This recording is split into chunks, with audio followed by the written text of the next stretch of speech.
What's going on, ladies and gentlemen? Hope you're all doing well. Welcome to the tournament. It's going to be a casted one tonight, so we're going to be watching some of the Dark Lords playing and jumping in and casting their games, which should be good. So let me see if we got a round one matchup. We do. So round one matchup here. Let's go ahead and do... we can do Subutai versus Space Pope. I think that's going to be good, so we're going to cast that game and see what's cooking over there. So let me go find them, and there we are. All right. Yo, dog. Lobby code. Gonna cast your game. Ricochet, that's funny. Attorney without Anticity and Danikin, so you're telling me there's a chance. Yeah, this is your night to strike, although man, there are some killers tonight. We got Own Goal in here, we got Boss Toss, a lot of really scary players. So yeah, it's gonna be sweaty regardless. All's good, Assyrian. Hope you're doing well, man. And yeah, we are going to be casting Subutai's game here versus the Space Pope. All right, so he's going to get me the lobby now. Excellent, excellent.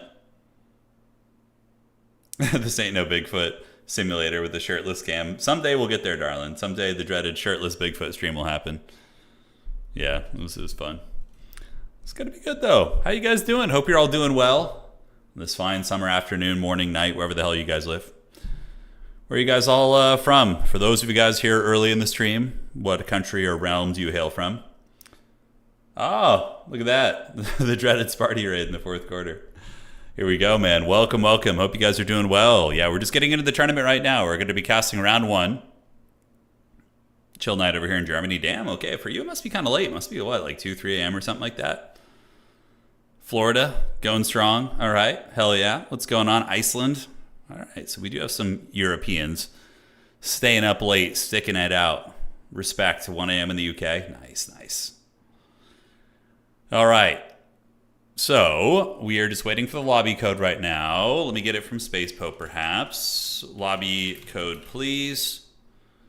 We're going to be doing a 5-rounder tonight. So tonight is a 5-round tournament. We got 5 rounds and then followed by a semifinal and grand final. So it's not my tournament. So let's go ahead and read the specifics of the event real quick, all right? All right, so standard, Doombolt, and Thunder Tusker limited. Any other special rules? So 3 rounds given per map. He calls it a faction war. RTK Boss Toss presents Domination SFT tourney, but he says Dom Faction War. I don't know if it's like a special format. Let's see. No, okay.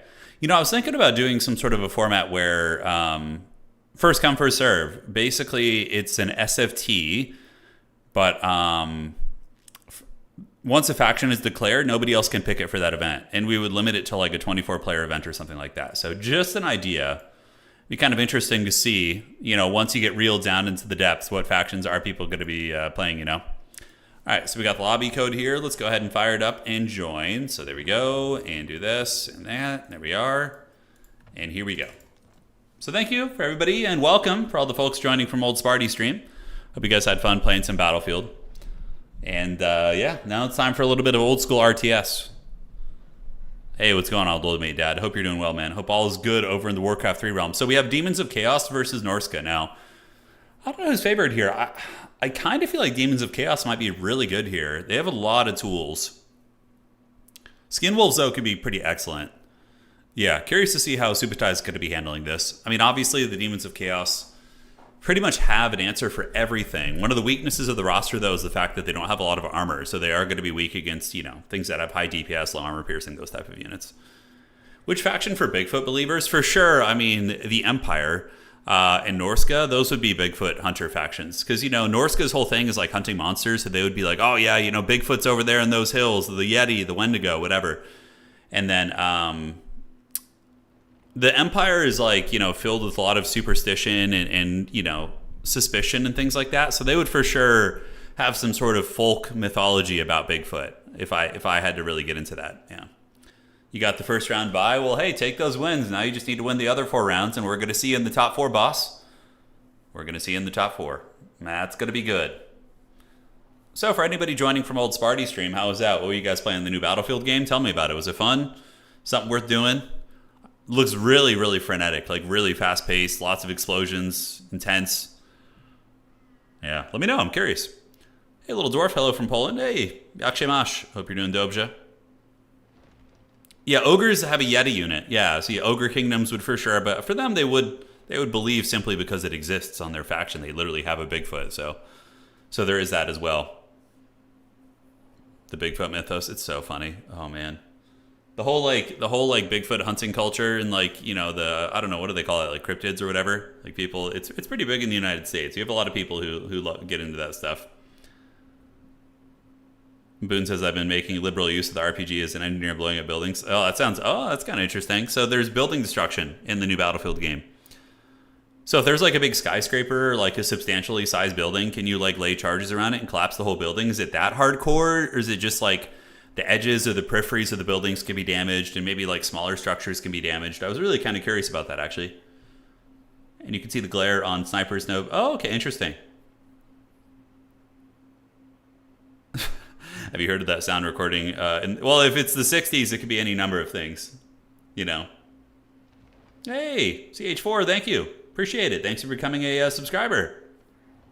If only supernatural things could really exist. Imagine a world of werewolves and vampires. Yeah, that should be wild. It'd be wild to sell. I mean, that's like for anybody who's ever watched the Supernatural TV show, Jensen Ackles and Jared Padalecki, the two brothers hunting supernatural stuff. That's like one of the power fantasies, right? Like you watch that show and you're like, oh, hell yeah, I would be like Dean and Sam, I would be like those guys. But realistically, you'd probably be the one getting like eaten by the monster, and then the other guys come and investigate. It's kind of the same thing.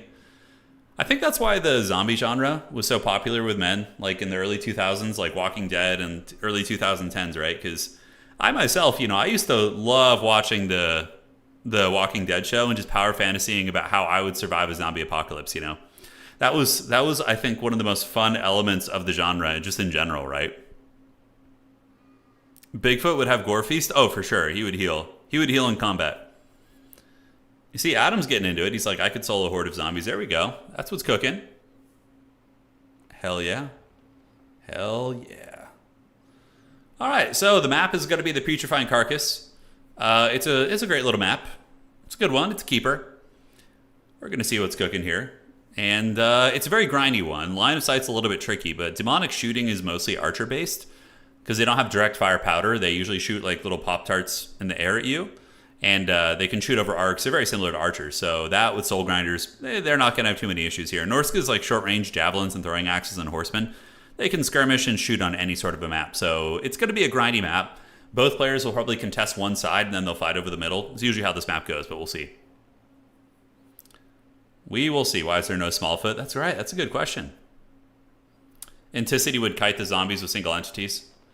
Anticity, he would draw kite them, yes. There's no attacking rules in the Walking Dead apocalypse. Yeah, that's true, darling. That's true. So much this game, a lot of things to understand. Yeah, there's a lot, man. But you'd learn pretty quick, old mate dad. I could. If you ever are actually legitimately interested in learning this, I would set aside some time and just show you all the ropes, man. And we could like find you and another new player who has RTS experience and have you guys just like duke it out. If you're ever interested, just hit me up in Discord and shoot me a message. All right. So yeah, still waiting for the players to ready up. We got a little bit of time. Tourney's just getting started. We are about 10 minutes in, and brackets are live. The brackets are live. Midfoot. Okay. No admin stuff, thankfully, for me tonight, because I am not the administrator of this tournament. I got to say, it feels pretty good. Not having to worry about that. It feels pretty good. Okay, Subutai is ready, and Space Pope was ready. Now, I played Space Pope last night in the Nurgle tournament. For anybody who tuned in last night, I played against him, and I was using the Nurgle Air Force build against his Changebringer build. But he typically doesn't play Changebringer-centric out of the gates. Like, the previous times I had played Space Pope, he would go with like a Great Unclean One and play very much Nurgle Lord heavy. We will see. We will see. Perfect. Perfect. Oh, Land Before Time. Yeah, I forgot. You guys were talking about, the little foot was the Brontosaurus, right? The tiny one. Am I wrong? Well, I can't remember. It's been so long. Man, it's pretty wild how all those like movies from the 90s. You guys remember all those like kids movies, air quotes, were like so traumatizing. They don't have that anymore, right? Do you guys remember that shit? We had like There was that one movie with like the rabbits and the squirrels. It was called like Watership Downs or something like that. I remember being like, and The Last Unicorn, which is the one where the unicorn with the dragon, I think. God, the 90s had a really, really depressing shit in terms of like, and those were supposed to be like kids movies, right? I can't remember all the names. Yeah. All right, guys, let's break it down. Enough ranting, and yes, the boomer rants are over. And it is time to get into the putrefying carcass. We'll break down the armies in a second when we load into the game, and we will see what's cooking. Yes, I have been binge watching the new King of the Hill. I am loving it so far. It's just King of the Hill back in the day was always like a comfort watch for me. It has this like just this. It's the comedy's really light, but it's just fun, and yeah, I'm enjoying it. Yeah, Fern and Gully, yeah, all that. All right, anyways, ladies and gentlemen, let's break down the game. So taking a look at the build of the Space Pope here, it is going to be a front battle line of Plague Bearers. Now, Plague Bearers are pretty good against Norska. They do magic damage, so when they're fighting against like some of the Phys-Res units that Norska does have. So every Norscan unit, if we take a look at their infantry, does have a special ability called Enrage. So as soon as they get in combat with you, they start to generate physical resistance, right? Up to 10%. So having the Plague Bearers with the magic damage is actually relevant against the entire roster, which I think is very, very cool. On top of that, very durable. They'll fight Skin Wolves well. The only infantry that Norska has that will beat them in combat is going to be a Marauder Champion, and honestly, it's not even a terrible fight for the Plague Bearers. They will lose it, but they'll hang in there. Now, look at this. A big shooting line in the back, but it is going to be elites. All right. So we do have the Exalted Pink Horrors of Tzeentch. Now, these guys are certainly some good DPS if they're left to their own devices. Really relevant here for two reasons. Number one, magic damage, like we said, for the same reason that the Plague Bearers are very good. And number two, the fire damage, because Norska does have werewolves. The werewolves have a regenerating ability, which makes them weak to fire. And also, we do have the Chaos Frost Dragon, which is also weak to fire, 25% fire weakness. So the shooting here from all of these Pink Horrors and Exalted Pinks is going to be incredibly good. Now, the last Lord choice here for the Space Pope is going to be Grand Vomitus, the Prince of Bubos. Going to be rocking the Stream of Corruption and Ranted Visitations. I like the spell kit. My one concern is that I think you always should bring Fleshy Abundance. If you like, this thing that has no way of healing because they're playing Demons of Chaos outside of the lore passive of Nurgle, so I think that's a big mistake, and we'll see if it comes back to bite them. All right, guys, on the other side, we do have the armies of the Great Subutai, one of my friends IRL here. He is a certainly quite a scary tournament player. He's going to be here rocking Norska.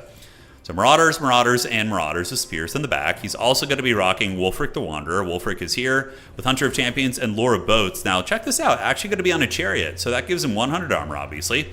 And Chariots are good against all these different kind of demon units, right? If he gets that Chariot right here and just kind of gets it going, I mean, hey, it's not going to be bad. On top of that, we do have a Shaman Sorcerer of Death with Purple Sun and more Marauders on the outside with a freaking, oh my god, Scylla Angfingrim is here. All right, check this out. The Chaos Monkey. Now, this thing does have a Rampage ability and also a little bit of a Mortis engine against demonic units, so that's not bad. Okay, very interesting build coming out. So we have Scylla Angfingrim. We do also have a Chaos Frost Dragon as well as Wulfric on a Chariot and some Ice Wolf Chariots. All right, guys. The battle's going to be on out of the gates. Norska, with their superior mobility, is going to be grabbing two objectives. So objective number 2 is going to be going to Norska. Objective 3 as well. Norska definitely wants to avoid the shooting, and usually the more defensive army, the one with the gun line, is going to be the one forced to extend. So as soon as you force your opponent, the Demons of Chaos player, to waddle down and get objective 2, you know, that's going to force some openings, right? You might get an opening here. You might be able to encircle them a little bit easier and collapse on that bow line or gun line or demon shooting line, whatever the hell it is. So yeah. Very cool stuff. Now, what did he bring on Monkey? So we are going to be returning to Monkey here. It is going to be Silent Angfingrim, and it looks like it's just going to be the tail, I think. Okay, Monkey's going. It's having trouble. Okay, I think we just have the Serpentine tail. So that's all it's going to be. All right, very, very cool. So the Monkey is there, and let me check this. 1 second here. Okay, so we're back in business there. Kill for corn, kill for corn, kill for corn. Yes, yes. As of now, though, the objective situation is going to be favoring the demons, not demons, the Norskins. They're kind of demonic as well. And Rancid Visitations is going to be activated by Grand Vomitus. So that is going to be a direct damage spell here on Wulfric the Wanderer. It is overcasted, so that's going to be doing a shitload of damage. Probably going to be sending Wulfric back to the Shadow Realm. He's very, very snipeable. You got to be careful. And here we do see the Marauder Ice Wolf Chariots being threatened by the Greater Demon, and it is going to be the big old dragon just kind of trundling about. But what do we got in terms of units on the backside? It is going to be the dreaded Heralds of Khorne's Fury. All right, check this out. So the Heralds of Khorne's Fury, magic damage, fire damage fighters with 100 armor. Subutai might be kind of, I would say ill-prepared for these guys, because people don't often expect armor from the Demons of Chaos, so presenting these expensive cavalry are going to be pretty good. So, battle's very calm so far. Right now, the Demons of Chaos are just kind of feeling it out, trying to get some burn attacks here on Wulfric with the good old Rancid Visitations. The Sorcerer here, the Death Sorcerer, taking a little bit of a bath in Nurgle's swamp, which is extremely disgusting, by the way. Oh my god, who would actually sit in that water? Jeez Louise. But yeah, Purple Son of Xarius is very good against elite demons. If they're blobbed up, we have some Plague Bearers or some Exalted Pinks, you're going to be able to get some really, really big damage as well. That's right, guys, you heard my wife. Like the stream or Turin doesn't get laid. You guys better like the stream. You better like it. All right. So Chromatics and Exalted Pink shooting away. Chariot's going to be thinking about trying to penetrate in here, but they are going to be getting blasted by all the firepower and losing a fair amount of HP despite their 90 armor. So it is going down, and Grand Vomitus is going to be moving, and Subutai is going to be sounding the horn of war as the Barbarians move through the swamp, but not going to be good for them. They're going to get melted. This is actually a big misplay by Subutai. Sending spears into the front line against Plague Bearers, they are not going to have a good time. Eating a lot of that demonic shooting. Plague Bearers here are also going to be winning most of their fights as the demons do engage, and Grand Vomitus! The Prince of Bubos has engaged, the absolute Giga Chad, and he does do some good damage on impact, but is going to be retreating away from the dragon. Now, this is what we're here for. It is going to be the Heralds of Khorne's Fury with the downhill charge. So the Bulldog Cavalry, the Wookiee Cavalry, going to be charging into Sila Angfingrim, getting some decent damage, and also threatening some of the infantry here. Granted, there are spears here. You're going to need to be careful right there. On the other side, guys, we do see the Norskins pushing in and getting on top of the Sour Guts in combat, but Space Pope does have some Fleshhounds nearby, so they'll be able to come in and peel those off. But so far, this is going, I would say, a little bit better for the demons in terms of just raw trading. Purple Son of Xarius activated, so Subutai going to be dropping a Vortex right here. Not a bad cast. It does hit the doggies, but it doesn't do too much damage. Probably be a little bit better on top of the Exalted Pinks, just to get the guaranteed damage here. But Grand Vomitus is deciding to just face the Chaos Dragon because he has fire support. So some of the demons here are shooting their little popcorn shots. And remember, this dragon is weak to fire damage. So all of the Tzeentchian demons are going to be doing an extra 25% damage against it, which is very, very good. Subutai finding a way in. Does get some Norskin Ice Wolves on top of the Exalted Pinks, and Wulfric the Wanderer going to be getting afflicted by the Rancid Visitations once again. And Grand Vomitus in a little bit of trouble here, taking some damage from the dragon as well as Monkey. So Sila Angfingrim does get in combat. It looks like it did not bring the Rampage ability, so it's not going to be able to lock down the big demon. And Sila Angfingrim only has 50 armor. It has a little bit of missile resist built in as well, 25% monkey durability, but overall going to be very tricky. So Space Pope comes in the back. A couple Skin Wolves tried to flank around here, but the Seekers of Slaanesh and the Fleshhounds able to get the job done. And Sila Angfingrim is looking to be in some trouble because now the Slaaneshi cavalry are going to be coming in and taking this thing to Pound Town. They got a full surround, and if you're in the UK, you perhaps know this as Pound Stretcher or Pound Land, but yeah, it's not going to be great. Monkey is getting obliterated, and I think Subutai is going to be on the back foot pretty freaking hard. So we do see the Monkey getting it, and down goes the Walmart Harambe here, as Sila Angfingrim does get taken down here. And the demons are in a pretty commanding position. Yes, Subutai does have the objective advantage. If there's going to be any win condition for Subutai here, it's probably going to be on the objectives, if at all.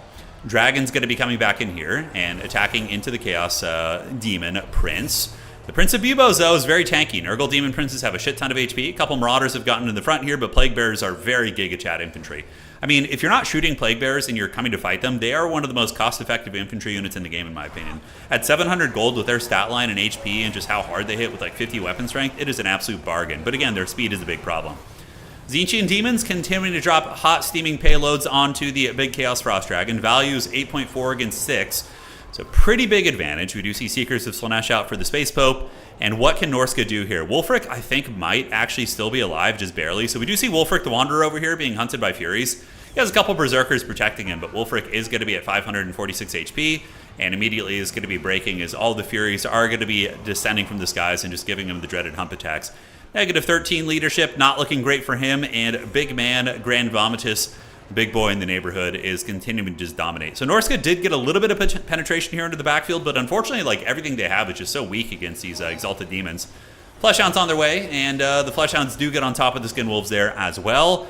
And ladies and gentlemen of the old world, I think we're going to be seeing the first game wrapped up here relatively soon. I mean, Subutai could fight a little bit longer, but I don't see how he comes back, honestly.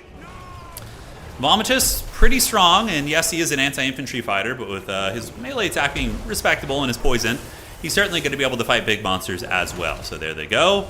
And they are going to be bonking down the dragon. So 420 HP here, and how's it looking? Negative 55.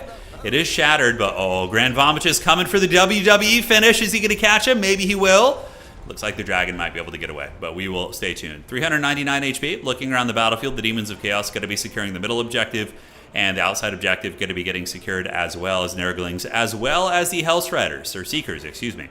Slaanesh Cav or Slaanesh Cav are going to be cleaning up the last of the Norskin forces. So very, very brutal stuff right there, guys.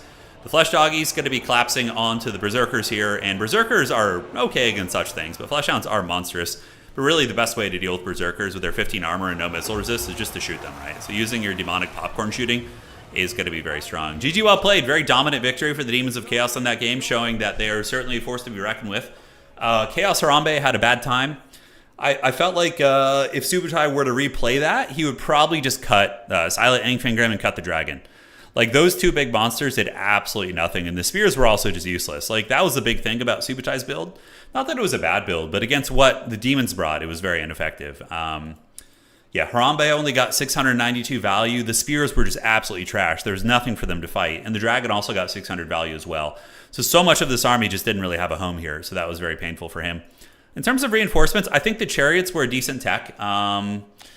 But yeah, he didn't have enough of them, that critical mass of chariots, which is really, really brutal. Aside from that, yeah, very, very tough. GG, well played. I mean, man, Space Pope really, he knows his Demons of Chaos. He knows them. And all right, so that's going to be a round one game. Let's go take a look at the tournament and see how everything is looking. So we're going to switch on over to the website here. And there we go. So desktop capture. Let's refresh this. And cool. So Boss Toss defeated Darren. And Maximilianaire defeated Duke. And then we just finished that game as well. So that one's going to be getting reported. Subutai defeated the dreaded Space Pope defeated the dreaded Subutai. So that is going to be that. Yeah, that demon build is good. I mean, it's that's the fun thing about the Demons of Chaos is you kind of just combine the best of all the gods. You, of course, have restrictions, but I feel like Demons of Chaos in the hands of good players are honestly one of the strongest factions in the game. Like, every time when I load in against Demons of Chaos, I'm kind of like, man, what am I going to have to deal with? Am I going to have to deal with a freaking, Death Star of Nurgle with, like, Mortis Engine? Am I going to have to deal with a freaking Slaanesh Mass Cavalry? Do I have to deal with Khorne? You know, there's so many variables and threats they can bring to the table. Their roster is so thick, you know? It's so freaking thick. I'm really surprised they don't have a higher win rate. I mean, it must be pretty good right now. How fares Bretonnia nowadays? Bretonnia fares well. Yeah, they fare well. I think they have like a 48% win rate or something, which isn't bad. Anybody around like between 40 and 60% is like, in the ballpark of being fine, more or less, in Total War. Bretonnia is sitting at 46%. It could be worse, honestly. One of the weaker factions, though. I mean, the bouncing has been better from CA lately. You can see like no faction is actually sitting below 40%. Because we've had patches where factions have like 25% win rates or 33%. So it is getting better. Wood Elves here are going to be living it up. 170 and 146. So doing very good. Slaanesh looking strong. Demons of Chaos, where are they at? Chaos Demons hitting it yeah, wow, look at that. Right on point. Just about 50%. So after that match gets reported, it's going to be a 50% as well. All right, guys. GG. GG. So we should be getting into another game here in the next 10 minutes or so. Thank you guys all for choosing to spend your Friday nights here as we get our late night action going. And let's see how the tourney is looking. So we're going to go jump scare over here. This is Boss Toss's event, so let's find that. I just love the Evergreen competitive pick being the oldest, most haggard faction of the game. Yeah, Norska hasn't gotten the last time Norska got updated, my wife and I were living in a cabin in Poland. We were living in the woods. It was really fun. That was when we got Norska, and that was like a lifetime ago, right? It's crazy. All right, so just about wrapping up, we can take a look at some of the wins and losses here. So Subutai defeated, Stinger's winning. We have Arno winning as well, Boss Toss with the W. Spring getting a win versus Big H, Max winning, and then we have these 3 matches to go as well. Own Goal and Potato having a really serious fight there. I know Claw tends to play to the bitter end. This player usually plays till there's nothing left in the field, so that one could be a while. Yeah, Norska is absolutely not a top faction. I agree with you, but Norska is a competitive faction. I would say they're viable in competitive. There's something that you usually do see in like a season finals. You'll see a couple Norska picks, right? But I agree with you. Yeah. Total Tavern stats don't even say Norska is at the top, right? Oh, they do. Holy shit, yeah. I mean, Norska is carried, I think, by some really good players, but I would say Norska is like, you know, they're I think a top 6 faction out of 24. I would say, yeah. All right, all right. Macabre Online, my friend. Yeah, top 6 is pretty good. I would say Norska is definitely like top 6, top 8, somewhere in that ballpark. It's crazy, yeah. Norska is, in terms of factions that haven't been updated in like 100 years, Norska is really good. Tomb Kings are setting at a lower win rate right now, but I feel like Tomb Kings are actually a very good faction. And yeah, Bretonnia is one of the ancient factions that is really difficult to play, man. Bretonnia is hard to win with. How's it going? It's going very well. It's going very well. I have not played... So the Battlefield game that I used to love was this one. I never really played the Battlefield 2140. Yeah, this game was super fun. Battlefield 2142. Did you guys ever play that one? Yeah, this guy I think is what it was. There we go. Yeah, Battlefield 2142. This game ruled. Yeah, it came out when I was in college, I remember. It had like really neat sci-fi elements. Like your opponents would have like a mothership and you would like launch up with like a jetpack or I can't remember how it was played exactly. And you could like board their motherships and there was like a boarding action. I really enjoyed this one. I don't know how it did or if it was like critically, you know, received or whatnot, but I thought that Battlefield game was amazing. I remember it not being as popular as it could have been, but yeah, that was a fun one. Do you guys play this one? Your college roommate, you tore up 2142. Yeah, I feel like it was really good, right? I enjoyed the hell out of it. All right, how are we looking? Are we ready for the next round? Okay. Let's see here. Do this. Still waiting on a couple homies to finish. I want to see Battlefield. You guys are just saying random dates now. You're just like, I want to see Battlefield, you know, the 872 or... Battlefield 2142 was freaking 2006, man. That was a long time ago. That was ancient history. Battlefield 40K. Oh my god. Imagine if we got like a super like AAA like intensely developed 40K Battlefield game. How insanely cool that would be. 2006 feels it was I know. 2006 I was 18 years old. A long time ago, man. Assyrian, I did play some of the Dynasty Warrior games back in the day, but I never got too into them. But I did play them at like friends' houses and things like that. Battlefield 100,000 BC. Yeah, just like caveman shit. Yeah. Feeling old. If you guys want to feel old, you're in the right place. Because we usually, in between games here, we just go on nostalgia rants. That's like all we do. Space Marine 2 is... it's not like as much of a big grand scale battlefield, right? Like the PvP in Space Marine is like just small squads fighting. There's not really destructible terrain or anything, right? I think like a Battlefield style Space Marine game would probably be one of the just hottest selling things. If you just had like all the technology and dreadnoughts like breaking through buildings and like Thunderhawk gunships flying over. Oh my god, it would be nuts. It would be absolutely nuts. Yeah, that would be really fun. In another life, maybe. In another life. All right, so checking here. Looks like we got 2 games still to go. I'm going to go refill my water, guys, and I will be right back.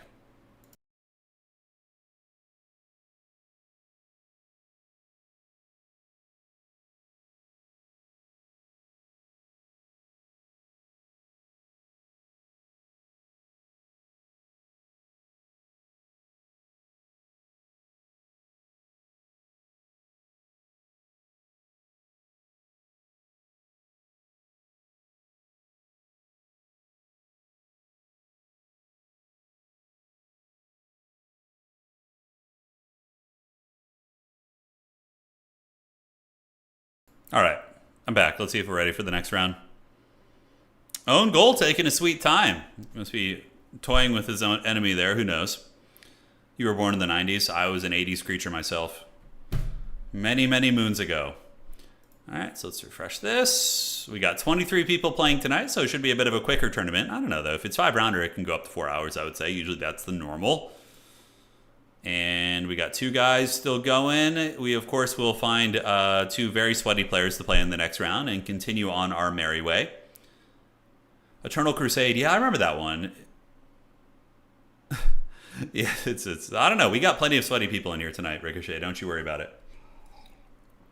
If that's what you're looking for, that's what you're going to get. You're going to get the hot action.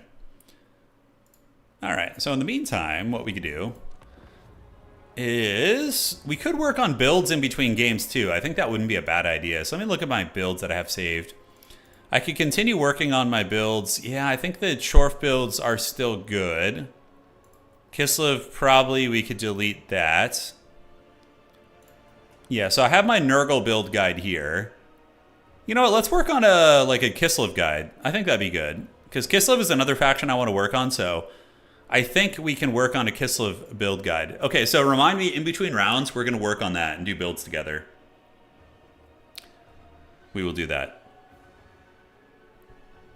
The whole Metal Gear Solid games, yeah, those were. I remember playing those ones on the. That's one with Snake, right? He's like the main character. Unless I'm crazy. I didn't know that Metal Gear had multiplayer though. At any point, I played some of the very early ones. Where's Bigfoot? I know. I'm sorry. This is a Bigfoot channel now. We should be covering the real game, Bigfoot. That was a lot of fun though. That was a lot of fun. I had a blast playing that with the crew. Anna was the Terminator. She was just like taking people down with her assault rifle. Kind of makes me want to play the Evil Dead game again. The Evil Dead one is very, very fun. With the survival one where you have a crew and you got to like complete all these missions and shit. That one was great fun.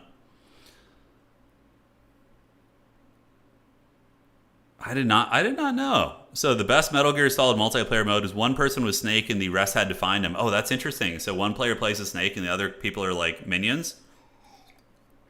Oh, I didn't even know that was a thing. Okay. Yeah, you know what? These games are still going, so I can work on these. All right.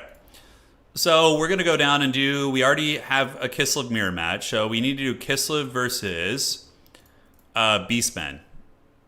All right, so we're going to start on the build right now and just do this. So we can get a little bit of education in between rounds and also work on my build guide. Professor Pone and Anna are the Bigfoot streamers now. That's right. They are. Better watch out. All right, so against Beastmen, you're going to need probably... The lore choice is tricky. I legit think Mother Ostankia is really good against Beastmen, and I'll tell you why. So you use the Forbidden Fens is all right, but really the main thing is going to be the Vengeful Spirits? No, it's the Cursed Cauldron. So this spell... No, Malediction of Madness. There you go. So it rampages. You cut this, you cut this. So basically, a big aspect of the Beastmen matchup is winning the mobility fights. So with Mother Ostankia, you can, you keep the Goulash probably, and then you for the Vigor, and you keep the Spirit Bear, and that's it. So that's going to be very, very strong. Aside from that, you're going to want some Kislev Warriors in the front line, but Armored Kossars will be a really nice core. Horse Archers are very excellent, I think, in your opening builds. And your Light Cavalry are also quite good. You are going to have to worry about... You're going to have to worry about the Ungor Raiders, right? But Ungor Raiders get wrecked by Armored Kossars in terms of like just trading and whatnot. The Chariots are okay too. I think in reserve, you're going to want Oathbrother of Tor. And then you're going to also want a Patriarch against Beastmen. So Tor's Battle Hymn and Salak's Lullaby. You can get them on here. Put him on horseback is fine. Okay. Now, in terms of reinforcements...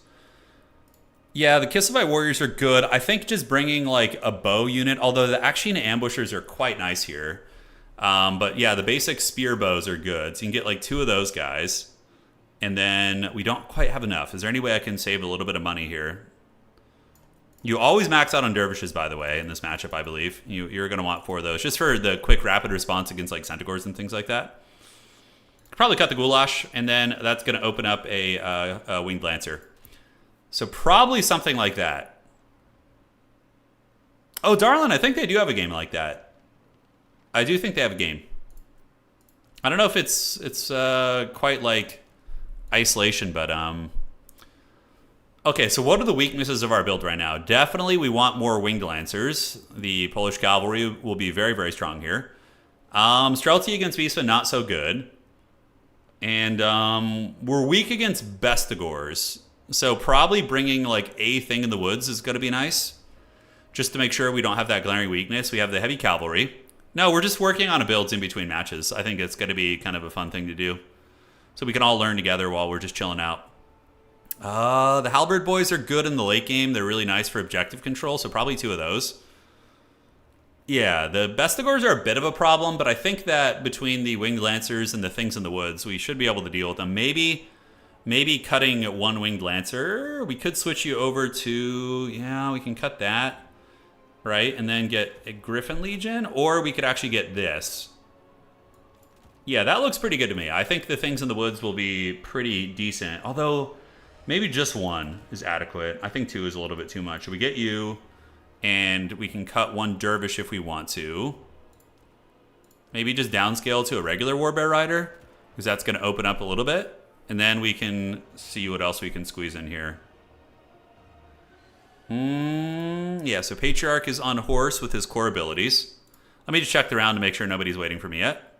Okay, so we're in the next round. We're going to do... Oh, let's do the big dogs fighting, guys. All right, we're going to do Boss Toss versus Own Goal. Yo-yo, lobby code, please. And then we have Own Goal, lobby code, please. Okay, Boss Toss has got me covered. All right, so we're going to watch the big dogs fight. Now, what else do we need in this build? I mean, I could just throw in like 1 more archer or something, but I would love to just get... Yeah, do we need Little Grom in this matchup? Not really. Little Grom against Beastman. I guess it's okay to have it in like deep reserve. The bestigors are a little bit scary, so maybe we cut 1 dervish and just get like 1 last thing in the wood. Although I feel like the shot cavalry might just do the job. So we got you guys, but I really hate cutting dervishes. They're one of the most cost-effective units on the roster. We could even just upgrade to Griffin Legions. Now I can only afford 1. Feels bad. Is there anything we can cut here? We cut the Battle Hymn and just get the Lullaby only, okay? And then we do this. We go big double Griffin Legion. I kind of like that build, actually. That feels pretty good. So we're going to save that one.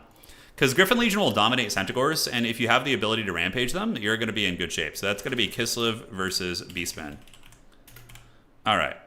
I think that build's good. It has an answer for most things. There's 1 minor weakness in the build, which would be if they opened like 4 bestigors, you could have some problems. So maybe mixing in a second thing in the wood somehow, we would have to fine-tune the build. Could be good. Yeah, we could cut maybe 2 of those. All right. Elemental Incarnate is too risky. The Ungor Raiders are going to kill it. Yeah, they're going to kill it. All right. So let's go. Let's get into our next match. And here we go. All right, all right. Yeah, so the new King of the Hill show is very fun. I've been enjoying it. It's almost like a weird, happy nostalgia to see like Bobby Hill all grown up and like Hank and Peggy back in action. You got Boomhauer, Dale, you know, Bill Daughtry. It's really fun. Oh, so we got Skaven here. All right, so we're in round 2 right now. Round 2.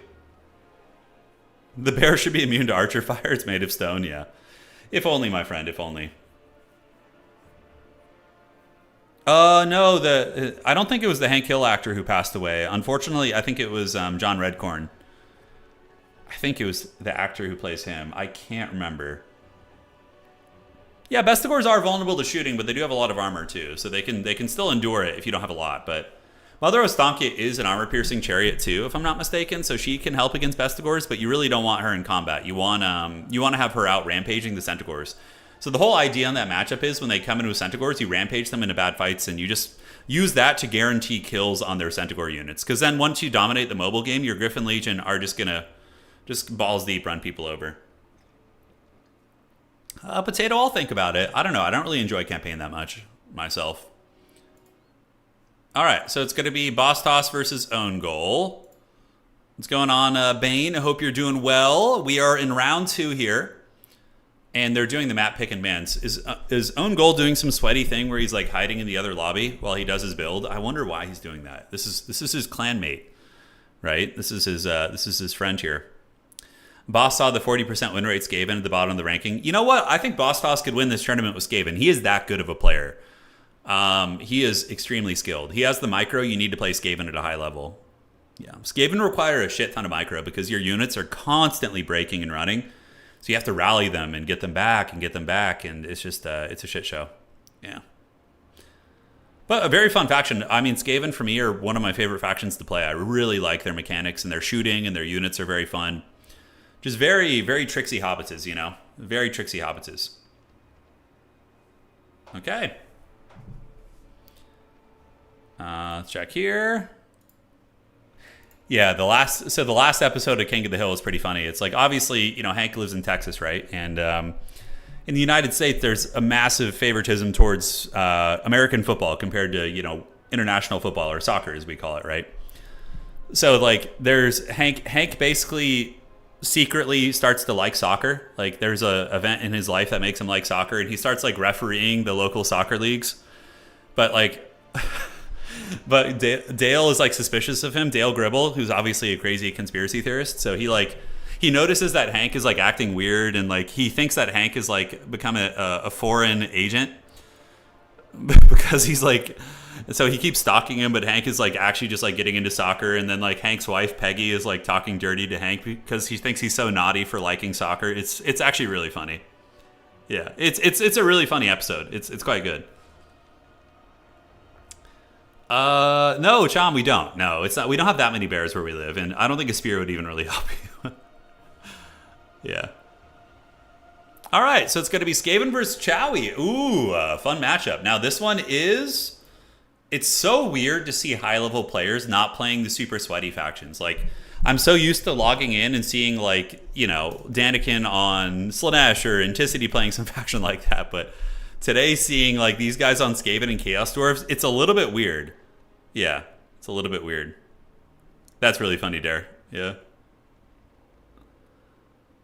No, but it's pretty great. So, you know, Hank has like a secret passion for soccer, because the whole premise of the new King of the Hill show is that Hank and his wife, they moved to Saudi Arabia for a couple years because the some oil company or propane company hired Hank to come like monitor their equipment over there. So he works there for like 5 or 6 years, and then he comes back. He comes back to Texas after that. So when he was living in Saudi Arabia, he got interested in soccer because he thought the grass on the soccer fields was like so immaculate that he gets like into it. He's like, the field was so well kept and beautiful. It's great. Yeah, I'm really enjoying the new King of the Hill. So Bobby Hill is like he's like a chef now. So he owns a Japanese German fusion restaurant. And is actually like a talented chef. But yeah, there's a lot of ridiculous stuff already, and you know, one of the best parts of the show is when Hank comes back from Saudi Arabia with Peggy, and they go to find Bill Dowtree next door, and he's like in his room in the darkness with like a hobo beard, just like morbidly obese. There's like food like thrown out of the window and all over. He's like become like a reclusive hoarder basically. It's like and he blames it. He's like, you know, when you left Hank, I just fell apart. Yeah. It's so good. And the episodes are so it's really, I think, does justice to the original King of the Hill. It's very fun. All right. All right. There's not pork chops. Hey, what's up? How's it going, Chaco? I know you're always sweating haggardness in your room, so I thought that that's something. That's something. Yeah, it's hot here today, but honestly, I love where we live, man. It's paradise. It's paradise. Okay, let's see what's going here. I keep like minimizing and looking for admin stuff, even though I'm not the admin. The instincts are just they're just there. It's really nice not having to do any of that. Own goal is ready, and Boss Toss is working on the build here. Yeah, we played Bigfoot. It's on the stream, WK. If you go to my YouTube channel, it's there. Yes, if you go to the channel, you can find Bigfoot. The full video is up from that. Whoa, a bolt thrower build for the Chaos Dwarves. That is forbidden. Triple bolt thrower. All right. Wowza. Simon, I can give you some tips after the game. Yeah, but I would say against Chaos Dwarves, you're going to want to utilize your mobility, like your Reavers and Reaver Archers, to get the objectives immediately against them. And then you can either... It really depends on the map, because White Lions of Crace will beat their infantry. And you can use your SEs and magic to usually contest the artillery. Yeah, so it really depends on the map. All right, guys, let's break it down. Yes, the dreaded forbidden tech. Ladies and gentlemen of the old world, welcome to round 2 of tonight's tournament. It's going to be a duel of fates between two mighty clan members here. It is going to be Own Goal versus Boss Toss. Own Goal, a major event winner. Boss Toss has been a perpetual top 16 player. He has not won a major event yet, but I'm sure he'll get one someday if he keeps playing. Now, for the build here of Own Goal, front line of Dowizar Warriors. So these are going to be the rank and file of the Chaos Dwarves, and they're all you need against Skaven. Skaven, you never want to bring elite infantry. Now, bolt throwers, I mean, Own Goal he is not a meme player, right? He brings things and experiments with things that he think have a chance at being competitive. I don't think I've ever seen Own Goal bring an actual meme build in a game or something that he's just messing with. He's experimenting, he's practicing, he's developing tech and matchups right now. Iron Demons are amazing, terror-causing, and on this map they're going to be very tough because you can hide behind these pillars in the middle, and these little dunes that you see here are going to be making it harder for Jezzails and Rattling Gunners and things like that to actually shoot. So yeah, double Iron Demon, and this honestly is like exactly like a tabletop list for Chaos Dwarves. A Sorcerer Prophet, some artillery pieces, and double Iron Demon. So yeah, it's not bad at all. We have Drazhoath, the Ashen One, and he's going to be there looking very, very cool with his awesome beard. And yeah, he is ready to party, man. That is going to be all she wrote. Magic is going to be the Burning Wrath, which is not bad at clearing out trash infantry like Clan Rats. All right, guys, and for the armies of the Great Boss Toss is going to be using a front line of Skaven Slaves, backed up by the Natty Boo Boo Sharpshooters, which are one of the few things he has in the roster here to deal with the trains. Ogres, and oh, look at this, a big monster core. So it looks like Boss Toss is expecting the Pain Trains and is going to be bringing Big Daddy Gorge with his drill hand, as well as Throt the Unclean on his Packmaster, which is, in theory, going to be very, very good against the trains if it's able to catch it and get in combat there. So that's going to be very fun. I don't know. We're going to see a lot of it's going to come down to the Bolt Throwers. Are the Bolt Throwers going to be actually effective against the Ogres and really good against the Jezzails and all that stuff? Maybe so. So Own Goal going to be advancing the Bolt Throwers up to the hill. So getting Uno, Dos, and where's the other one? Over here, Trace. So he does have all 3 Bolt Throwers online and certainly going to be catching Boss Toss off guard. People don't usually go for Bolt Thrower play. It's extremely off meta. Fun to see though. So Demon Train's going to be cruising up, maybe trying to contest this objective here. It's also very strange to see a Chaos Dwarf build that isn't going to be opening with Hobgoblin Archers. On the backside, it is going to be a Magma Cannon, so Own Goal is going to be going very, very heavily in artillery. But you got to be careful on this map. Like I'm saying, the dunes are very, very punishing. Probably what I would do if I were Own Goal is I would move the Magma Cannon over here. I would have called it in right here and parked it on the outside, at which point it could shoot with no line of sight issues and shoot into all these units here. Now, Jezzail is doing really good work out of the gates. We do see one of the Demon Trains getting blasted. Magma Cannon first shot is a direct hit on the Skaven Slave, so going to be almost breaking their leadership. And the Pain Train is going to be forced back. Now, Bolt Throwers, what are they shooting? They're shooting at Rat Ogres. Interesting. On the outside here, Goblin Labor is going to be trying to grab that objective, but the Skaven are going to be contesting it, sending some mobility over here and Ogres, and they will be able to get that one. And yeah, what the hell are the Bolt Throwers going to be shooting? We do see Throt the Unclean as well as Gorich getting into the backfield. And honestly, the Chaos Dwarves don't really have anything to stop this. This is a pretty haggard blunder from Own Goal, not having anything to defend your Bolt Throwers. So he calls in Hobgoblins with bows, but immediately one Bolt Thrower is going to be getting taken offline. Now, this is the unexpected Throt ambush, because he can summon a Rat Ogre unit, right? Gorich over here is just going to be taking some of the Dowizar to Pound Town, looking really, really cool, by the way. Gorich is so freaking sick. All right, so the big atomic uppercut right there, going to be cleaving through those warriors. Magma Cannons are getting okay fire down, but losing a Bolt Thrower right away is a really, really rough situation, right? I mean, those Bolt Throwers need a long time to get their value. Jezzails, oh my god, he's just going to be using the Jezzails to kill the other Bolt Thrower, and I think that Own Goal is, he's shooting on his own goal right now. He's living up to his name, unfortunately. All right, on the backside, Hobgoblin Bow is going to be shooting into Throt. Throt is going to be attempting to shut down the other Bolt Thrower, and that Bolt Thrower is shut offline for now. The Rat Ogre summon going to be disappearing soon. Front lines do clash, and the Dowizar infantry are winning a lot of their fights, and we do see Gorge chasing down the train, as the Jezzails in a very comfortable high ground position, going to be getting their big old long rifles. Jezzails look so freaking cool. And yeah, they're going to be shooting into the train. Train currently going to be sitting at about 40% HP, so that is a lot of value being accrued so far. The Ogre is chasing down the Wolf Rider bows back here, which of course are very good against those things. But yeah, these Ogres do manage to shut down the other Bolt Thrower as well. So 2 Bolt Throwers are going to be offline, and this one does come back. So if Own Goal is paying attention, he might be able to get that back online. We'll have to see. Currently, the value is favoring Skaven. Objective 1 belongs to Skaven, Objective 2 belongs to Skaven, and Objective 3 belongs to the Skaven as well. So it is a triple cap. And we do see Drazhoath, the Ashen One, using his Burning Wrath ability onto the Jezzails, which really doesn't do too much damage. And it looks like Own Goal is going to be trying to get his value back here by using his Iron Demon to maybe chase down the Jezzails and keep those things from shooting. We will have to see. So the Bolt Thrower crew is coming back online. And look, here's the thing. Even if the Bolt Throwers do get knocked off, if they can come back online later and start shooting again, that's going to be pretty massive. Another Ogre getting into the secondary, and it looks like another Bolt Thrower crew is going to be going down and paying the ultimate troll toll here. As one of the trains is trapped by Khorne's Chosen Rat.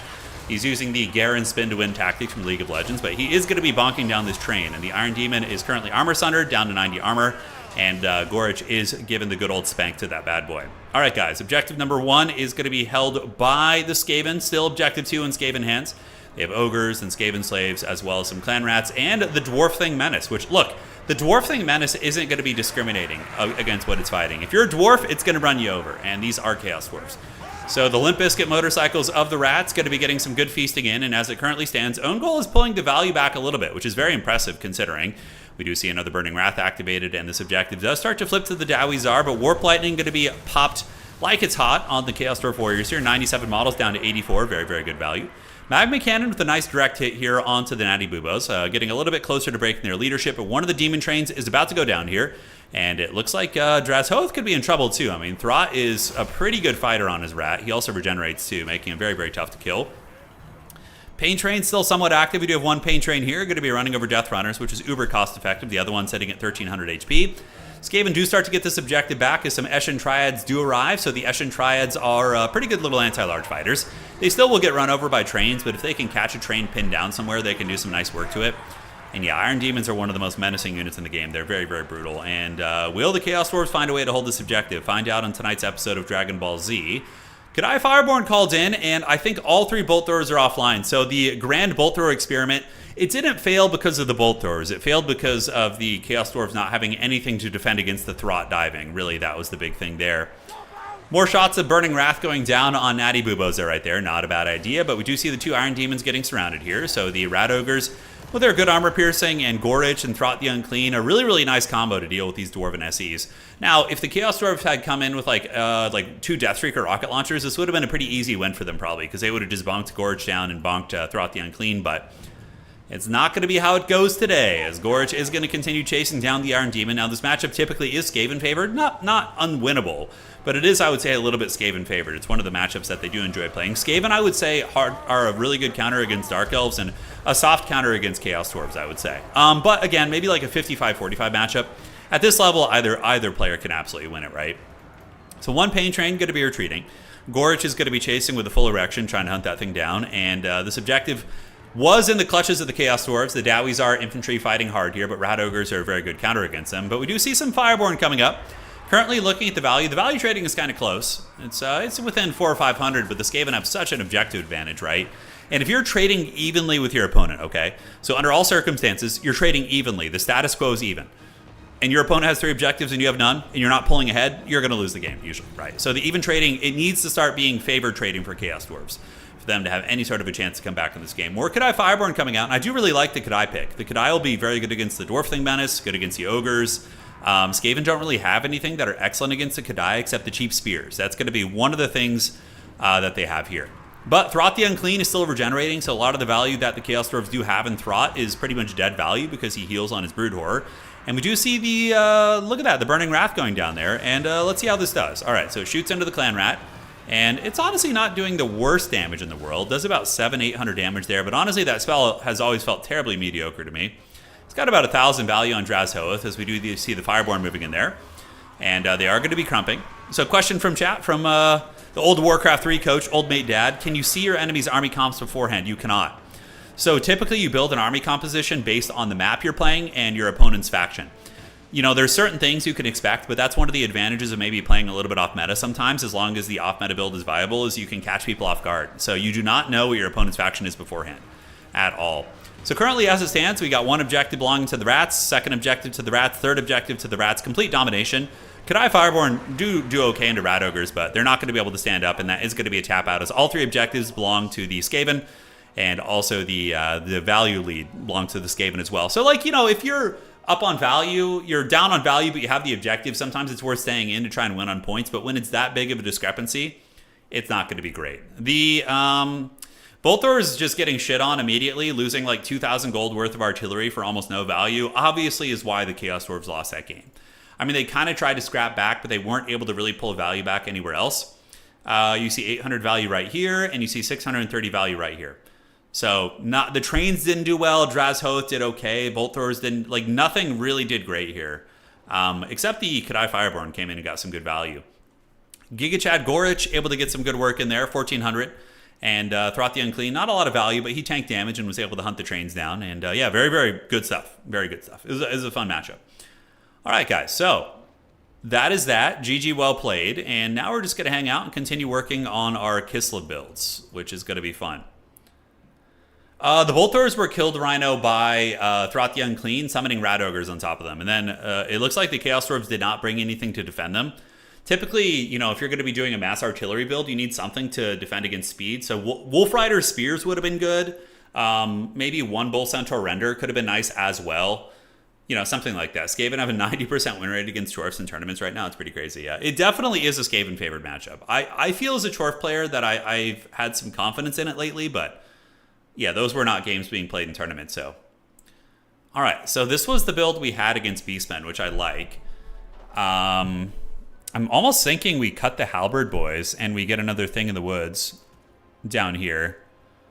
Yeah, and then that leaves us with like 300, right? So we cut you, and that's going to be giving us... No, we don't want to cut Dervishes ever, right? We can cut one Griffin Legion.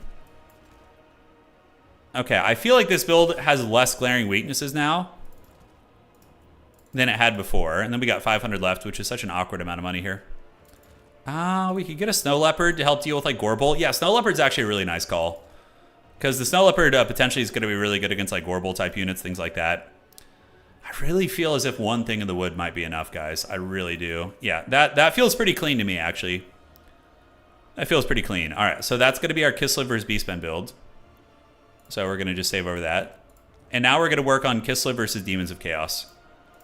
Okay, so Kislev versus Demons of Chaos. Let's get it going. And if you guys could let me know when the round is done, by the way, that would be great. Bull Centaur Renders can beat Rat Ogres. You can also use a Bale Taurus character. So if you're playing Chaos Dwarves, you can use Astrogoth can beat them. If you go Astrogoth Iron Hand, he can fight off those. He can beat Throt in combat and chase them away. So there's a number of units you have on the Chaos Dwarves that can fight the good fight. All right. Okay, so we're playing Kislev here against Demons of Chaos. Now, this is an interesting one. I do think Little Grom is going to be uber effective against demons. I just had the Rampage ability, Gornier, with Mother Ostankia. That was it. And the Bear Launcher. Lord choices, I think, against Demons of Chaos. I think you go Katarine on her sled. You get rid of that, and you can do Ice Maiden's Kiss, and then you can do Death Frost. So the demons are all really weak against Sled Katarina. She's very, very strong. You get rid of this. You can keep the Guardian's Call, get rid of that, and I think that's going to be the direction you go. So out of the gates, you're going to be dealing with Tzeentchian shooting, so you probably want Armored Kossars in the front as your front line here. Is there a guide for army versus each race and map? Not map so much, Old Mate Dad, but I published... like, the problem with this game is, Old Mate Dad, the meta changes so often that because they patch it really frequently and shake things up a lot, and there's new factions and units being added all the time, so guides tend to get outdated within like 6 months. But I could give you builds for everything, basically. You know, but that's also the fun part about learning on your own and just kind of being loosely inspired is you can develop your own meta, right? Yeah, like I have a full build guide for Nurgle, Old Mate Dad. So that's one of the hardest factions in the game to play, but I have a build here for every single matchup. And for some of the builds, you can see like here, I have Nurgle versus Vampire Counts, but this build is only to be used if you're playing on a map that has a safe home objective, right? So, but you know, the best thing to do would be if you go back and watch tournaments, you can see factions and like see the builds that were used and the season finals and things like that. So, yeah. All right, so Little Grom for sure. I think against demons, we would want to go triple skirmisher, horse archer. And also, I think we open with a Patriarch. Yeah, so the Patriarch is really nice. We do the Song of Sunlight. We do the Ward Save, put him on a bear. And then we can get like one archer here. I think this is a good opening build against demons. Now, against Demons of Chaos, we're for sure going to want these. Oath Brothers of Tor are S tier against demons because of the anti-large and the magic damage. We have answers for Changebringers, right? Like Changebringers, we shoot with Little Grom. That's gonna handle us pretty good. I do feel like this build could devolve into a bit of a monster mash build, like using the Frostworms. So we get like double Frostworm in reserve. So we start with Katarina on her sled. Although we could go Frostworm Katarina. That's an interesting idea. The sled is really disruptive, but yeah, I think Frostworm's better actually. So Frostworm Katarina. Because she's going to be able to fight all the demon princes. And then, how many Frostworms can we bring from here? Yeah, so then we get one Frostworm in reserve. So the first thing you call out is a second Frostworm. And you team up with Katarina. They're 90 armor, these things. So the light shooting won't do much. You have a Patriarch to heal them too, which is going to be excellent. From here, we are going to call out probably some Polish cavalry here. We want to get the Winged Lancers. Streltsy are okay. You can mix in one Ice Guard if you want to. They're not bad. And we're going to need some frontliners here. Yeah, the spears against demons are a little bit risky. Like the Kossars, the Kisselfight Warriors, they kind of get wrecked by like everything on the demon melee roster. Like Plague Bearers, Bloodletters, Pinks, Blues, they all annihilate Kisselfight Warriors. So I think going for the Armored Kossars is a little bit safer. Yeah. I think we can go down to 3 Dervishes in this matchup. I don't think we need all those. I really am tempted to bring in maybe something like this. The Boydniv's Brawlers are great. These guys have like shotguns that just hit like trucks. So you can pop it like it's hot on those guys. And you know what? I think we can maybe cut you.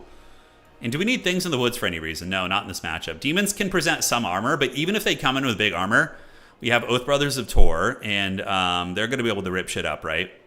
Like against any of the demonic armored cavalry.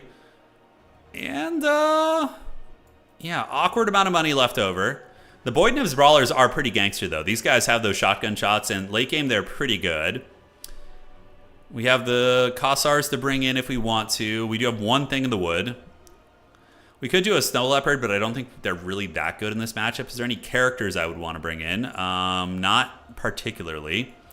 So I think going for another Dervish or Armored Kossar would be nice. If only, I think what we could do is we could upgrade you guys to Griffin Legions. Yeah, we could do 1 Griffin Legion and 1 of you.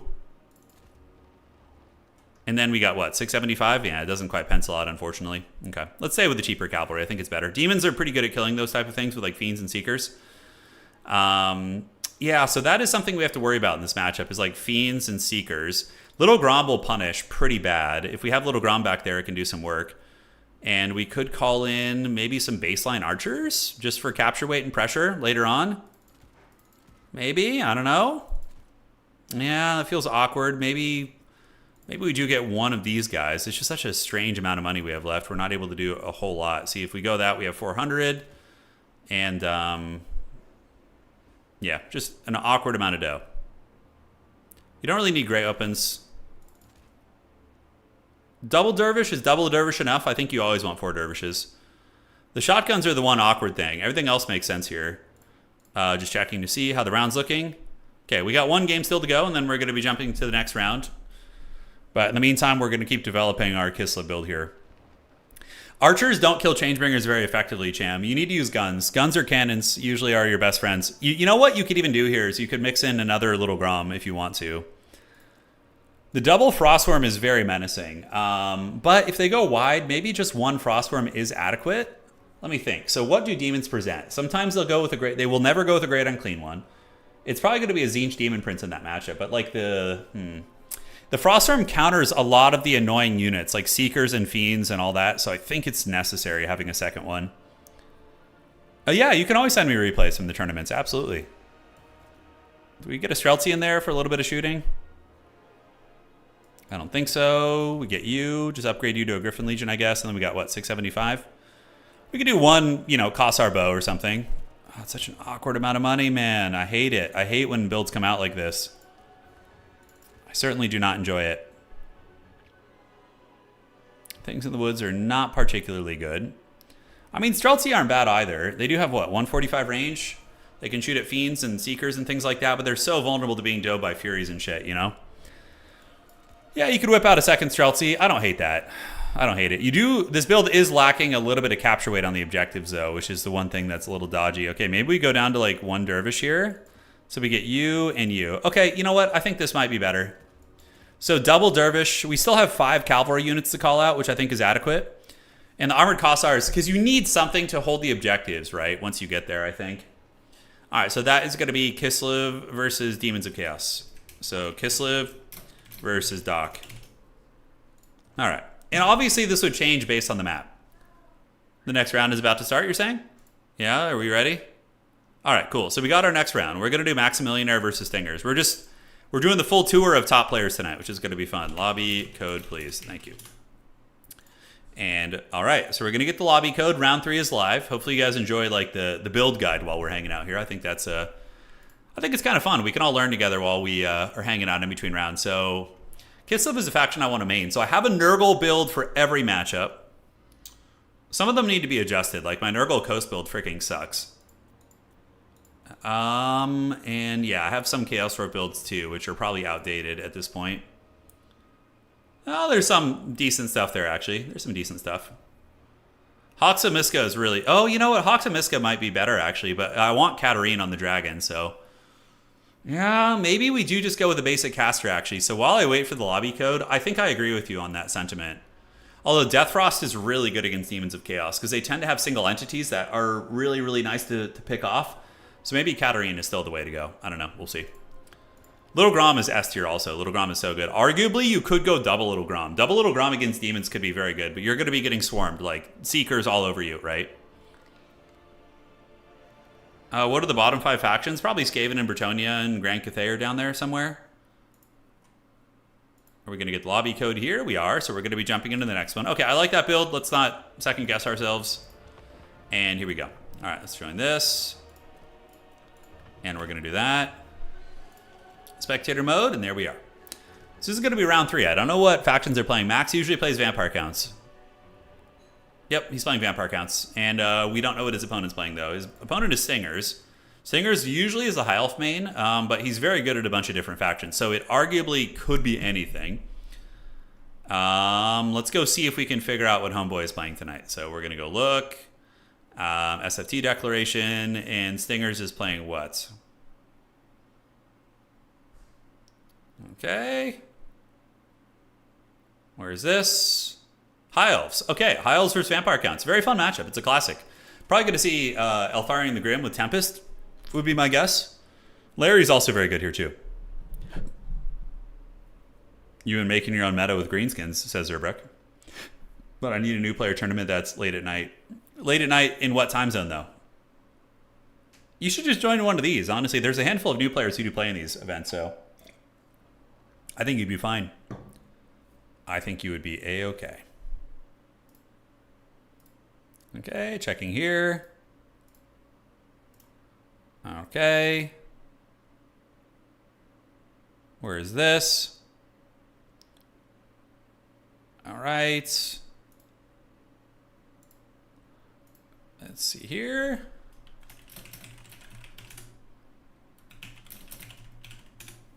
All right, just responding to some of the homies real quick.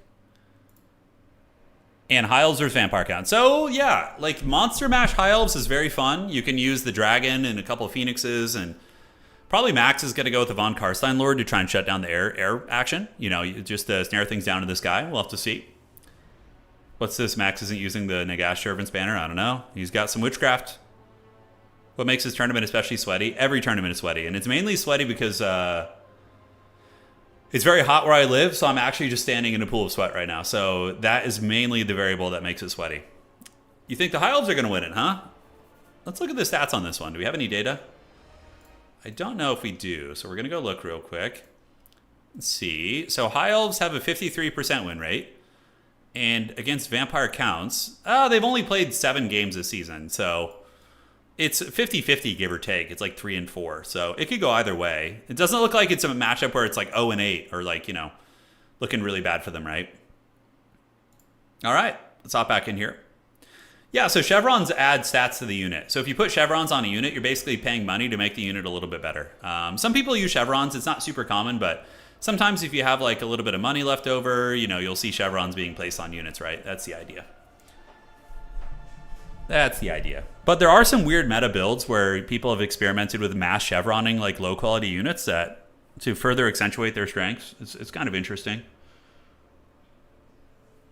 All right. So Max is working on his build. Stinger's going to be working on the build. It looks like we're going to be playing on Borderlow Landing.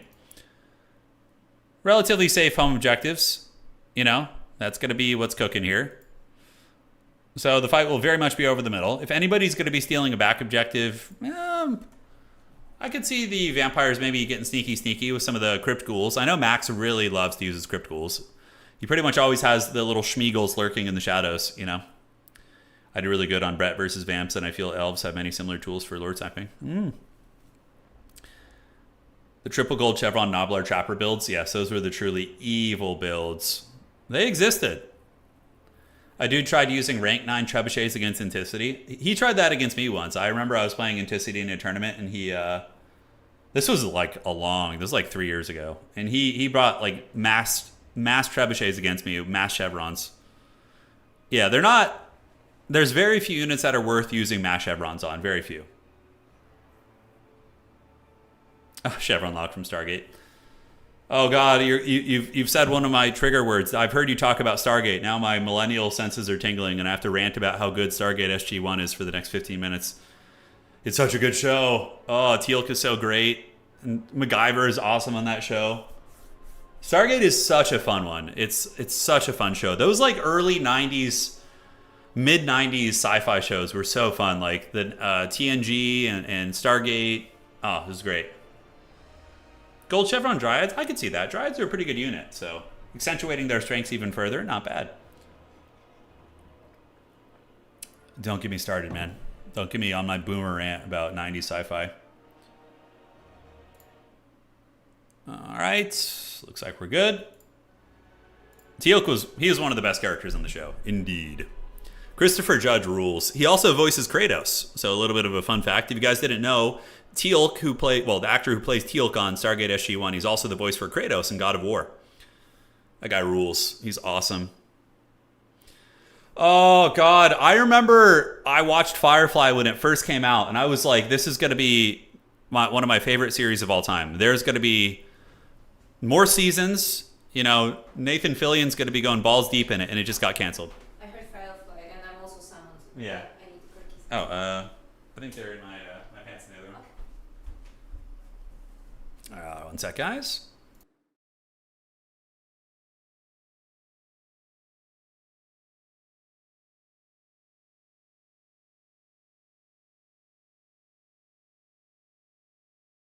All right, guys. So here we go. We demand more boomerangs. I know. Save it for another day. That was so sad that it never got. I can't believe it never got another season, right? Like, wasn't Firefly like very well received? Or it was well received, but maybe it didn't get a big audience, right? Like, what was the causation for that? You know, that's what I'm really curious about. I'm sure there's people who've done deep dives. Anyways, ladies and gentlemen, welcome to round 3 in tonight's tournament. We are fast and furious through the ranks of this event. And it is going to be High Elves led by Stingers versus Maximilianer. So these are two players who are on their main factions and are, you know, at the top of their game, which is going to be very fun. So we do have Shadow Walkers. Shadow Walkers are a very off-meta pick, but if they're allowed to shoot Corpse Carts and Crypt Horrors, they can certainly kill them. 25 missile strength, 180 range, poison attacks, anti-infantry also. So if zombies do get summoned on them, they can kill the zombies, which isn't bad. Spearman in the back, and it is going to be a High Elf Monstar squad. Archmage of High Magic with Arcane Unforging. Very good against vampire casters because it damages them and mitigates their spell casting. And we do also see an Apotheosis and a Book of Hoeth. So yeah, big old scary one right there. Oh, Event Horizon rules. Hell yeah. Okay. I'm focused now, I promise. Arcane Phoenix and Star Dragon, both very good monsters. They can, you know, fight very well against vampiric threats. The issue that the elves are going to be having is holding the objectives against the build of Mats, which is very infantry heavy. So check it out. We got mass amounts of Cairn rates mixed in with zombies. What a cool build. Corpse Cart's going to be coming in just standard dirt cheap Corpse Carts, so no Unholy Lodestone or Balefire or anything like that. Just going to be the rank and file Corpse Carts. Double White Kings, you don't leave home without them. They're like the Homer Simpson meme of like the glue holding everything together. And more Cairn rates. So this is like the Halloween build, ladies and gentlemen. Lamian Vampire Lord is here. And it does have Enfeebling Foe, Invocation of Nehek, and Raised Dead. So the Lamian Lord with the Scepter of Stability, going to be battling the bird, but it is going to be getting afflicted by a Tempest already, I think? No, Arcane and Forging, I just read that. All right, so Arcane and Forging is going to do some fat damage against Vampirella here, but the Vampire for sure will win a fight against an Eagle character. Vampires are very strong fighters, but oh, look at that, using the Scepter of Stability. That's so clutch on Maximilianaire. That mitigates 40% of the damage coming in from the Arcane and Forging there. Very, very nice. All right, so the Vampire is going to be forced to run when the Arcane Phoenix shows up. And now in the mainline fighting, a big blunder here from Stinger. Stinger's getting one of his very expensive units caught by the Cairn Wraiths, which do have 48 movement speed. So the spooky, scary ghosts are on the way in. I mean, they're really on the hunt, and they're doing a lot. There needs to be something to deal with these Cairn Wraiths right now. That is a huge blunder by Stingers. And over here on the backside, we do see Stingers moving in and continuing to fight. The Archmage needs to run right now. Man, he is in the danger zone. Right now, the Vampire counts are dominating this game. All right, so another Cairn Wraith going to be moving in, and we do see the Shadow Walkers getting hunted down by the spooky ghosts, and the Arcane Phoenix is going to be moving in as well. It does do magic damage, so the Arcane Phoenix is a decent counter against these, but really you would need a little bit more. But look at that. One of the Shadow Walkers, 1,000 gold plus Archer unit, is going to be KO'd almost instantly by those Chad Cairn Wraiths. So this game has a massive favor in Max's hands right now. I mean, he's looking very, very far ahead. We see one Cairn Wraith in weak binding right now. The Star Dragon is lurking nearby, maybe thinking about getting a breath attack. On the backside, Talons of Torquilada are going to be called in, and the Arcane Phoenix is going to be flying over to help. Vampirella really, really on the hunt right there. And there's going to be another Arcane and Forging getting used here. But, man, the Scepter of Stability is so good. Now, what should have been done by Stingers is they should have switched the spell to an Apotheosis to bait out the Scepter of Stability and then wait for it to wear off and then cast a spell. Dragon getting a breath attack on the Tithe, and it does a little bit of work there. Now some of the archers are shooting into the Cryptors, but Max is simply going to be able to hide behind this pillar. He's playing World of Warcraft Arena right now, basically. By just hiding these Cryptors behind the pillar, it's going to be really, really hard for these High Elf archers to actually shoot them. On the back, we do see Vargeist coming in, so spooky, scary Vargeist are here. Vargeist are an excellent tool against the High Elves. They basically wreck all of the cavalry. So Reavers, Silver Helms, Dragon Princes, they all get obliterated by these scary guys. And yeah, they're good against High Elf Infantry too, so an excellent choice. Now the Dragon is ripping apart zombies. We see Phoenix Guard being called in, and the Phoenix is going to be using his diving ability, so he's going to be doing his Birth of Fire ability, or whatever the hell it's called, and cooking a bunch of these Cairn Wraiths right there. Actually getting a ton of damage. Look at that, almost one-shotting the Cairn Wraith. That is very, very nice. Okay, so maybe that's how Old Stingers gets back in the game. We'll have to see. So Shadow Walkers continuing to shoot, but eventually the High Elves are going to be the ones who have to push in. You know, they only have so much time. We do have some Phoenix Guard coming in, big dragons and monsters. They do not want to get surrounded by the Cryptors. That's certainly going to be their worst fear. There needs to be some light cavalry to deal with these zombies, and we do see the Shadow Warriors or Shadow Walkers moving in, getting another nice volley into the Corpse Guards. But these Corpse Guards only cost like 300. They're very, very cheap. On the backside, Book of Hoth is activated, and we do see the Vampirella running away. So the Lamian Vampire Lord with the Scepter of Stability has been MLG. And look at the damage on the Shadow Walkers, by the way. Beautiful play. That was from the White Kings using their Scab Scrape ability, their sword, to drop the AoE damage ability right there. It did some huge work. Now, we do see one bird moving in with the dreaded Star Dragon, so maybe Stingers is going to be able to get a pick here. I mean, this is nice. Going after the White King with your two big monsters is certainly a way to do this, and the Vampire is now going to be moving in with the Cryptors, which are going to be getting blasted by the Shadow Walkers, so exactly what they're looking for. These zombies, though, are a really, really obnoxious screen moving into the front, and we are going to be seeing the Elven monsters retreating as the Vampires sound the Horn of War and advance their entire army here. So are we going to be seeing another Arcane and Forging? It's been a bit of a miss so far. The Arcane and Forging has not done a lot of damage, right? It's been a little bit of a tricksy hobbit. On the backside, Talons of Torquilada are now in. Now, these are archers that do fire damage, so they're going to be a very good counter against the Cryptors if they can. Dragons moving in to tear apart the zombies, but remember, that's only 100 gold. Currently, Stingers is saving up 2,400 supplies. I have no idea what he's saving for right now. I have absolutely no idea. But the Dragons is going to be able to rip up these zombies. You can see it's in critical binding. And the Shadow Walker is now trying to get in range. Phoenix needs to get another nice bombardment on the Cairn Wraiths there. Vampires, they blobbed up all their units and got a fat AoE heal on these Cairn Wraiths right there. So that was very, very clean right there. And yeah, the fight rages on. Elves are just trying to solve this puzzle box right now. They're basically like, okay, how do I break through this vampiric army? I do think an idea of getting like 2 or 3 Reavers and stealing the back objective could be a very viable play. But look at this. Oh, we get the Halloween Cavalry coming in. It is going to be the Hex Wraiths. All right. So Hex Wraiths are badass. They have 100% armor piercing. They're ghostly, so if you don't have magic damage, they can be very menacing to deal with. They kind of look like Nazgul a little bit. When you zoom in on some of the Hex Wraiths, they look so freaking cool. Look at these guys. Oh, yeah. Just rad. All right. Now, will they engage? Stinger's dropping another Arcane and Forging on the Vampire, getting the health down a little bit lower. And on the backside, we do see Reavers. And like we talked about, Stingers is going to be going for a back cap right now. But the Vampire should be able to respond pretty easily by bringing over their Vargeist. But then how you counter that is you send your Dragon and your Phoenix over there while pushing up on the main line with all of your archers. The Elves are going to be in a triple cap situation. Man, look at the Dragon bombardment, or the Phoenix. It did its bombardment ability, and one Cairn Wraith getting KO'd down to freaking -4 leadership and losing like 80% of its HP.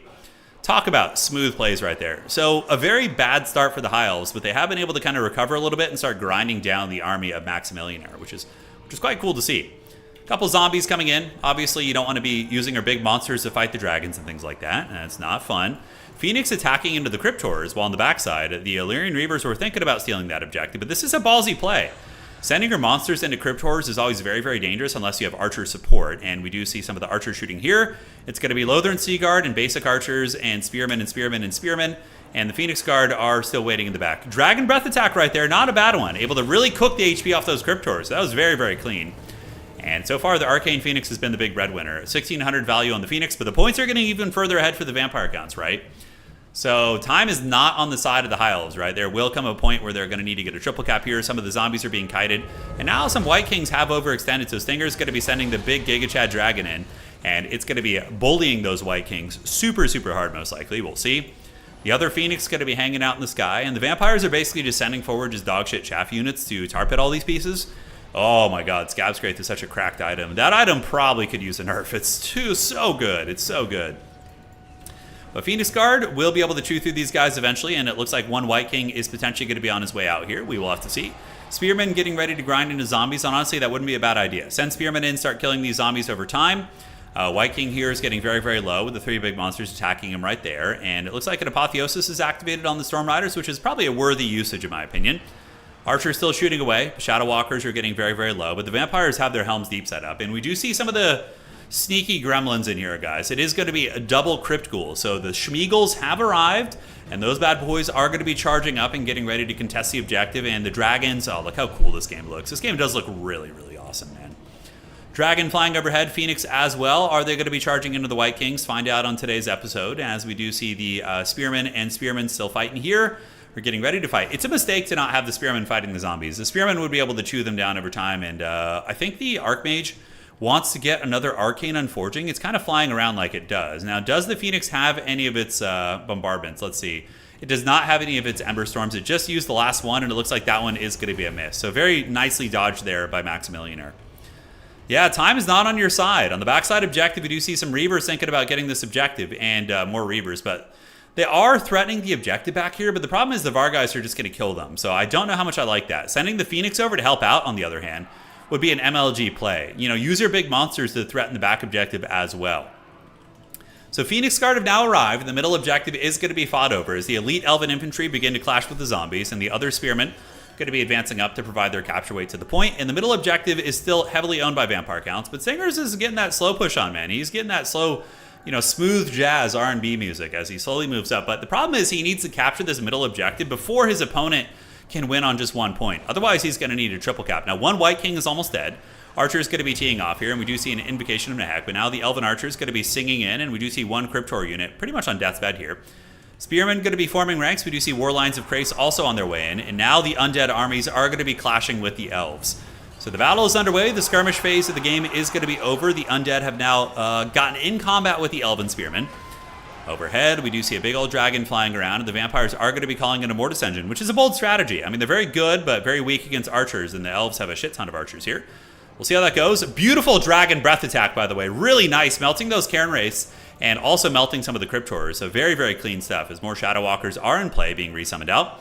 And now, how are the elves going to be dealing with the Hex Wraiths? That's going to be problematic, considering they don't really have magic damage. Vampire's going to be dropping a zombie summon, so really nice. Going to be raising the dead underneath the archers right here, which is going to be very, very clean. So there they go. And moving on in are the undead, because they know that they're going to win on objectives. The undead are obviously falling massively behind in value with the way they've been playing. They haven't been engaging really. But, oh my god, that Scab's Wraith was so freaking good. X-Ray's doing a little bit of cycle charging, but not wanting to get in combat with spears. And we have a Royal Rumble of a pit fight here in the middle. Arcane Unforging most likely going to be activated or an Apotheosis. Those archers did get obliterated right there. The zombie summons, look at this. Beautiful Vampire count play. These archers tied down. These archers running from bats. These archers on death's bed from the Scab's Wraith. Just such brilliant play there, honestly.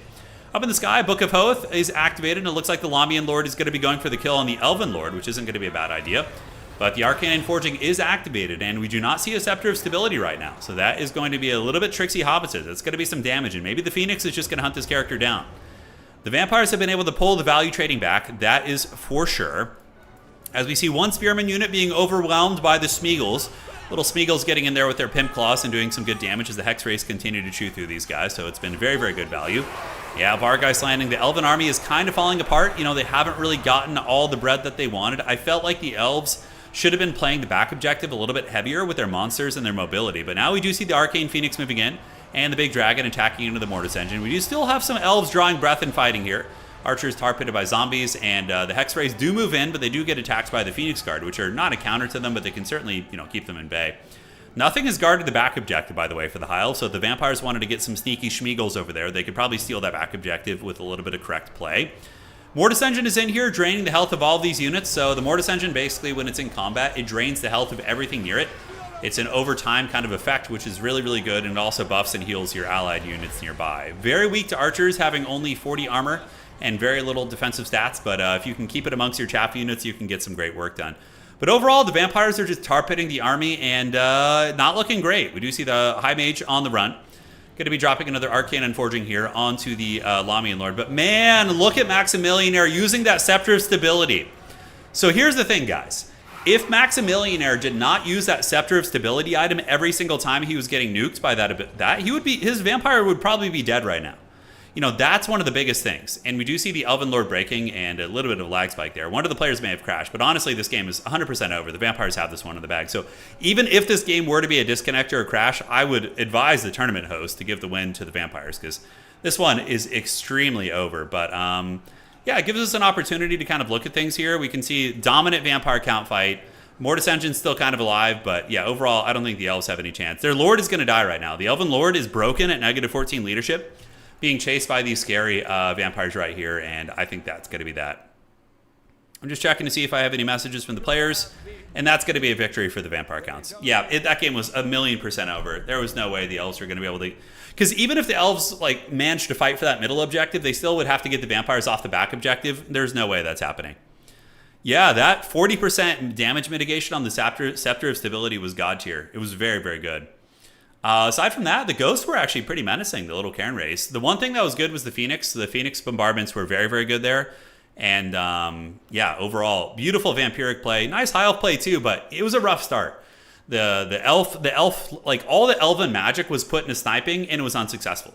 The Shadow Walkers did good damage, but one of them right away was killed, which is a really, really bad start for them. The Dragon got okay value, but didn't have the time. So yeah, GG well played. Really, really fun match there, ladies and gentlemen. And we will be getting ready for the next one.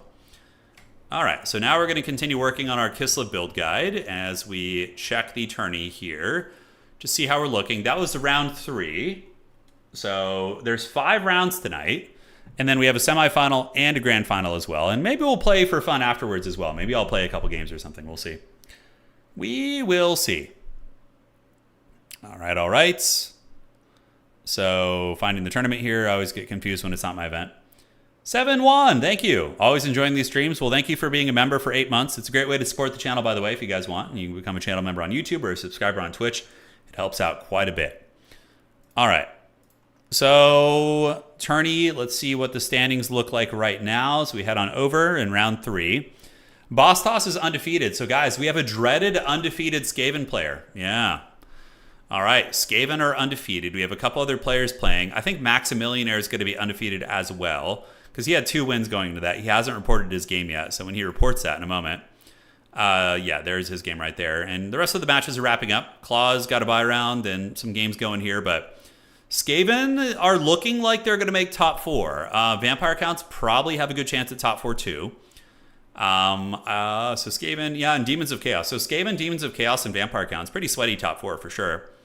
And we will see. Subutai and Death, Ricochet, like all these guys sitting around 2 wins have a decent chance of making top 4. Own Goal is in the pits currently, but if he wins this game, then he'll have a decent chance as well. So we will see. Doing the Horned Rat proud. Yes, yes. Skaven getting it done. All right. So where were we? So we have a build for the Demons of Chaos.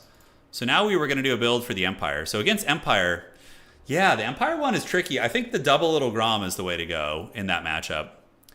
So against the Sigmarites, we go double Little Grom, I think. Because I barely lost the game against the Empire last time with the double Little Grom build, and it was pretty effective. And the map wasn't even good for us. So I think that is the way to play it. Arno is Skaven tonight too. Nice. Skaven going balls deep tonight, man. Yeah, they are. All right, so double Little Groms. And then what gave us problems on the Empire? Because this counters, yeah, we need to have an Ice Witch of Tempest. And Hawks of Miska is like a god tier ability against the Empire. For clearing out their state troopers and stuff, it's so good. Probably put her on like a Warbear or something. Just give her a little bit more HP and the ability to fight. All right, so I like that. And then for the main line, you're probably going to want a couple Kossars. Skirmishers against Empire, I think we need to go wider because we lost against Empire last time because we didn't have a wide enough build in the front. So I think honestly going Penta-Armored Kossar against Empire is really good. And then from there, we can mix in a Streltsy, kind of keep things honest. Although maybe a Pack Trapper could be good for early pressure. So Warbear Rider against Empire. We want Mass Dervishes. Things in the Woods are probably good here, I think, because they can fight state troopers. They're good against Empire cavalry too, like Empire Knight equivalents. So I think that's going to be pretty good. And yeah, wider against Empire for sure, because last time I just got man-tided. I still almost won the game, but I lost because of that, I think. I don't think we need any characters, really. You can go double Skirmisher probably in the opening build. I think it's going to be pretty nice. And does the Ice Witch have any other spells? We could do a Hailstorm. Oh no, Gust of True Flight is a big part of the build. Yeah, so Gust of True Flight, if the Empire goes artillery, you use this on your Little Groms to give them better range, and you're going to be able to trade very well. We want a Patriarch. So Patriarchs are really good in case your Little Groms are in an artillery duel. I think you're going to want one. And all you're going to bring is the Salak's Lullaby and a horse, so just dirt cheap Patriarch, right? Also very good for war. We need a faction war. We do. We'll do one. Boss Hoss, I was thinking of doing like a flash faction war, so hear me out. Let Dustman do the admin. Yeah, absolutely. Hear me out. So I was thinking, Boss Toss, of doing a flash faction war where it's a tournament on Total Tavern, which is limited to 24 players. So I would need to find a way to add a player limit on the website. And each faction can only be picked once. So I would announce it. If you sign up, there's no dropping. You have to like play it out. And it could be bracketed too, which is fine. And then you just sign up with a faction. And once that faction is picked, other players can't play it. And it's just kind of a flash faction war, right? Which I think would be really fun. Where do Kislev get their guns from? Probably the Empire, and probably from the dwarves, and a little bit on their own. I'm sure they have some gunsmiths too. All right, so against Empire, what else do we need? We have the things in the woods. I think we do want a Winged Lancer. Winged Lancers are very good. And then in the late game, probably going to want to deal with, let's see. Yeah, because they're going to be pressing us with spears too, right? Streltsy are very good in this matchup, so I think mixing in one Streltsy in the backfield is going to be nice. And honestly, maybe you can cut one thing in the wood and get another Streltsy out here. I think is going to be very nice. Oh, I'll do another Age of the Ring tourney, 100%. Yeah, early next week, like Monday or Tuesday, we'll do one. Maybe even Sunday. It depends on my schedule, but we got a busy weekend. We're going to the carnival tomorrow. I'm going to go battle the evil carnies and lose my money at their carny games. Oh, yeah, I like this build. I think this build's pretty good. Little Groms will keep their cavalry and their artillery and guns in check, and like also wreck their Hawklands if they go that way. You have a wide infantry line, which is going to be able to meet a man-tide head-on. You have a pretty good cavalry corps. You have Streltsy for some utility, things in the woods to kill greatswords, and also against Empire Knight equivalents, Warbear Riders, Dervishes. This feels like a good build. So that's going to be Kislev versus Empire. Kislev versus Empire. You know I'm a big artillery enjoyer, so I think that's going to be good for us. Okay. Let's refresh that, and it looks like the next round is almost ready. We got one game left, guys. Smooth.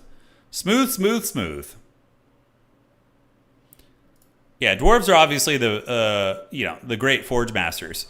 So far we've done a build for Beastmen, Demons, and Empire. High Elves are going to be next.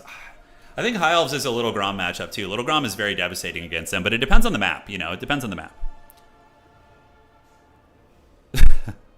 Daddy Putty, thank you for the donation. There we go. All right, we're getting there. We are getting there. Thank you for the donation. Age of Wonders plans. Yes, I'm going to play it. I'm going to see if my wife wants to play it, and we'll also try and drag in the Dirty Dog Professor Pone. Maybe it comes out on Tuesday, right? The new Age of Wonders update? We could do like a 2v2 or something. You know, that would be fun. We could do like a small map 2v2 with Anna and Pone and you know, get some folks in there. Boss House, Ricochet. You already... Oh my god, Dowie versus Skaven. That's such a suffering matchup. It's so bad. Pudding, thank you, man. Thank you for the donation. All right, so just still waiting on the last game. And what do we got? Let me get start working on the High Elves here. So if we're playing against High Elves... Okay, with Kiss of... I believe I beat a very good High Elf player last time. And I do really think that the double Little Grom is really good against High Elf too. Like, it wrecks their monsters. Did I play this last time, guys, in the Kislev one? Do you remember? I think I did. Do you guys remember the Kislev SFT? I'm pretty sure I went double Little Grom here. I can't remember. Okay, so dervishes are nice just for protection and archer diving. I don't think we're gonna have time for this because I think the next round's gonna start. So we'll get back to this. Thank you, Princess. Appreciate it. There we go. Hey, Soza, thank you for resubscribing, man. I'm gonna go check my own stream. I think I am. Because those builds were good, the ones we come up with. 716, thank you for the fiber. He says, I was today years old when I realized the faction selection screen is from alphabetical. Oh, yeah, yeah. I didn't know that either. Is it really? Let me check. Oh, no shit. Oh, I didn't know that. Oh, that's kind of interesting. All right, guys. So we're firing it up. Round 4 is not here yet, so might as well just work on the build. Okay. Because you never know. Sometimes these last games run really long. All right, so Elven Caster. Drugina is kind of an interesting tech. You know what? How is the Drugina against High Elves? You know? So let's think about the Drugina. We put him on horseback. He's an anti-large shooter. We can get the Cursed Frontier for the reload skill and restock. And I don't know how good his arrow is. And the Blessed Helm, you cut that as well. Although in the artillery duel, it's not bad. He's very, very cheap. Who's the princess? My wife. That's who I called princess, not you guys. Come on. Get your minds out of the gutter. All right. So what about the Drugina against High Elves? Is he actually good? Or is it just more cost-effective to go with an Ice Witch? I feel like the Ice Witch might be better. Yeah, the restock ability on Little Groms is actually kind of heavy metal. So then you would need an Ice Witch of some sort. Or you could go with a Hag Witch on a Chariot. It's kind of an interesting idea. So we do a Hag Witch on a Chariot. And do we get Buna? What does the Buna one have? It's the Beast one is really good because it has a summon ability. It can summon to things in the woods. Round 4 is up. Okay, we'll come back and theorycraft this after the next round. We gotta stick to the high octane action here, ladies and gentlemen. It's time. All right, so we have... Who have we not seen tonight? So we're gonna do Arno versus... Oh no, that's a Skaven versus... the dwarves getting a rematch into the Skaven. Oh, that's so funny. It ain't my tournament. Don't blame me. All right. Let's watch some. Let's watch Dark Horse. He's been hanging out in the streams, and he's been really going for it. Yo, lobby code, please. I think this is the Dark Horse player. Dark Horse, is that you? Which player is it? Yo, lobby code, please. I don't know which Dark Horse it is. We have a couple of them in our Discord, but I think it's this one. So we're going to watch your game versus the Duke. Because we're going to watch... We've been watching like Uber Sweats play. But we'll watch some players who are intermediate, maybe a little bit newer to the game here. And see how they do. Let's see what they can cook up. Although honestly, I might just join whoever has a spec slot if they don't respond. Yeah, no responses yet from those guys. Okay. I'm trying to see. We could watch Dwarves vs. Skaven. Do you guys want to see Suffering? Okay, I found Dark Horse. He's responded. All right, so the lobby is going to be called D, and we're going to do this. Great. I think that's the password. He's got a forbidden password here. Let's see what it is. Okay. There we go. So this is going to be our next match. Let's see what these homies are playing here. Hey, Gleenwald, good morning from Germany, and welcome to all the sleepers here today.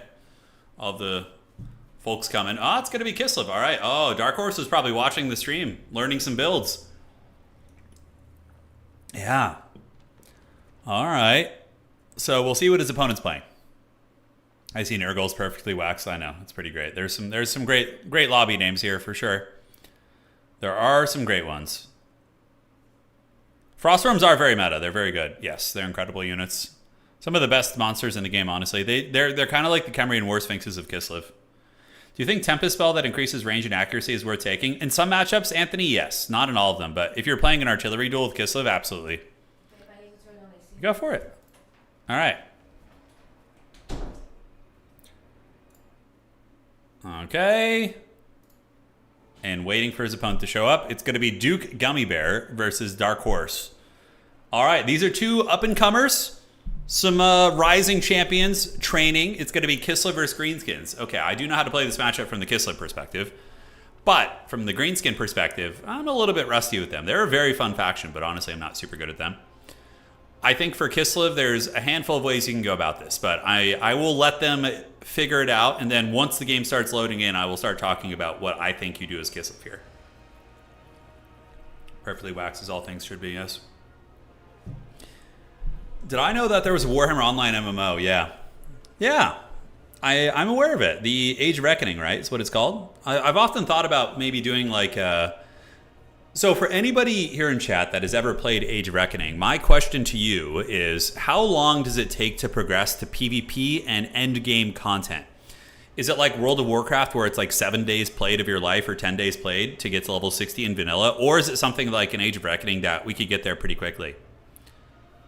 I would be very, very curious, because what we could do is we could do a... Yeah, it has amazing PvP. Okay. It's mostly a PvP game. You do it at level range past level 10. Okay. There is no end game. So PvP is kind of the end game there. Okay. So do you PvP while you're leveling, like out in the wilderness, or do you PvP while you're in like an instance or like a battleground type thing? How does that work? Curious to see how that goes. You can get there pretty quickly, but they do double XP weekends on scenarios to level fast. Okay. Because I was thinking if it's like a really fast experience, what we could do is we could do like an event with all of us where we could, like half of us could sign up for Horde and Alliance, and not Horde and Alliance. I was thinking, wow, oh my God, of the, I guess of the Order Tide versus Chaos and Evil. Yeah, I'd be curious, like, because I don't really have the energy to grind another MMO, but if we could just get straight to the PvP action and have like a really fun kind of event or something, that could be kind of cool. Yeah, I have no idea. There are dedicated PvP zones within the world. Yeah, I never played it though, so I would be very unfamiliar with how that goes. All right, Kislev versus Greenskins here. It's going to be Duke Gummy Bear. He is not ready yet, but Dark Horse is ready. The pride of Australia, I believe. All right. Goblin Shaman, Dark Elf Sorceress is a monstrously strong duo. I bet there's some OP combos there. It's not like a traditional MMO. You hit create character and beeline to PvP zones from level 1 and start going from there. Interesting. Low level PvP was just pushing people in the lava. All right, so this is going to be a fast game because we're on Itza. Now, Itza is one of the few creative assembly maps, which is quite good.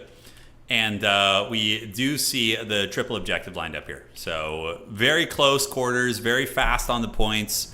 The games tend to go very, very quick. All right, so taking a look at the build here of Duke Gummy Bear. Duke Gummy Bear has a front battle line of Orc Spears and Black Orcs. Now, Black Orc rushes can really catch Kislev off guard if they don't bring things in the woods. So we do have double Black Orc. So these guys are badass. One of the best units and coolest units in the roster. Not best, I would say, but they're really cool. They're actually good. They're not like the best, but they're solid. So Black Orcs will defeat Kislev Cavalry, and they'll defeat their infantry. They're weak against bows. They're weak against monstrous units and that sort of thing. So Spears and Black Orcs in the front with a little bit of an archer line in the back. A Black Orc boss is an interesting tech. Now, the cool thing about him is He has the Rabble Rouser ability. So basically, if you have him near your spears, they're not going to get terror routed by the big dragons. All right, and the Brass Cleaver for the attack stats. Boarboy Biggins on the flank for the Duke Gummy Bear. And a bit of a flank over here as well. All right, guys, it is going to be the Night Goblin War Boss. He's going to be there rocking it. Tormentor Sword and Fermented Fungi make him one of the best snaring slash trapping characters in the game. Basically, you rampage the enemy lord, they're trapped for 15 seconds. And then when that wears off, you use Tormentor Sword, which is going to be snaring them for another 9 seconds. So in total, you're going to be getting 24 seconds of snare time on somebody's character, which is very, very devastating. Looking at the Kislev army, ladies and gentlemen, it is going to be a front battle line of armored Kossars, backed up by some Kislevite warriors and bows as well. No, actually, mostly just armor. So durable spears with a little bit of bow action on the flanks, but nothing too crazy. No big monsters. I would hope for Dark Horse's sake that they do have some sort of a monster in reserve. The Frostworms are insanely good against Greenskins because they wreck their cavalry and they terror out the infantry. They're very, very good. Ice Shard and Snowflake Pendant, but what magic is it going to be? It's going to be Death Frost. Interesting. So going to be looking to snipe the Greenskin Lord, which isn't bad. Icebane's Kiss, though, is really good here as well. Dark Horse, if you're watching this back, you definitely should bring Icebane's Kiss. It's insanely good at clearing out orcs and goblins. But that is going to be it for the Kislev army. Very standard stuff. And, you know, it could do well. It does have some vulnerabilities, but we will see if they are exploited here in this game. All right, the battle for Itza is upon us. And the Greenskin Wog are going to be advancing out of the bushes.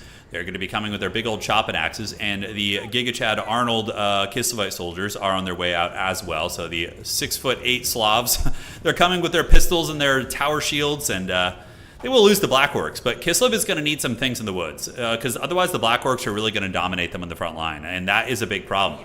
If the Black Orcs just uptrade and just, you know, not even uptrade, but just trade effectively into these warriors and push into the secondary line, it's going to be very problematic. Now on the flanks, we do see the Savage Orc Boar Boys going to be chasing down the Winged Lancers. Savage Orc Boar Boys with, probably the anti-large variant would be able to win here, but this is a really good trap here. So Dark Horse does lure his opponent in and then charges him with Dervishes as well as Winged Lancers. So even though the Savage Orc Boar Boys would probably trade well into these units, just the sheer numbers of Kislevites is going to be the end of their career. But, you know, they go out on their shield. One Dervish is going to be taking pretty heavy damage, but overall the Savage Orc Boar Boys are going to be getting folded. And the first win of the game does go to Dark Horse out here on the far side as those boars do get wrecked. Greenskins get the high ground objective, so that's a nice play by the Gummy Bear. And now Gummy Bear is going to be getting in with his dreaded Black Orcs. Now, is that a Little Grom I see in the back? Little Grom is okay against Greenskins. It's not a bad idea at all. Shooting Black Orcs, shooting the Boar Boys and the various characters can be very effective. And now Kislev is going to be unleashing their hybrid shooting. So the pistols of the skirmishers going to be shooting in. Oh my god, that guy was holding the pistol sideways. Did you see that? Oh, I love it. Look at it. Wait, is he holding the pistol? No, he's inspecting it. Okay, I thought he was holding it sideways as he shoots it. So it's all fun and games until the Black Orcs get in combat. They do also have a Black Orc Big Boss. Probably getting the Little Grom to shoot the Big Boss would be very effective, although shooting the Blorks is also a very good choice. Paul Blork Malkop. There you go. All right, guys, so the Black Orcs have gotten in combat, and it looks like the Kislevites are going to be retreating immediately, taking pretty heavy casualties on the way out. But where are the things in the woods, and where are the armor-piercing units to deal with the Black Orcs? Over here, we do see the Savage Orc Boar Boys getting folded up. Now would be a good opportunity for the Greenskins to absolutely bowling pin their backfield. So basically, you take all these cav units, having won the flank fight, you run over all of their archers, and you rear charge their weak units here. That would 100% be a good play. Now, in the backfield, it's getting a little bit cagey. We do see a bit of a boss fight going down. Kislev calling in Winged Lancers, but look at this, the rampage on the Ice Witch. The assassination attempt is in full effect. So the Night Goblin War Boss is going to be getting a prison shank into the Ice Witch, who's trapped by these Spider Riders. And now Buyer Blood is activated, and this is going to be ugly. Now, using Death Frost on the spiders is a huge mistake. You would want to use it onto the Night Goblin War Boss if you could, but it looks like it's going to be a little bit of a misclick there. Overall, Greenskins obviously are, you know, they took some L's on the flanks here, but this is a big win for them. Getting the Ice Witch that low is quite huge. Winged Lancers going to be coming in. Fanatics are going to be unleashed by the Night Goblin War Boss. So Gummy Bear with a very, very nice one right there. And the Ice Witch is going to be on the run. Death Frost on the War Boss is the correct play. So honestly, if you tar pit the War Boss with Dervishes, he's going to have a hard time escaping, and then you can maybe even get a kill on the Greenskin Lord. We'll see. The Black Orcs need to be given a charge order, and they are given a charge order in the front, so they're going to be getting into the armored boys here. And the other Blorks, Paul Blork Malkop, where is he? He's on the high ground, and those Black Orcs are actually taking a bit of a beating from the Kislevite warriors, but that's also, they've been getting shot by other things, if I'm not mistaken. I believe a lot of the pistol fire was able to get the job done there. So now that, you know that Haggard meme, like call an ambulance, but not for me, that basically just happened. It looked like Gummy Bear was going to be able to get a kill and knock down that Kislev Ice Witch, but then she called the ambulance, but not for her. It was called for the Night Goblin War Boss. As they're very squishy characters, they do have decent defensive stats, but their HP and armor is very low. And the Kislevites are pretty elite, so they're going to be able to surround this little goblin, and he's going to be taken to Pound Town by a bunch of big sweaty Slavs here, so we'll see how that goes. And yeah, that is broken. All right, so far side objective, objective 3, going to be held by Kislev. And the middle objective is being held by Kislev as well, as we do see the cavalry coming around the backside, running over a couple of those archer units. So it looks like the archers were compromised. And the Black Orcs doing very well. I mean, they're winning all their fights, but numbers are numbers. And these guys get behind the Black Orcs. They have their pistols drawn, and they're going to be using whatever pistol fire they can to drag down these big behemoth fighters. And the Black Orcs being shot in the back is going to be tough. Little Goblin Lord is going to be broken, so this is really important for Dark Horse to win the game, is they need to finish off or chase off the Goblin, because then the entire army of the Greenskins is going to be in the trash can, basically. Black Orcs are still fighting hard, but I don't think there's going to be enough of them to carry the game. Little Groms are doing great damage, and yeah, you can see the Little Grom here has been shooting into the Black Orcs and getting some really, really nice damage. And on the top side of the battlefield, Kislev is reigning supreme. So they are winning most of their fights. Squig Hoppers are very good here, but Squig Hoppers do not want to be fighting enemy cav units. Their 20 melee defense and their low melee attack is made up for by their bonus force infantry. So typically, Dervish equivalents are going to be getting it done. This objective most likely going to be going to Kislev as well, as the Dervishes will run down these Greenskin archers, and it looks like it's going to be a complete rout. The Greenskins looking to be on the back foot as the War Boss is finished off, so it looks like the Little Goblin was munched on right there, so there he goes. He had a good run, but he met the Snow Kitty and the cat. Oh, look how adorable the cat is. Yes, it's able to stretch right there. And it did feast on Goblin, so Goblin flesh back on the menu for that cat. On the outside objective, we see the Greenskins making a little bit of a flank play, thinking maybe they can ninja this point, but it's not going to happen. Cossars with Spears will 100% beat Forest Goblin Spider Riders, especially the Archer variant, ripping a couple shots in the way in as well. Not really under any threat here on the far side are the Cossars. Looking at the battling here, the Ice Witch has returned, and the Black Orc boss is kind of standing idle, just getting shot. He knows the end is near. He's just kind of embracing it, as he is going to be getting afflicted by Death Frost right there, which is going to do a ton of HP damage. And Kislev has pretty much run away with the game. Dark Horse is sitting at 7,400 value. Night Goblin Archer's taken offline here, and a couple Squig Hoppers are going to be in the pits of hell as well. So GG, well played. Yeah, it was a fun little match, honestly. Some good scrapping in the beginning. You know, we had the Cav ambush here in the beginning for Dark Horse, which is very nice. And then, you know, Gummy Bear had an excellent play. Gummy Bear almost got the Lord Snipe on Kislev, which would have been brutal. But the ambulance reverse Uno came for him, and he was forced into the Shadow Realm there. So I don't think there's anything. A bit of a lapse in micro here by Gummy Bear. He kind of forgot about these units, but it's not really going to matter. This game's, I would say, 1,000% over. And even if the Kislev player did disconnect, I would advise the tournament host to give the win to them, because there is pretty much no comeback opportunity here for these bad boys whatsoever. We do see the Black Orc boss creeping around in the shadows. Going to be a rolling. So Sweet Pig, that hog is going strong, but not going to be able to do much. I like the Black Orc bosses. I think they're pretty fun characters. Little Grom is going to be coming after him. Okay, let's actually just not watch anything else. I think we just need to watch this. This is, you know, this game has wonderful cinematics. So you ready? So there's going to be a Death Frost and a Little Grom. Come on, shoot the Little Grom. Give us the karate chop. Come on, Little Grom. Oh, we got blue balled, guys. I'm sorry. We got blue balled. GG, well played. Fun game. So these were more intermediate, newer players playing here in this game. Very fun to see. Hopefully some of the commentary can give some tips, but you know, I didn't hate the build. I think the Black Orcs are really good, actually.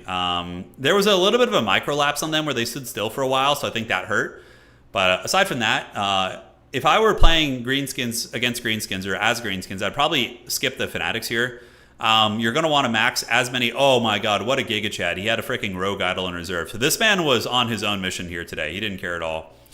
The Kislev build was fine. It was lacking tools to deal with Black Orcs. So oh no, he had things in the woods. He just didn't call them out. Okay. Honestly, pretty good Kislev build. I don't think it's too weak. I think the magic usage was good. Probably mixing in an Ice Maiden's Kiss just in case you can't snipe their Lord is a good call. The Little Grom was fine, and yeah, I don't have too many critiques, although you need Terror against Greenskins.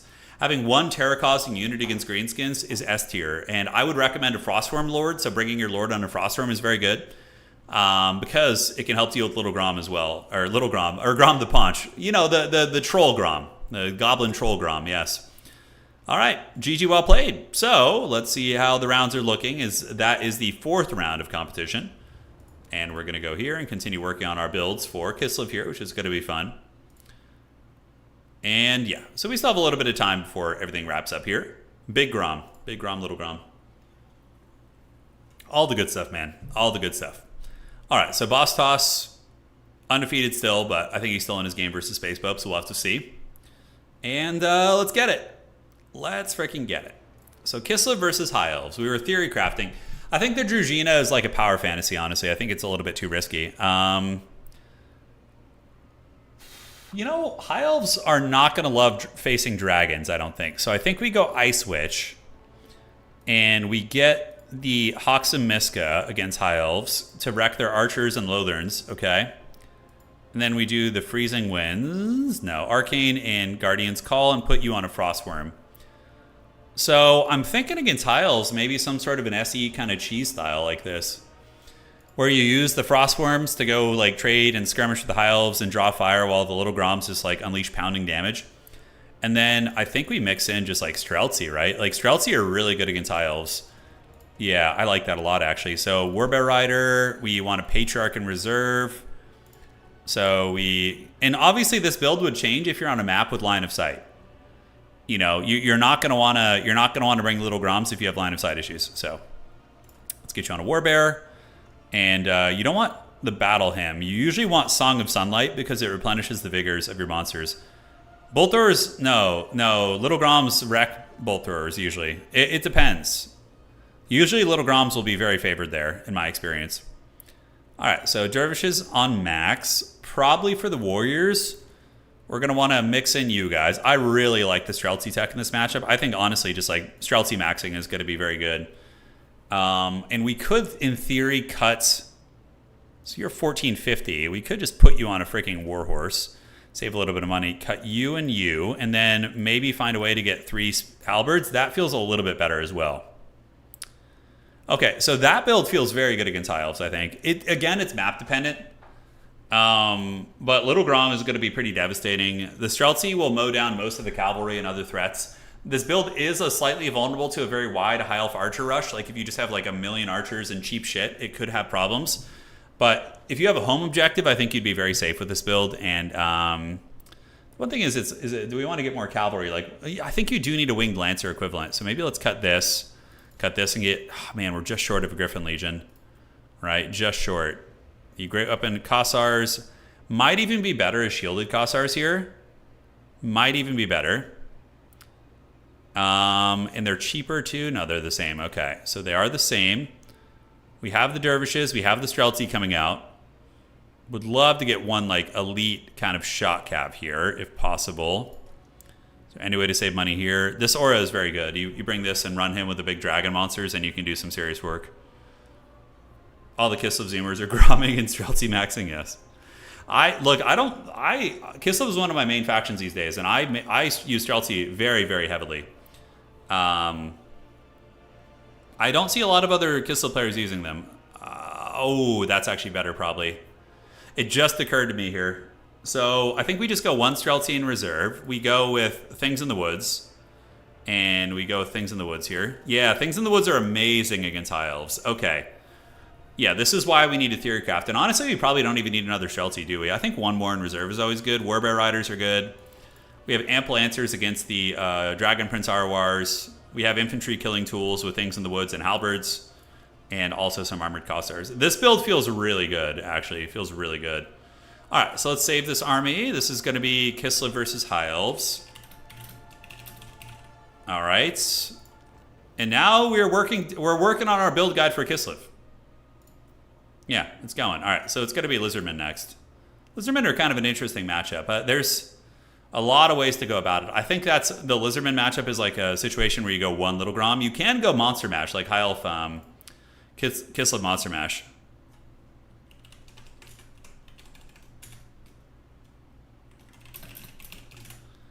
All right, just responding to Dark Horse here, and let's see how we're looking in the round. Don't want people waiting on me. Although I don't think they would need to. They could start without me. All right, so we still have a handful of games. What if they trample the Streltsy at the beginning? Well, if they charge the Streltsy, they're going to be charging into 2 Little Groms and 3 Streltsy and then 2 Dragons as well. You can also call in dervishes and warbear riders to fend off early aggression, so I think you're fine. All right, so Kislev versus the Lizardmen, right? Okay, so this matchup is an interesting one. Kislev versus Lizardmen. Where the hell are the Lizardmen here? There they are, Battletoads. Okay. All right. So Kislev versus Lizards. What do we do here? The Stank Train is okay. She's a little bit vulnerable to being sniped, I think. The Rampage is cute, but not necessary. So frontliners here need to be Armored Cossars, because of all the blow darts and shit. I think you do a wide Kossar line. One little Grom. I don't think you go harder than that. And you definitely want to max out on dervishes. Warbear Riders are your best friends here. So I think you go double Warbear Rider. Because they'll counter all the Lizardman cavalry and be very strong. The Lord choice is interesting. We have some options. I think Sled Katarine is actually very good. You could go Froststorm, but the sled is going to deal with the skinks and like the mass infantry, and you go Death Frost and just the Ice Maiden's Kiss. Frost Shield, stand your ground. We're going to cut that. Okay, and we could mix in some Streltsy. Maybe Streltsy, I think, are better than the archers in this matchup. You could do the shotgun Streltsy, but I prefer the longer range ones out of the gates. Yeah, Boris is not bad here also, but I think Sled Katarine is amazing because they love to spam skink hordes and also love to spam the Saurus and whatnot. Okay, so I think we cut you. We're going to get this and get two of these guys. Yeah, so that could be our opening build, although we could just do this and get the Watchmen in the Night. They're not a bad choice. They wreck Saurus and skink, so I don't hate this. All right, so Streltsy in reserve to deal with Kroxigors and other big monsters. So we get Streltsy. And then we're going to want probably a couple of halberds. So are we weak to SE here is the question. We have Little Grom, we have 2 Warbear Riders, and then we do also have 3 Streltsy. It's still a tricky situation. I think I want to cut 1 Streltsy, get a Thing in the Woods, just to help out. Although, Things in the Woods aren't even that good in that matchup. Incarnate Elemental Beast, Chom is too risky here, brother, because they have all the skinks and the salamanders and things like that. They mow you down. They mow you down pretty good. All right. So aside from this, we're going to go ahead and get a Snow Leopard. So Snow Leopard's going to be coming in. I think Snow Leopards are a really nice addition just to have something to nibble down big targets. Yeah, sleds are good in a lot of matchups. Honestly, you can do Sledhammer here too, NJ. You can totally do sleds here. You will see some sled builds. Yeah. Something is weird about it, Jer, but it's all good, whatever.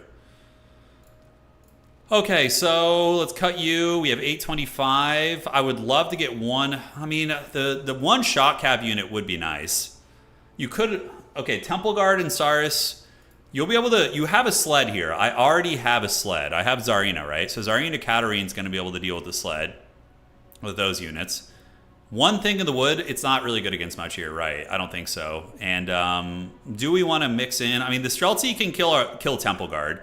I would love to get a 3rd Streltsy. So maybe we cut the Snow Leopard and just get the Streltsy, and then we can mix in what?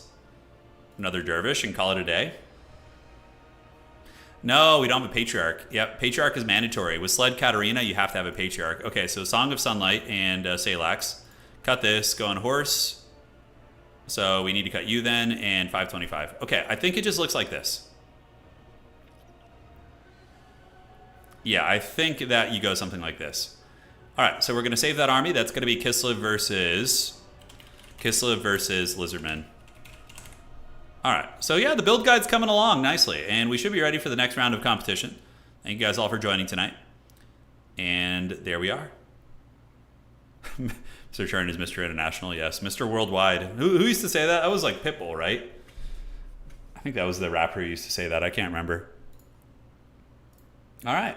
Let's drop it like it's hot. I think it's a good build. Yeah, I think it's good. Kislev is so fun. I think I'm going to play Kislev in the next tournament I play in. I just have so much fun playing them. Like, using Streltsy and Little Groms is such a power fantasy.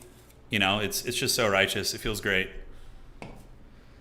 Okay, so tourney results so far for round 4. I'll make a separate video when I finish the Kislev build guide. I'll record a video talking about all the builds. We can do that, and I'll upload it to the channel here. All right, so Max is playing Own Goal, and these two are still playing, and we have one game down here. Undefeated players, Bostos and Arno. So Arno's playing Do we have 2 undefeated Skaven players? I think we have 2 undefeated Skaven chads playing here tonight. That's pretty cool. Yeah. Look at that go, man. Pretty neat stuff. Space Pope is also there. I think Space Pope lost, but he's still in the running. 3-1 with insane tiebreakers. So it looks like we could have double Skaven. Okay. Double Skaven in the finals with the Demons of Chaos, and the next spot is contested. Vampire Counts are in the running, and we do also have Subutai has won all his games since we casted his first round one as well. Oh, but yeah, I've been to a couple bars in Los Angeles. So when I used to live in LA, there was a couple nerd themed bars that used to play like esports stuff like at the bar. It was kind of an interesting thing. Probably the one like esport-esque game I would be interested in going to watch live would maybe be like a StarCraft event. Like watching a big StarCraft event, I think in like Korea would be very fun. Like seeing the culture and the hype behind it and everything. I think that'd be great. I think it'd be great. Yeah, Ricochet. I mean, it is what it is. You know, that's when you pick dwarves. You know, dwarves do have the polarizing matchups like that. You know, yeah. But running into double Skaven is very, very unfortunate. You should just drop. You know, we have 1 million tournaments a week. You'll be good.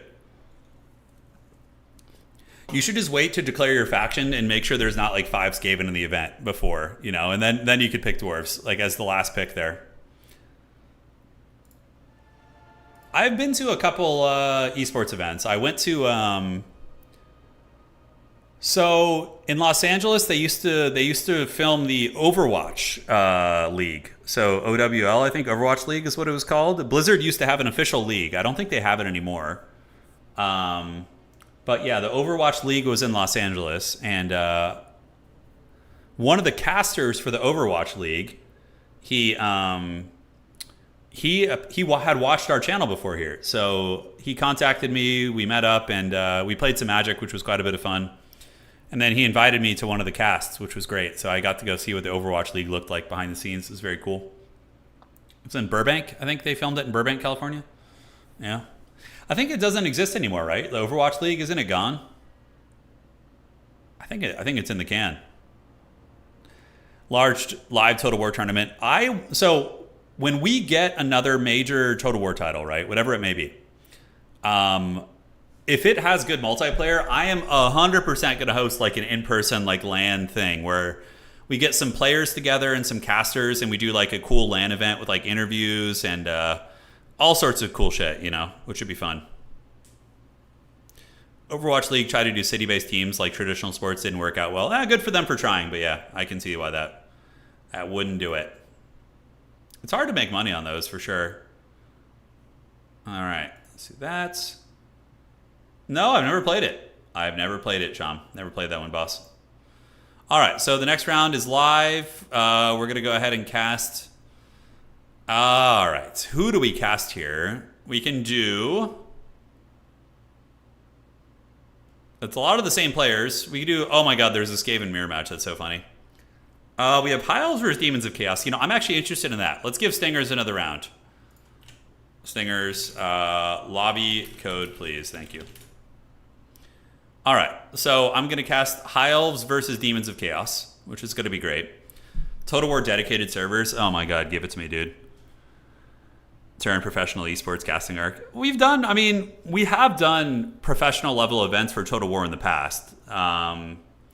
We used to do them quite a bit, actually. We had like all the Everchosens and the official Creative Assembly events. So we have done like professional kind of casting for that. But CA hasn't done an official event in a while. I feel like they're kind of like slow burn right now a little bit. Yeah.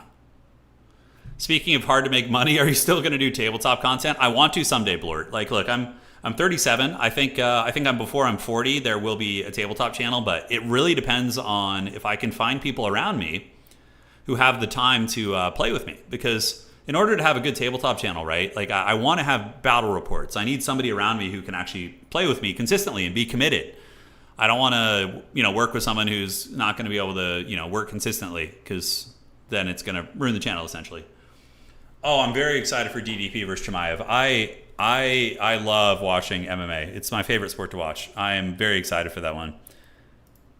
DDP is really fun to watch because his fighting style is so wild, and yeah, it's almost like some Homer Simpson tactics with him, which is great. All right, so we're going to get into this. Let's go to the matchmaking and join with the code. There we go. So this is going to be Stinger's lobby. I need a spec slot here. All right, so they're going to drop it like it's hot there. I know if you guys can bully Pone into moving out to California, you know, you guys need to bully him. He's probably asleep right now, but if Pone lived out here, man, we could definitely have a sweet tabletop channel. And Magic. I've always been interested in doing a Magic the Gathering channel as well. I love Magic. I've been playing since Ice Age. You know, I guess I'm not too up on the current meta and whatnot, but yeah, it'd be fun. Diamond Dallas Page, no, Dreykus Duplessis, I think is his name. Oh yeah, Purple Smurf, that does sound fun. That would be awesome, dude, in another life, huh? Now we're looking to settle down here where we live. We love where we live, so. Okay, let's see. Do we have a spec slot now? Let's go check. Join with code, and here we go. Spectate. Uno, dos, tres. I know. All right, so we got High Elves versus Demons of Chaos here, guys. The High Elves lost earlier, but if they win this, then they have a chance at top 4, which would be cool to see. Because currently I think Stingers is... Oh, wait, Stingers only has 2 wins, actually, so I don't think Stingers has a chance. But even still, it'll be fun. Space Pope got pared down, it looks like. So for Space Pope, for the Demons, this is do or die. Basically, the High Elves are trying to keep the Demons of Chaos from advancing, if I'm not mistaken. Let me double check this. Aethelwolf asks, is there any use for Witch Hunters? Theme-wise, they're my... Yeah, 1 or 2 matchups, Aethelwolf. They're okay against Dwarves, because they have armor-piercing bullets and they're too fast for the Dwarves to catch, so you can do really annoying poke with them against Dwarves. But aside from that, they're a little bit niche, I would say. No, these guys... Sorry, I had it wrong. So Stingers is on the cusp here, and so is Space Pope. So these two are fighting for a top 4 spot. Whoever loses this is not going to get top 4. Whoever wins it likely is going to be getting top 4. Okay. Got it. So this one does matter. There are some stakes here in this game. You bought some Mechanicus minis and immediately threw them in a pile of abandoned projects. Oh no. I have a really gung-ho policy about my pile of shame. Like I have been painting every night, even when I don't want to. I just sit and I got to get these armies done. Currently, the Uruk-hai are being finished.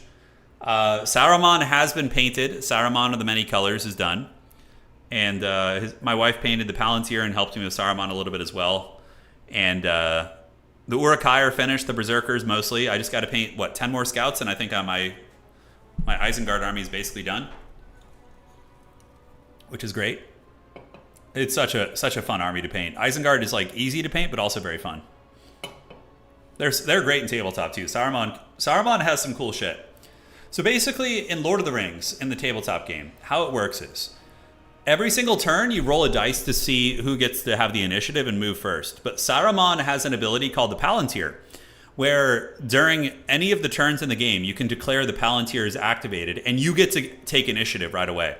So if you're in like a very tense situation where you need to move your units first, you can guarantee that you go first. Oh, look, we have an Uruk-hai in chat. We have Manflesh in there. That's right. He knows how to live. And so Saruman also has another ability where he can... you pick an enemy hero at the start of the game. So Saruman will pick one hero at the start of the entire game, and that hero is weak against his magic. So he like whispers, he talks naughty in their ear, and they basically are weak to his magic. Yeah, it's once per match. The Palantir can only be used once in a game. And the Saruman's deceit ability, the curse he has, it makes it so the enemy hero is weak to his magic the entire game. So Saruman gets all down and dirty and nasty. It's really, really fun. Such a good feeling closing in on your minis. It really is, Daggerall. It really is. Yeah. How many of you guys have a massive pile of shame for everybody hanging out tonight who paints miniatures? How many of you guys have a big old pile of shame lurking somewhere? I'd be curious to hear. Yeah, but Isengard's really fun. The Muster of Isengard is what I play. The Army of the White Hand, I don't have the minis for that one yet, but You got a massive pile of shame? Let's go, dude. Hell yeah. My pile of shame is my Steam library. Your wife polishes your Palantir? Hell yeah, dude. Hell yeah, let's go. Living that Lord of the Rings life. I don't have much of a pile of shame. There's maybe like, I mean, I have a couple boxes I haven't opened of minis that I won from some tournaments and whatnot, but I plan on giving those away anyway, so yeah. You have a pile of shame, including a Black Library, Night Lord's Dreadnought. Nice. Yeah, assembling is the biggest pain for me because I have crippled hands, so I can't really assemble the minis. I need to get help with that. All right, guys, let's freaking do it. Welcome to the deciding game to see who's going to be getting top 4. This is going to be High Elves versus Demons of Chaos. Both of these players are 3-1. Goji, hey Goji, could you be lured to move to California? You know, let's say like you found a good job down here. Would you be willing to make the adventure, or are you really locked in with where you live? I've always wondered. I've never asked you that. Yeah, I've never asked you that.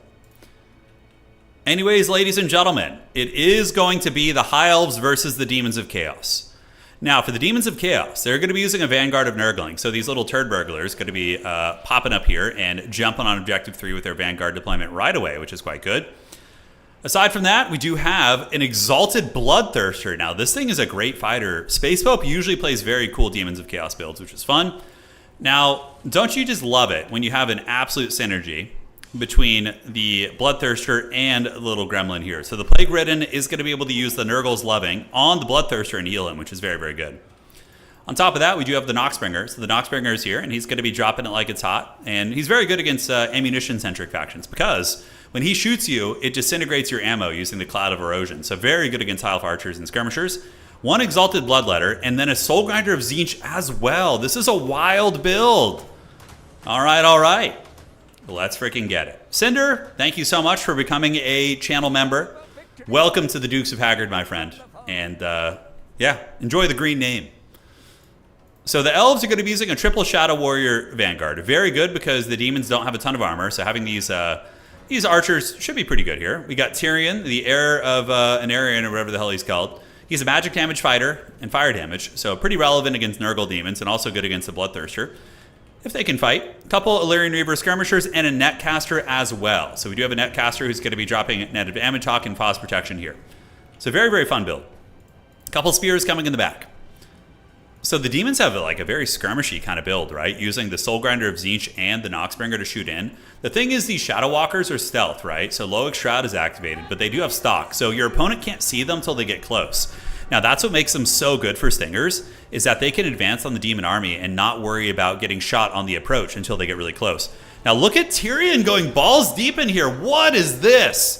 Stinger's going in with the Heir of Anarion, but immediately going to be attacked by the Giga Chad Demon. So the Bloodthirster comes down, but Tyrion going to be outmaneuvering him and running away there. But that was a very, very ballsy play, man.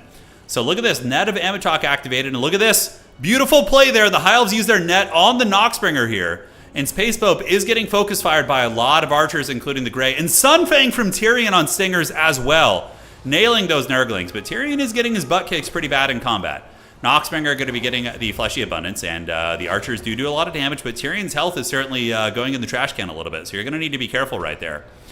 Tyrion on the run, and the Exalted Bloodthirster chasing with a fat Rage Boner right there, as we do see the first wave of Furies landing. Now, these are the ROR Shadow Warriors, the Grey. They're going to be getting a little bit of help from the Reavers. So the Reaver Cavalry moving in. Furies are pretty squishy, but even still, they're going to put up a good fight there. And man, this demon is going balls deep, ladies and gentlemen. Tyrion is on the point of breaking here. He does get his healing proc, so the Heart of Avalorn does proc here, and he is going to be rallying there. So Tyrion does get his one free heal, his get out of jail free card. Now Tyrion is going to be rallying, but the Bloodthirster is showing Tyrion who's boss as it continues hunting him. He does get whipped. On the backside, Dragon Prince is going to be coming out, and there's going to be a Phos Protection activated here, which is very, very strange. Reavers skirmishing in, but we do see the Demons of Chaos getting a nice envelop as the Reaver Archers do get taken down by the Nurglings and the Furies. And old Tyrion is going to be on the run. He is no match for Khorne's mighty champion. A Dragon Prince is a good choice here. Very good against the light armor of the demons and should be pretty exceptional at fending off Furies if they can get in combat, so we will see. But a lot of Demonic Furies are in the sky, and maybe there can be a reverse situation here where the Exalted Bloodthirster overextends and gets killed by archers or something else. I don't know. Stingers is sitting on 1,700 supply, and Tyrion is still running right now, which is brutal. So is he going to rally before he gets back? Man, if Tyrion runs off the battlefield, by the way, that's going to be a disaster and a half. But yeah, Bloodthirsters are very scary, and they should have sent his nerd brother Teclis to deal with this, as Tyrion is going to be running off the battlefield. Pretty disastrous. It feels pretty bad. Bloodthirster getting the job done, and now the High Elves are leaderless, as Tyrion was very aggressive this game and certainly paid the troll toll. Now, can the High Elves pull this game back? It's going to be incredibly tough. Phos Protection is activated on the Reavers once again. I don't know if I like this Phos Protection play. It does trigger the... Oh, so he's going for Exorcism spam. So every time he casts a spell, his entire army gets magic damage against the demons, which is actually very, very good. Now, in the meantime, the Fury is going to be descending on the Shadow Warriors. Dragon Princes are basically going to need to Benny Hill around here and clear all these guys off. I think the Demons of Chaos are in a pretty good position, as the dreaded Bloodthirster is on his way down and is going to be a very good tool against these guys. We do get the Keepers of the Flame, magic damage, anti-large halberds, pretty good against demons, going to be advancing up. Currently, objectives are favoring High Elves, but not for long, as the demons do get their elite infantry in the game. We see the Exalted Bloodthirsters or Bloodletters coming in. These are some of the killiest infantry in the entire game. These guys are going to murder Hobo these spears. It is going to be very, very bad. So the karate chopping does begin, as we do see the Chaos Furies getting shot down here by a fair amount of archers. Running away is the Gremlin here, so the Mage of Light is fleeing the scene, and some of the Keepers of the Flame are going to try and defend the Mage. I mean, if you could net down the Bloodthirster, surround it with some halberds, I mean, you could do some damage. Nurgle Bombardment's coming in as well, so the Noxbringer has set up shop downtown and is getting good shots here, and we do see the Army ability activated for the Demons, which is going to be dodged by Stingers, so Stingers is paying attention. The beginning of the game definitely had some cool plays for the High Elves, but they are very, very on the back foot right now. This Bloodthirster is basically going to bounce around and do some nasty damage. I would imagine that Stingers is going to try and call Tyrion out once again. But the Elves are just losing so many of these fights right here. We even see some of the Phoenix Guard moving in on accident. But yeah, these Spearmen going to have a horrific time versus these demons. These units were designed to massacre infantry, and these Spearmen, though very staunch, are not going to be able to hold against the demonic onslaught for too long. Noxbringer bombarding in, so the elite elven infantry are going to be facing the wrath of a very expensive artillery piece. We do also have the Soul Grinder of Zinch, so even when these Soul Grinders run out of ammo, there's going to be two of those bad boys you have to deal with in terms of like SE fighting, which is going to be tough. Now, this is a good play from Stingers. You want all of your archers to be shooting into the Bloodletters. That is one of the few counters you have here. The Mage is still lurking nearby, and it looks like a Phos Protection is going to be activated there, or maybe, or some sort of other witchcraft, I'm not sure. No, Nurgle going to be using Fleshy Abundance on these guys. So Khorne, don't you just love it when everybody can be friends and all the gods of chaos can stop fighting and work together? You know, look at what sort of magic we can attain in that situation, right? All right, so the Exalted Bloodletters of Khorne going to be getting nailed right there, while we do see some old Dragon Princes maneuvering around the sides, chasing down these Fleshhounds here. Soul Grinder's on its way in, Noxbringer as well, and the Keepers of the Flame going to be heading up here on the backside. It is going to be some Chaos Furies descending and charging on in. And ladies and gentlemen of the old world, I mean, the demons just have a full pin here, and finally one of the elite units is crumbled down. Stingers has 1,000 supplies right now, so he probably is saving up for Tyrion. Tyrion's not too expensive, he's probably like 1,800 or so I think saving for Tyrion wouldn't be a bad idea. The true chaos was the friends we made along the way. See, that is what I'm talking about. That is exactly what I'm talking about. All right. Silverhelm's going to be trying to lock down the Noxbringer. Noxbringers do have decent armor, but now that they're exhausted, not so much. So maybe the Elves can weasel some shit back. I mean, look, Stingers is an amazing player. He's really, really good at both domination as well as old school land battle. Noxbringer here is trapped by spears and cavalry and is eating a lot of arrows. And with its exhausted state, its armor is only 68. So potentially going to be getting a disintegrate here on these bad boys. We will see. And look at this. The Elves, somehow Palpate Elf has returned. We do get the Keepers of the Flame grinding it here. I mean, just imagine if Tyrion had maybe survived earlier. It could be a bit of a different situation, right? So the Light Mage going to be trying to grab that objective. And we do see the demons getting pushed back a little bit, as they did delve greedily and deeply. But the demonic army's looking a little bit bare bones. Maybe a little bit of a comeback is coming. We will have to see. Dragon Princes on the outside, going to be charging into Fleshhounds, very cost effective for them. Fury's going to be landing on them, but the Furies will lose to the Princes as well as the Reavers in that 2v1 fight. And here it looks like some sort of witchcraft is going to be afoot. It is going to be a net, no, Fleshy Abundance actually used, but this is just a Plague Ridden, so it's a foot Nurgle character, which is not super strong. I mean, the Keepers of the Flame, if they can catch it, could potentially get a kill if they can surround it. We'll have to see. And now the Elves, not even being that far behind on points, are most likely going to need to advance up. On the backside, archers continue shooting in. And ammunition for the elves, not amazing, but some of these Lothern Seaguard do have some ammo left, so we'll see if they can wrestle that point back. The plague-ridden character is being hunted by this elven mage. Now, that would actually be a really, really cool change for the forces of not forces of one faction, but for all magic users. I feel like all mages should do magic damage in combat. Like, they're all wielding magical staves and different things like that, so I think that would be very, very cool. All right, Plague-Ridden is unstable, guys. I mean, man, the persistence here of Stingers chasing down this very slow Nurgle character, and the Keepers of the Flame are able to chase him down and get a disintegrate, so leadership is very low. And suddenly, there's like a threat on this back objective with those guys, right? Elves are slow pushing. Stingers is, not hearing any bell, and the value has been pulled back, ladies and gentlemen. The memory remains. All right, so the Elves are going. Elves are a very high leadership faction, so when they lose their lord, it's not as bad as some other factions, like Skaven or Greenskins, for example. You basically just get put in the trash can. But look at this. Keepers of the Flame fighting on the point. Looks like some Silver Helm's going to be coming over, and the archers are just unleashing on these demons right now. Look at this. Just a massive concave of erect archers just having their way. And Stingers, this is for all the marbles, by the way, guys. Whoever wins this is going to be advancing to the Grand Finals, which is going to be, not Grand Finals, but semifinals, basically, which is very cool. Chaos Fury circling about, and the Keepers of the Flame should have 7 capture weight.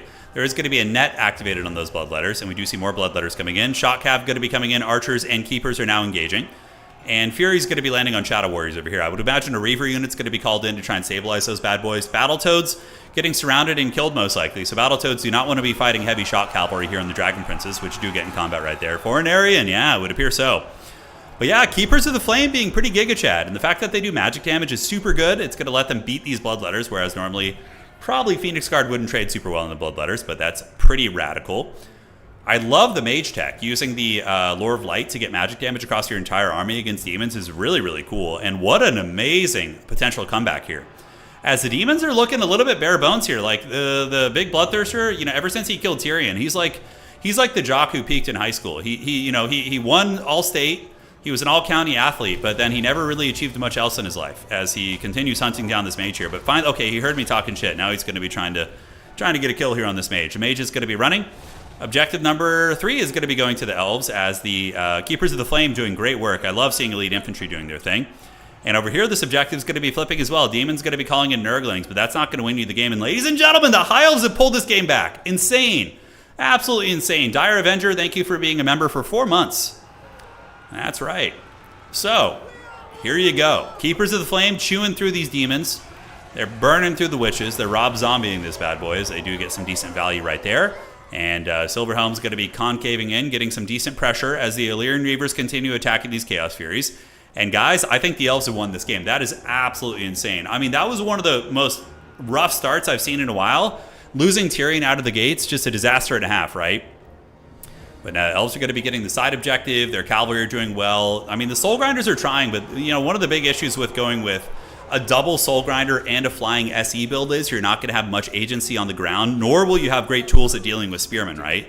So there are some elements of the build for Space Pope that were very good, and it was good at sniping, but when it ran out of things to snipe, it kind of had trouble dealing with the rest of the Elven army, which is now moving up. Keepers of the Flame doing it, and they were able to wreck those guys, and now Keepers of the Flame in combat with the Soul Grinder, which is a very, very heavy favor there. Furies in the back getting a nice dive, so well played there by the Space Pope, getting a jump on those bad boys, as here on the backside, we do see some Silver Helms dealing with the Chaos Furies, no problemo. And ladies and gentlemen of the old world, I don't think there's going to be another swing back. I really thought the Demons had this game in the bag. I really did. My judgment was off there for sure. Usually we're pretty good, but that one was off. And because he's got the Demon Prince, which is just, or the Exalted Demon, which is just trapped right now, getting surrounded and pancaked by those cavalry. Oh, guess who's back? Slim Shady's back, guys. Tyrion is here. He didn't hear no bell. He's returned, and he didn't technically die before either, so it makes sense for him to return to the battlefield. He went to some reflecting pool and saw his cowardice, and now has come back to turn the tide of the fight. And honestly, Tyrion's going to be very good here. He's going to be able to bully that Soul Grinder and really cause quite a bit of havoc. Now, one thing about Space Pope's build, it really needs Seekers and Fiends. I have not seen Seekers or Fiends in this build to deal with some of the high elf mobility, but it's all good. It was a good build. It clearly was winning in the early game. So Soul Grinder of Tzeentch probably going to go, and now the High Elves have actually passed the Demons of Chaos on points. So even if the High Elves do end up losing this point back here, they're most likely going to be able to win on the other points. We do see another one's coming in here. The Soul Grinder is shaken and stirred, and looks like James Bond here, aka Tyrion, going to be getting a nice rear charge on him. 4,500 HP. Leadership is going to be setting at 15. Tyrion with magic damage and fire damage is going to be quite excellent against his giant demon. As, oh my god, disintegrating 3,000 HP is so brutal. All right, on the backside, Fleshhounds of Khorne going to be called in, and the Keepers of the Flame really not hearing any bell. But they will lose to Exalted Bloodletters. But, I mean, they've gotten 1,000 value. And what's cool about them is they do explode upon death, which is going to do some decent damage back, I believe. I've never really measured it, but in theory it should. Yep. Objectives, we're going to be getting at 1250 points here. It's going to be a triple cap situation very, very soon for the demons. And basically, Stingers can just send spears and units on objective 2 if he wants to and hold. Really nice Sunfang by Tyrion, by the way. Beautiful. And then the Elven Cavalry going to be coming in the back, getting a nice charge into these demons, trying to help the Keepers of the Flame hold it at bay. Keepers of the Flame sitting at what kind of value right now? 1,100, so not terrible. Tyrion coming in to help, but he remembers that Bloodthirster from earlier. No threats on the side objective, so the demons are not playing multiple objectives. They're basically just struggling to get their home objective back, which is no easy feat, considering Tyrion... Oh, Tyrion wants revenge! He's going after the Bloodthirster, and he's actually winning this time. He's connecting and doing some really good damage, because Tyrion is only tired. The Bloodthirster is exhausted, so its stats are going to be very low. Kind of perplexing for demons to be getting tired, but I guess the thing is, like, their binding to reality is getting weaker, and that's represented by them being tired or something, right? I don't know, something like that. The longer they fight, you get the idea. All right. So Tyrion here is 4,400 HP, obviously trading very well into the Greater Demon, which is even lower than him at this point. And the Keepers of the Flame are finally broken, but we are going to be approaching 1430 points here for the High Elves. High Elves having a very firm grasp on Objective Uno and Objective Dos, so they are going to be sitting right there and living their best life. All right, guys. Fun stuff indeed, but that is going to be all she wrote for the Space Pope. Probably one of the better comebacks we've seen on the channel in a long time as we close out with this climactic duel between these two mighty champions. Oh, he's breathing fire, dude. We got a straight-up Balrog up in this game right now. But the Balrog is not going to be winning the day. Tyrion with his cowardly retreat and then his glorious return, able to get it done. Battletoads coming in, but 1488 points. It's only going to be another 5 seconds before the High Elves win this game. GG. Well played. All right, guys. That was very fun. Hopefully you guys enjoyed that one. I thought that was a great game. Seeing the High Elf come back after getting Tyrion absolutely just slapped in the beginning of the game. Able to gremlin their way back, which is good. What's up, Caleb? You said you woke up, turned on the stream, ate breakfast, went grocery shopping, got home, the stream is still going. Oh yeah, all day. All day. We got a little bit more time. So Tyrion, only 1,100, but it looked so bad for the elves in the beginning. Like, everything was going bad. But the Dragon Prince's Phoenix Guard, yeah, and the Lothern Sea Guard, look at the archer value. 1,400, 1,300 on this one. Silverhelms also had very good performances. And it was a very cool build, too, from the demons. Just like all the colors of the rainbow, except maybe he's allergic to Slanesh. Yeah, we did see one Fiend in reserve, and we did also see Karanak. Wow, talk about SE play, huh? That's pretty nuts. Yeah, the Bloodthirster was great, though, honestly. He had a really good early game. I mean, he was bullying Tyrion. He basically paid for himself and did his part, you know? All right. So, top 4 is going to be upon us soon. We will see who's going to be reaching it. It looks like, oh, Subutai defeating Own Gold there. Very nice for Subutai. Getting the dub. He still got it, it would appear. He still got it. All right, so what is cooking here? Let's refresh this. Yeah, walnuts. I don't know what's going on, man. Some sort of witchcraft. Some sort of witchcraft. So looking at the tourney here, we got 3 games still to finish. This one just finished, so it's only 2 technically. These 2 down here. So we're going to be seeing Bastos and Subutai reaching top 4. Maximillionaire most likely top 4 as well, and then I think that's going to be it because there's only going to be one more undefeated player. So it'll be very clean. Bastos, Subutai, Maximillionaire, and Stinger. So High Elves, Vampire counts. Norska for Subutai, I think? Yeah, he was playing Norska Ungabunga in the beginning as well. And then we got Bastos in here too. So Bastos is playing Skaven. So we're for sure going to watch a Skaven game. It's going to be very fun. It's going to be very fun. The Chaos bots are enjoying it. Yeah, I know. I don't know what's going on, man. It's weird. I'm genuinely curious. Okay. Megastar now, yes. $100 million deal from Twitch. Yeah, of course. I don't think Twitch does that.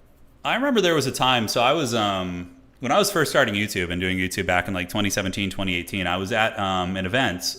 Creative Assembly hosted an event, and there was another creator there who was offered a contract with Facebook streaming. So Facebook was trying to break into streaming at that point. And apparently it failed pretty horribly, but they were offering people, a fair bit to go over and do Facebook. I was obviously not in the running for that, and thankfully so, but no, I don't think so. Alive, I don't think so. Yeah. I mean, I have no way of telling, unfortunately. Okay, let's do this, and we're going to do that. Refresh the stream. Yeah, I think our top 4 is clear cut, guys.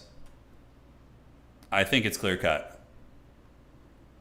Okay. Looking fine. Yeah, there's no way the top 4 can be altered in any way. Okay, so yeah, I don't know if you're here, Boss Toss, but you could definitely advance it if you want to. Because it looks like it's a pretty clear cut top 4.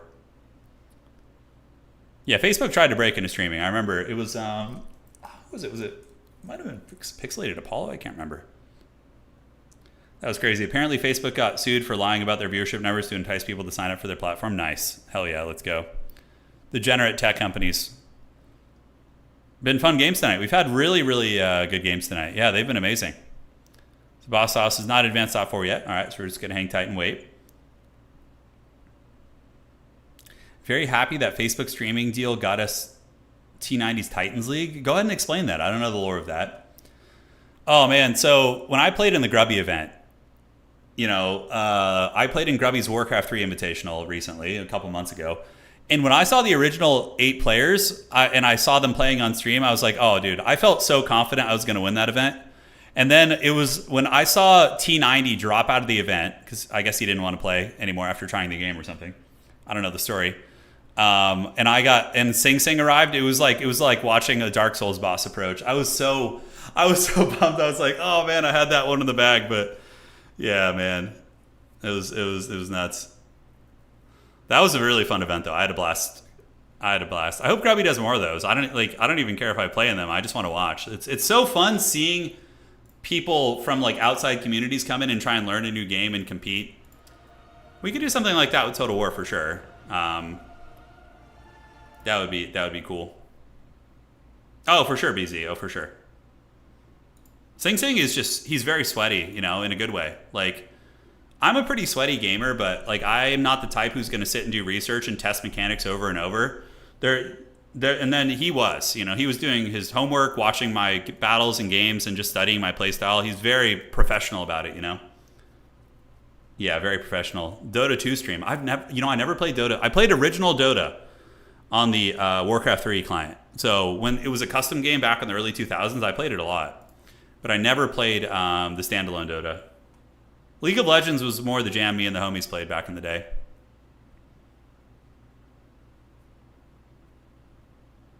Yeah. All right, let's check here. Okay, getting an update notification, no problem. I want to try to get Tightrope from Ko to play. Oh yeah, I've seen him before. Yeah, I watched his streams. He's great. Tightrope, yes. League of Legends is the COD for PC gamers. I don't disagree with that statement. I don't disagree. All right, did we advance the top 4? Let's see. Am I waiting? No, I think Boss House is still waiting. Okay. Dota 2 is so sweaty. Even did Grubby quit playing because it was sweaty though? I don't think so, right? Didn't Grubby quit playing just because he was dealing with toxicity in the community, or because like Grubby is not one to shy away from sweat, right? Like he's the type who is good at that in those situations, The Lord of the Rings tabletop. I love Lord of the Rings tabletop. It's such a fast, smooth game. The rules are so good. I honestly think the rules for the Middle-earth strategy battle game are so much better than Warhammer the Old World. So much better. And the balance is better too. Orange Pest doesn't play Total War right now. He's playing primarily Age of the Ring at the moment. Yeah. Any news? No, nothing yet, Damon. Hopefully we get our new Total War update soon. Hopefully we do. Okay, I'm getting pinged for something here. Tournament chat. There we go. Okay. Great.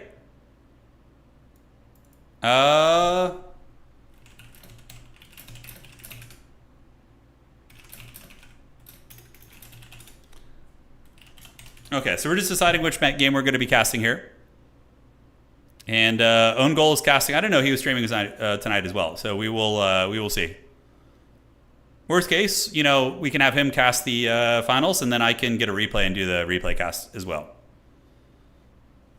Okay, so we have High Elves versus Skaven, and then we have Norska versus Vampire Counts. Those are the two semifinal matches. But is your apprentice going to be playing? I know. I feel like Palpatine in Orange Pest is Vader. You know, he's like stronger.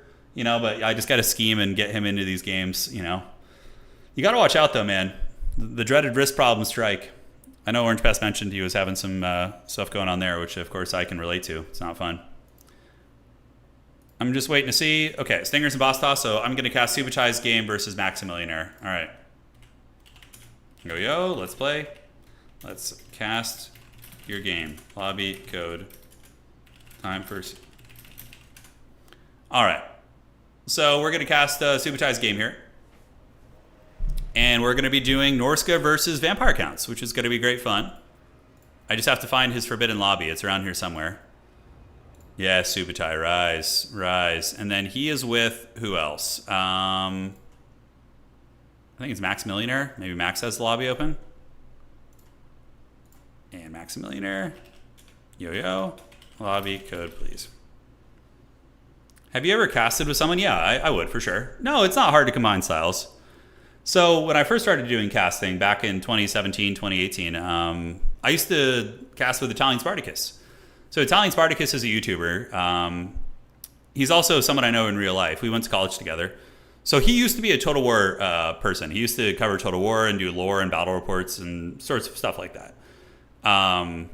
So we used to cast together a lot. For every major official Creative Assembly event, we would be the casting duo for those. It was very fun, honestly. Some of the most fun I've had casting. After that, you know, he basically quit doing Total War stuff and lost interest. So I've done a couple casts with Dob Plays and a couple other people as well. But yeah, well, let's get it. So waiting for the lobby code. All right, there we go. And it's going to be Uno Dos Tres.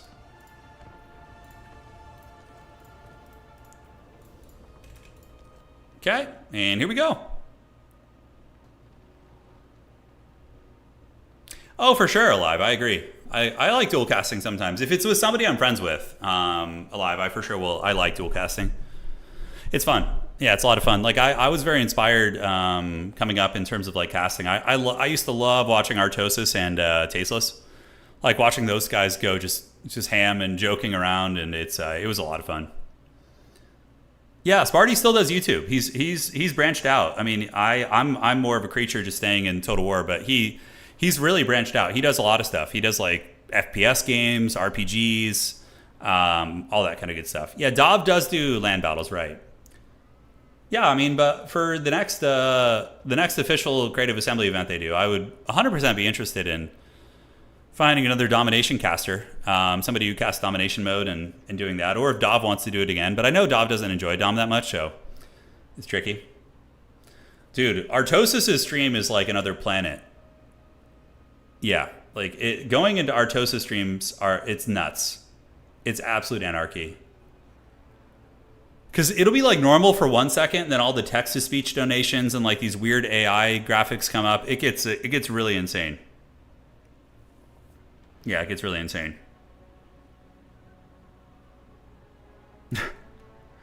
Sometimes like it'll be funny, but then like you stay in Artie stream, if you're there a little bit too long, it'll if the sounds get really repetitive and like loud, it can be hard to stay. Tasteless is really nice. Yeah, I met Tasteless during the Artosa seems like a good person too.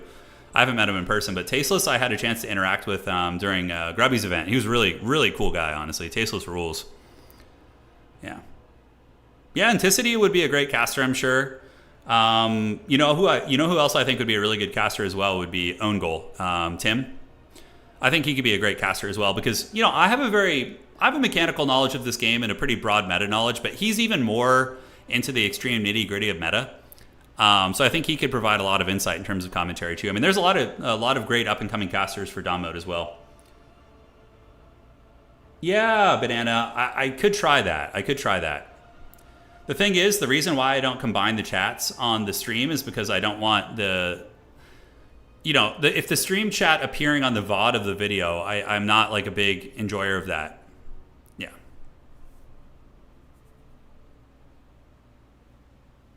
Yeah, but again, I would probably want someone who's actually interested in doing domination stuff, and that would be probably more the direction in terms of like co-casting I would go. This is not a continuation of yesterday. This is a separate tournament, Rax. Yeah, so we host about 4 to 5 tournaments a week in the Total War community, just myself alone. Maybe I host about 3 a week, 3 to 4. But there's tons of other people who host tournaments. We have a really, really active community. It's a great, great group of people. And constant gameplay, constant action. It's great fun. All right. So, Norska versus Vampire counts. Players are building their armies. I'm not playing tonight. No, we're just casting tonight. So,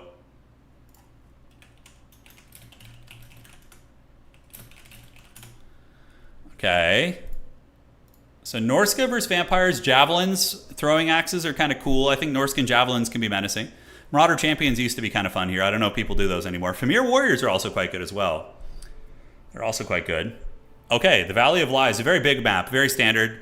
These are not like gunline factions, so nobody really cares about the flatness of a map, but they are going to be on the Valley of Lies. Okay. The Valley of Lies comes. Oh, Anticity could be an amazing caster too. But the thing about him is he, of course, is always playing in these major events, so you can't really get him in as a caster. Unless he wanted to withdraw his place in these major events and work as a caster, but otherwise he'd be great. I think I've done a lot with Anticity in the past. We've done like podcasts, things like that. I think I would co-cast with Anticity very happily. I think we'd have a great time. If you ever wanted to, I'm more than game. But of course, his thing is he's there to win those big events, so it's tricky. All right, guys.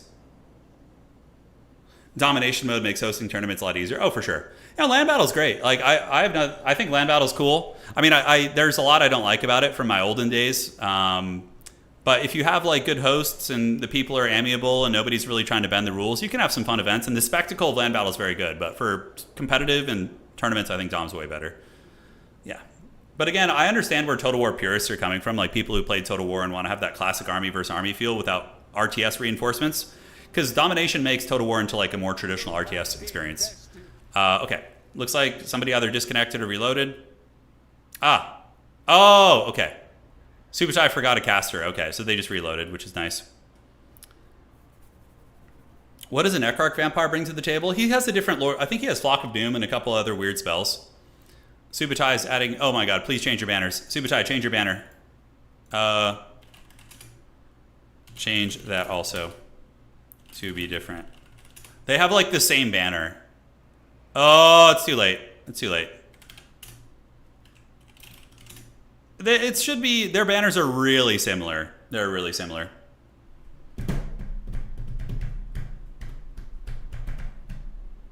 Okay, ladies and gentlemen. Let's get this party started. Let's have some fun. Yeah, Conquest mode is very good, Mo. I agree. I think Conquest mode is an amazing game mode. But personally, I prefer the mechanics of Domination mode. Because I come from a more traditional RTS background, so I like whatever's going to be more similar to RTS. But like, look, if a major Total War title dropped and Conquest was like the only option, I would be totally fine with that. I would go all in on it. I think Conquest mode is great. Yeah. Are you just saying I'm like John Madden because I like to draw dicks on the stream? I owe you guys one, by the way. So this is the semifinals. It's going to be Subutai, my homie. He's going to be here, and he's going to be playing against old Maximilianaire, Lord of the Vampire Counts. Now, this is kind of interesting, though, because Subutai is a Vampire Count main. If you guys remember him, like 80% of my battles on the channel used to be against him when I was playing a lot more actively back then instead of just playing in tourneys. But yeah, so he's here. Undead Quest Battle, that's right. So, ladies and gentlemen of the old world, welcome to the semifinals of today's tournament. A very dark map. It is going to be zombies, zombies, zombies, and zombies. So chaff-centric front line, backed up by spears. So really just trash house units, which is classic Vampire Counts. It's going to be double Corpse Cart with the Unholy Lodestone. So every zombie nearby is going to be getting healing, leadership, and also stats. So melee attack, melee defense, and vigor. It's very, very good.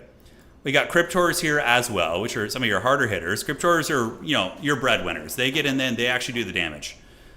Double White Kings with Scab's Graith. These are the units that you don't leave home without. They are insanely good. They're going to be on horseback.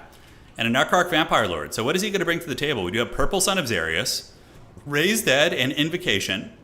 He does have the lore passive, Wild Heart, so it's going to be more Winds of Magic regeneration as well. And yeah, that's about it. He is ready to party. Yeah, Max is probably one of the best vampire count players out there. I think he's definitely in the top 3. I'd have to assess all the players and then really think about it, but yeah, he's very, very good. Now, we do have a Warshine Mammoth coming out from Subutai. So Subutai going to be coming in with the big old front line of Marauders with great weapons. Marauder champion great weapons. Wow. Pretty cool. So elite Norscan infantry are coming out. You got to love it. Now, in theory, they'll trade pretty well into the vampiric infantry, even Graveguard.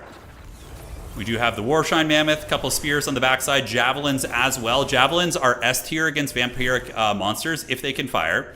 Berserkers in the back, and Throg the Troll King. Let's frickin' go. All right, guys, so the battle is on. Objective number 2 is going to be taken by Norska, and the back objective by Norska as well. This map tends to, cater itself to being a blob fight on the middle. Usually that's what happens. Sometimes you can do some ninja shit on people's back objectives, but really it comes down to the fighting on the middle here, so we will see. Vampires just kind of chilling out, advancing their blob up. The vampiric units are very slow. They move at the speed of their slowest unit when they move together. So zombies, I think, are 23 movement speed. Yeah, so they're going to be super slow as they shamble their way across the battlefield and get ready to do glorious battle. The Warshine Mammoth is a really good unit, by the way. It gives leadership, and it also gives Phys Res up to 20% and Vigor reduction, which is super, super good. We'll see how that goes. So we do get the White Kings moving in. Now they're doing a little bit of nice harass against the Horsemen, but Throg is able to fight off White Kings.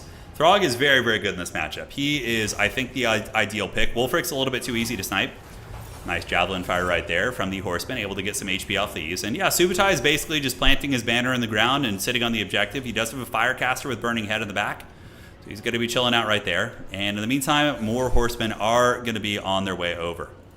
All right, guys, the battle's soon to be on. The Undead Hordes are on their way in. It's going to be Crypt Horrors, Corpse Cards, all the classics. Scab Scraiths, also very good here. I'm sure we're going to see some. Might see a Scab Scraith right there. That's a pretty juicy target right now if they want to get it. And the dreaded White King's going to be moving in, but Throg probably going to be waiting for him. We'll see. Subutai going to be sending in his first wave of units as the Berserkers do clash with the zombies. But Crypt Horrors are going to take Berserkers to Pound Town pretty badly. You can already see a couple of these guys getting pounded, but oh, big Throg is here with his battle axe. There they go. Scab Scraith on the back, dropped on top of the Marauders. Insanely brutal, by the way. Negative 55 leadership, but they do stabilize. And the Javelins continue throwing. So despite being nailed by that evil vampiric magic, those guys are going strong. Throg taking some damage here in the pits from the double White Kings. And the Mammoth is now in combat, going to be dropping some support, while Maximillionaire is going to be dropping a zombie summon on top of the Marauder Hunter Javelin. So very good. You kind of just got to wait that out. It basically lasts like over a minute, and it's just troublesome. But Burning Head activated from Subutai, not the best one. It looks like it was kind of a swing and a miss, although he did get some zombies in the middle. It looks like it wasn't the cleanest connection. Now, this objective being held by Norska, and here's the thing. Maximillionaire is going to trade down and really badly if he allows these Javelins to stay online. The Javelins are going to massacre the Crypt Horrors in combat. Throg is doing very good. Zombies are critical binding. Crypt Horrors are in critical binding as well. The Marauder Spearmen fighting shoulder to shoulder with Throg are doing very good. But now, for whom the bell tolls, we do see the dreaded Mortis Engine coming in. Mortis Engine going to be a problem. Purple Son of Xarius activated. Beautiful cast there by Maximillionaire. Just folds that entire position. Marauder Spears getting obliterated. Horsemen getting obliterated. And it does end up killing some zombies as well. But zombies are only 100 gold. Who gives a shit about that, right? On the backside, we do see some units in reserve. So Subutai doing the dreaded tactical reserves. He's forgotten these units in the back, so we'll see how that goes for him. It's a bold strategy, Cotton. And the Mortis Engine is now in. So Mortis Engines are really good against lead infantry. We do have Marauder Champions fighting Sternsmen, which is pretty good for the champions, mind you. But Sternsmen are one of the hardest to kill units in the entire game. Especially when they're supported by a Corpse Card and the Mortis Engine. But thankfully for old Subutai, they're going to be left to their own devices back here, and we're going to see how that goes. On the backside, we do see the White Kings chasing, and man, Subutai with the tactical reserves, man. I don't know why he's leaving these units back here. That's got to feel pretty bad. And also, like, he's making a lot of mistakes right now. His Mammoth should be in the center of combat, buffing everything, and these idle units should be pressing the back objective and threatening the Vampire Count position. So big Burning Head going to be going down there. You know, it's going to be like, have any of you guys ever ate a really delicious meal, okay? You've had some really good food. And then, you know, a couple hours pass and you're like, man, you know, I'm still kind of hungry, okay? And you find a piece of that food in your beard later in the night, and you're just like stoked. You're like, hell yeah, there's some leftover hot dog in my beard, all right? So the situation there being is that, you know, maybe it's like finding some food in your beard, having these tactical reserves come into the late game. But overall, it's looking pretty good for the vampires in the middle. A lot of the Norskin units have been routed. The javelins have been shut down. We do have some Condom Wolves coming in as well. And looking here in the fight, it is going to be Throg the Troll King, still battling it out, doing very, very well. He's one of the few things that is anchoring it. Marauder Champions are doing great work, by the way. These guys are getting the bonketing on and really, really dropping it like it's hot. So currently, yeah, they're trading well. All things considered, being in the enemy backfield and being very low, the Sternsmen have been brought low. Subutai is down in value, but he has found some units here. And it is going to be some Marauder Berserkers coming back here and maybe chewing through some threats on the back objective. Granted, the Vampires could simply move the Mortis Engine over and counter that. How is Subutai going to get back in this game? It's certainly looking a little bit better for the Vampires and Count Chocula, but Throg is still very viable and still healing. Berserker's going to do some work, and oh, we got Blood Knights coming out. I love it. I love it. So check it out. Blood Knights are going to wreck these infantry if they want to, but also they can catch the Skin Wolves in open field and really obliterate them. Vampire is very comfortable on the point. I mean, Mortis Engine, Corpse Cards, they still have a lot of units, including the Sternsmen, who just won their fight against the champions. We have double White Kings as well, which are going to be able to bully a lot of these fights. The Mammoth is okay against the White Kings, but they're on horseback this time. So it's going to be trickier to drag those bad boys down. Now, the Berserkers had an opportunity to get the back objective, but they did get run down by the Blood Knights. So the Knights of Red Keep have gotten a beautiful engagement. And the Marauder Berserkers are going to be paying the Troll Toll. Granted, some of the Berserkers do fend off some Blood Knights, but yeah, you can see it's a massacre. These guys are steady. Zombies holding them in the front. They're going to be refreshing the cycle charge there. Burning Head from Subutai, not a bad one. He uses it right on top of where Throg is trapped to try and free up the Troll King. But the Troll King is wavering. Does he have the Wintertooth Crown to get the Unbreakable right now? He does not. So Throg is at 3,200 HP, potentially in a situation where he could be dying here. We do get some Armored Condom Wolves coming in, so it is going to be regular Skin Wolves. Okay, so Skin Wolves are anti-large fighters, but Blood Knights are going to obliterate them in open field. So the Blood Knights do find the werewolves. It's so cool, man. Where are you going to see vampires? I mean, this is like that those movies from the early 2000s. What were they called? Oh, the werewolf vampire, the Lycans, and the Underworld. Yes, Underworld. That's right. Okay, so Blood Knights annihilate those units, and now they're going to be moving into combat where Throg is trapped. Throg currently sitting at shaken. He's very, very shaken right now. No way to heal. The Mammoth is giving him 10 leadership and vigor replenishment, which is going to be helping him out. So the Warshine Mammoth is the only thing keeping Throg fighting. He's at 8 leadership right now. Norska has some Famir coming in. Or Norscan Ice Trolls. Okay, not a bad choice, but I don't know if it's going to matter. Shaman Sorcerer is being hunted by the vampire. Yeah, it's Twilight. That's right. The sparkling vampires. Everyone's favorite. Yes, there you go. Big erect Mammoth going to be charging in there, running down the Sternsman here, guys. And the Berserkers are still on that back objective, still fighting the good fight, but Subutai is getting wrecked in value. 8,000 against 5.8. Those Blood Knights have cleaned up several units. Throg is about to break, and it looks like the Vampire counts are going to be advancing on to the Grand Finals, ladies and gentlemen. Maximilianaire showing that he is the Lord of the Night. Certainly very, very good at these Vampires. Norse Controls and Berserkers going to be on their way in. Nice zombie summon right there. Going to be dropped to tarp at these guys and really, really give them the biz as they rise from the depths, clawing from many battles in ages long past. The reanimated soldiers of Sigmar. Here they come. But yeah, that's going to be it. Maximilianaire 100% has this game. Subutai has not heard any bell yet, but the bell should be rung. It's kind of like it's like Rocky 3, is it? Where frickin' yeah, no, Rocky 4, where Ivan Drago kills Rocky's homie. No, kills Apollo Creed. Should have pulled him out. Should have thrown in the towel, but look what happens when you don't. GG, well played. All right, guys. That was fun. I have no idea, Stacy. I have no idea. I personally think there's some funny business going on, but you never know. You never know. So, where are we at? The Norscan build was cool, but the couple misplays for getting units for a long time I think was too much. Like, he had a full Berserker as well as a Chariot over there for a long time, you know? So that kind of hurt him. I think Famir are also quite good in this matchup, too. A couple Famir warriors can do good. But yeah, Max really, really played well that game. The Purple Son of Xarius was really solid, too. The one that he used to break that flank open was really, really nasty. All right, GG, well played. GG, well played. So it's going to be the finals.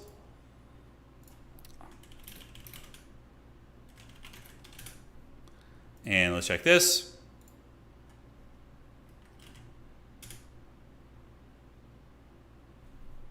And let's do that.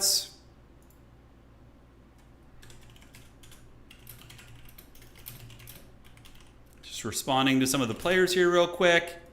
And we're going to do the grand finals. Yes, yes. So let me ask Boss Toss. and see. I'm going to make a grand finals lobby. Tourney finals. And we'll get them in there. And do this. All right, awesome sauce. And who do we have? So we need to get Maximillionaire.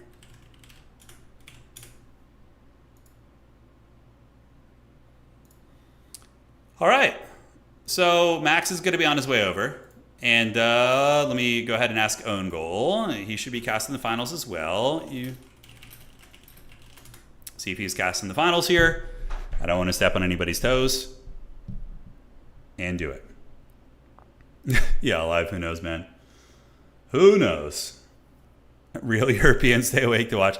Yeah, man. There are a surprising amount of Europeans hanging out here. I recognize some of you guys. Staying up till 4 a.m. You dirty dogs. I love it. All right. So what is it going to be? We're going to do this. And Maximillionaire should be jumping in a moment. And we're going to see who won on the other side. So that was this. A message Own Goal here. And let's refresh that. All right.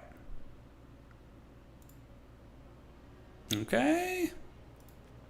Yeah, if Own Goal wants to cast, he can. He's got good internet. It shouldn't be laggy if he jumps in here, honestly. It'll be fine. It should be fine. Rather than waking up at 6 a.m., yeah. I'm such a creature of the night, man. Anna and I stay up so late. It's brutal. Stay up till frickin' 4 a.m. on the regular. Just a creature. All right, so let's get you in there. And do this. And get the final slot coming here. And we need to see who it's going to be. Stingers and Boss Toss are still playing. They're having a very sweaty RTK Civil War. I think everybody here is RTK. We can try 4. Should be okay. All right, so we're going to try getting 4 people in here. We'll see how it goes. I don't mind at all. Let's get Own Goal in here. I know he's streaming as well. And let me just check this real quick. Do that. And apparently Own Goal is going to be playing doing a King of the Hill after this. He's going to be playing as well. So, yeah, we will send you guys over that way when he's done streaming, which will be very, very fun. So let me go to this, do that. See what sort of witchcraft is afoot. Do that, this.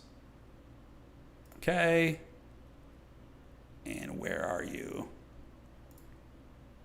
No, it's not here. Where is that? Redirect, yes.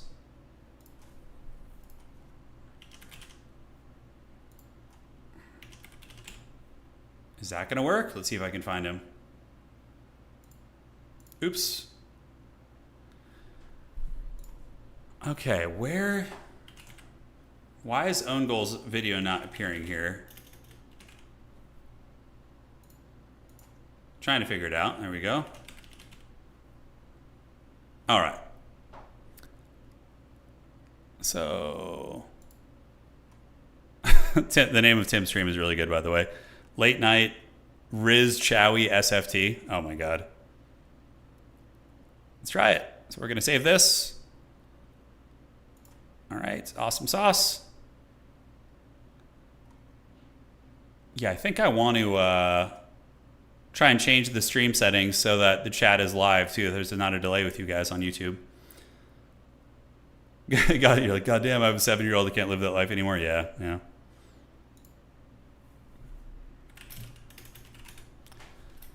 Okay, redirects. Set up.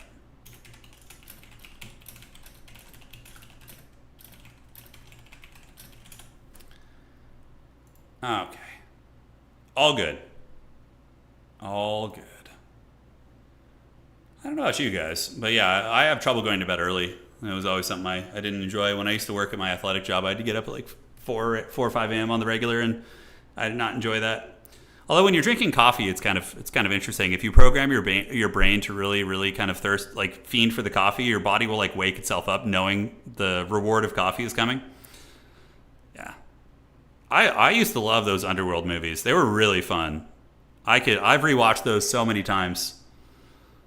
Yeah, those were a lot of fun. Early 2000s had a lot of cool movies like that. That's for sure. By the way, I heard there's a new horror movie coming out called, I think it's called Weapons or something. I've heard it's really, really good. Has anybody here been able to see it yet? It may have just come out yesterday or today, but I've heard, I've heard it's quite good. What's your favorite faction? Oh, the Empire. Yeah, Empire, Nurgle, and Chaos Dwarves are my favorite. And Kislev is also one of my favorites too, I think. They've approached the favorite category. All right, so we're waiting on boss toss, and it looks like it's going to be Stingers. Oh, shit. Okay, so check this out. We have High Elves versus Vampire counts in the Grand Finals. That's really cool. Stingers is back for revenge after losing to them earlier. Okay. Win. Ready? All right. I don't play campaign anymore. I used to do campaigns on the channel and things like that, but I don't really mess with campaign. I prefer to hunt the most dangerous game, you know? I prefer to hunt the most dangerous game, yes. Gloam, thank you for resubscribing, man, on Twitch. I appreciate you, boss. Yep. That's funny. Yeah, the rats didn't make it. They were eliminated by the High Elves, which is interesting. I always felt like Skaven had some okay tools against High Elves. Granted, High Elf cavalry spam can be really rough for Skaven, like mass Reavers and Reaver Archers and Silverhelms. Yeah. I don't know, way. Hopefully something cool, man.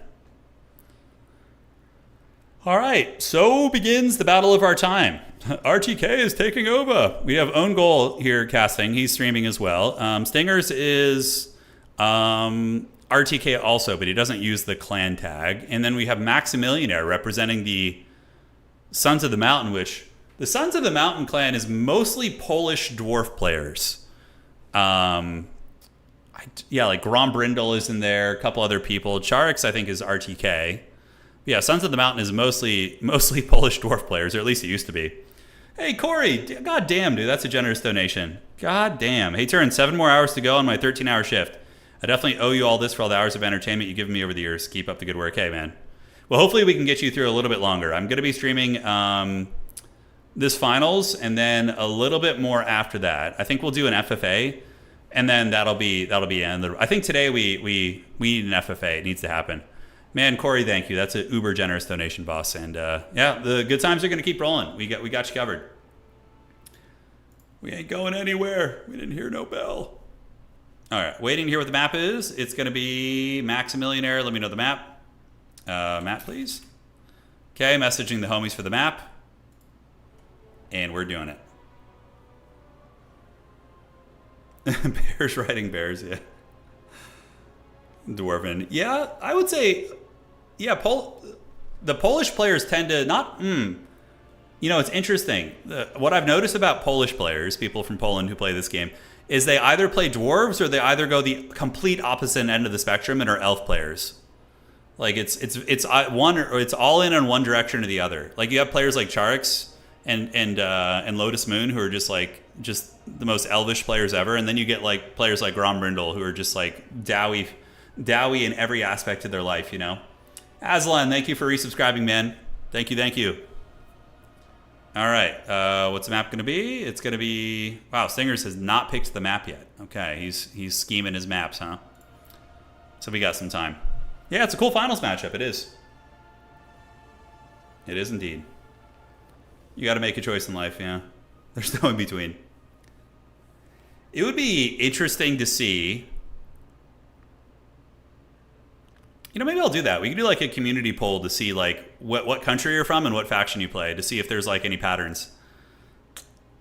Yeah, I don't know. Hard to say. Most elvish players ever sounds insulting. I guess if you're a dwarf, yes. Yeah. Maybe if you're a dwarf. Are Warhammer elves incapable of facial hair? I think so. I don't think there's any elves that have like beards or anything in this game. That was always kind of a weird thing. I always thought like some of the elvish characters like would look really cool with beards, but I guess it makes sense. They're like, you know, work Tolkien-esque elves.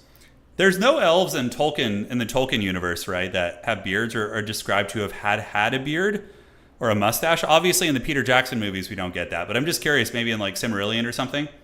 Hey, Disbolts, thanks for giving out 10 subs, man. Keeping the party going. Thank you. Círdan does? Okay, so there is an elf with a beard, says Duke Leto. The Duke of House Atreides over there. He knows his lore. USA is a Norse Gungabunga main. I don't know. So Círdan the shipwright has a beard. Okay. Is it now for Tolkien elves? Is it like a cultural thing that they don't like beards, or are they just not able to grow them? Are they like teenagers who just can't grow facial hair, or is it like a cultural thing where they like to be more clean cut? You know, that's more the question. They can get a beard transplant. Yeah, with the dwarves, they borrow some of their hair. Yeah. The Noldor all had biker beards. What? Yeah. Okay, interesting. We're learning a little bit. The 70s mustaches.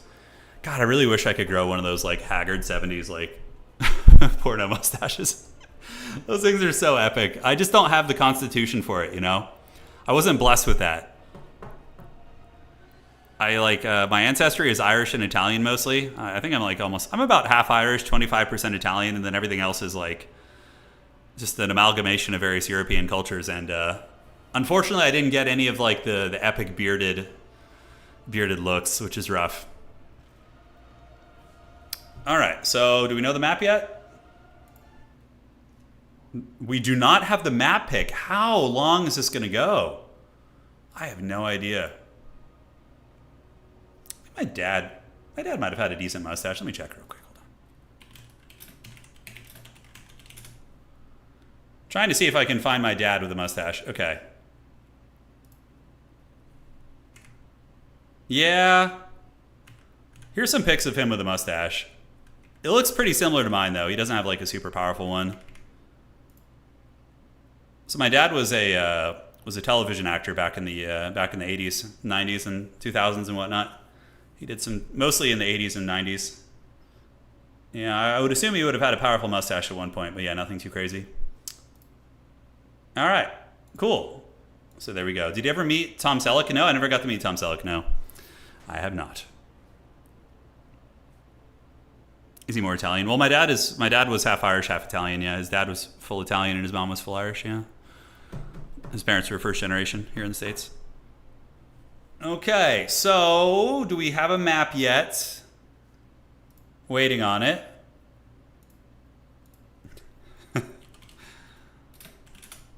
So Own Goal is going to be doing a King of the Hill after this. That'll be very fun. We'll go check it out. The potato nochi combination. Yeah. Yeah, absolutely. I love Italian food. Oh man, bread making has been my thing lately though, guys. If you guys just want to bring joy and happiness to your household, okay, let's say you're in your mid-30s, you know, you're with your partner. If you just want to bring happiness and joy and a feeling of warmth and like a hearth feeling to your home, learn to make bread. Because when you make that bread and it starts smelling up the house and it just smells good, you're going to feel like you're in the Shire. It has been one of my... I was playing an Eastern Isle. Okay. Which map are we doing? Okay. But bread making is so good. It's so good. Like, just highly recommend it. So, you know, one of the more annoying things about bread is kneading the bread. Like, you know, having to knead it and do all that, right? But if you just get, like, there's a couple machines you can make that will knead your dough for you, which is really nice. For me, I have crippled hands, so I can't really do the kneading very effectively. So, having that is so good. So it's mainly just about the measurements and the shaping of the bowl and, you know, the baking time and whatnot. But it's so fun. It's so fun. Like, it's the same kind of principle of like coffee, you know, like when you make a pot of coffee in the morning, it like makes your house feel cozy and comfortable, right? Like, it just gives that aura of like warmth and comfort, and like your hearth is the fire is lit in the fireplace, you know? Yeah, it's great. Pie Skeleton got into bread making made pizza crust, sourdough. Nice. I've really only dabbled with French bread. I'm afraid to do more advanced stuff, but we will do it at some point. Yeah. Okay. Eastern Isle Colonies going to be the map. Okay. Eastern Isle Colonies. This is very much a blob fight map. This is all about it. This map is all about just blobbing and grinding and rubbing it on this map here. All right, looks like both players are ready. Let's get it. GLHF, welcome to the grand finals of today's tournament, guys. Oh, yeah. Speaking of, I'm going to go... So I have this will be the last we'll talk about the bread, maybe. I don't know, maybe more later. But I have a machine, and what it does is you put the ingredients in the proper measurements in proper order, and then it kneads the dough and mixes everything. And then it basically gets the dough into a perfect, you know, ready to go, ready to bake. It needs the dough into its proper form. You know, it does the rising and everything. And then it beeps. And when it's beeping, you can take the dough out and bake it in the oven or whatever, right?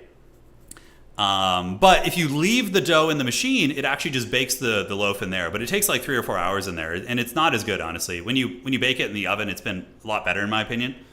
But it's really good, honestly. Yeah, it's really good. Pizza making? Yeah, it does sound like fun, actually.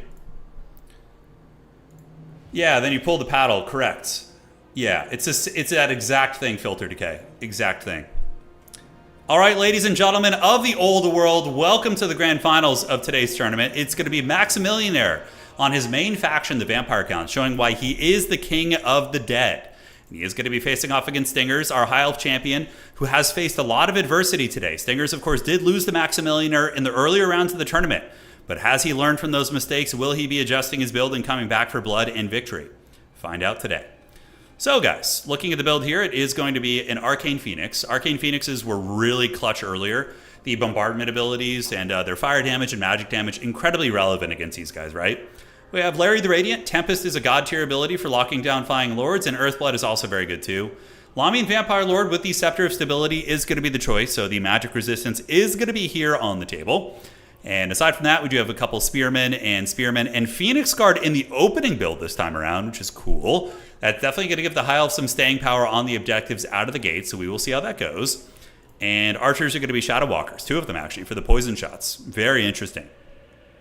All right, so for Count Chocula and the Vampire Counts, it is going to be zombies and a couple White Kings, putting them on horseback so they're more maneuverable and can get away from the big scary birds if they need to, so it's going to be a couple of those.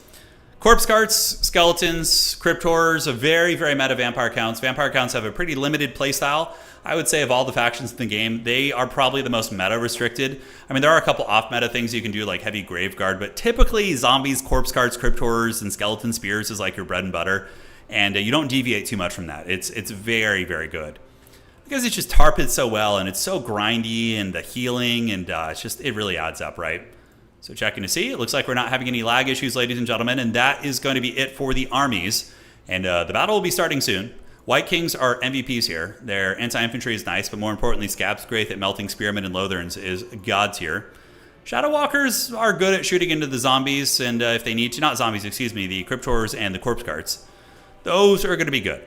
All right, guys. Predictions, who do you think is going to win? Is Maximillionaire going to bring it home again with his dreaded Scepter of Stability play? Or are the elves of the highest elves, the 420 elves, are they going to get it done? Find out today on Dragon Ball Z. Shadow Walkers advancing up. They are going to be getting the capture weight immediately on Objective 2, so that's going to give them a small points lead. You know, I really like the idea of fighting over the middle and then using Shadow Walkers to harass the back objective for the Vampire Counts, right? I think that's going to be incredibly good, so we're going to see if he can get some work done there. In the meantime, the Arcane Phoenix is going to be chasing the Lamian Lord. Now, an early Tempest would be pretty nasty on the Lamian Lord if the Phoenix is able to connect. And look at this. What? The Phoenix is going to...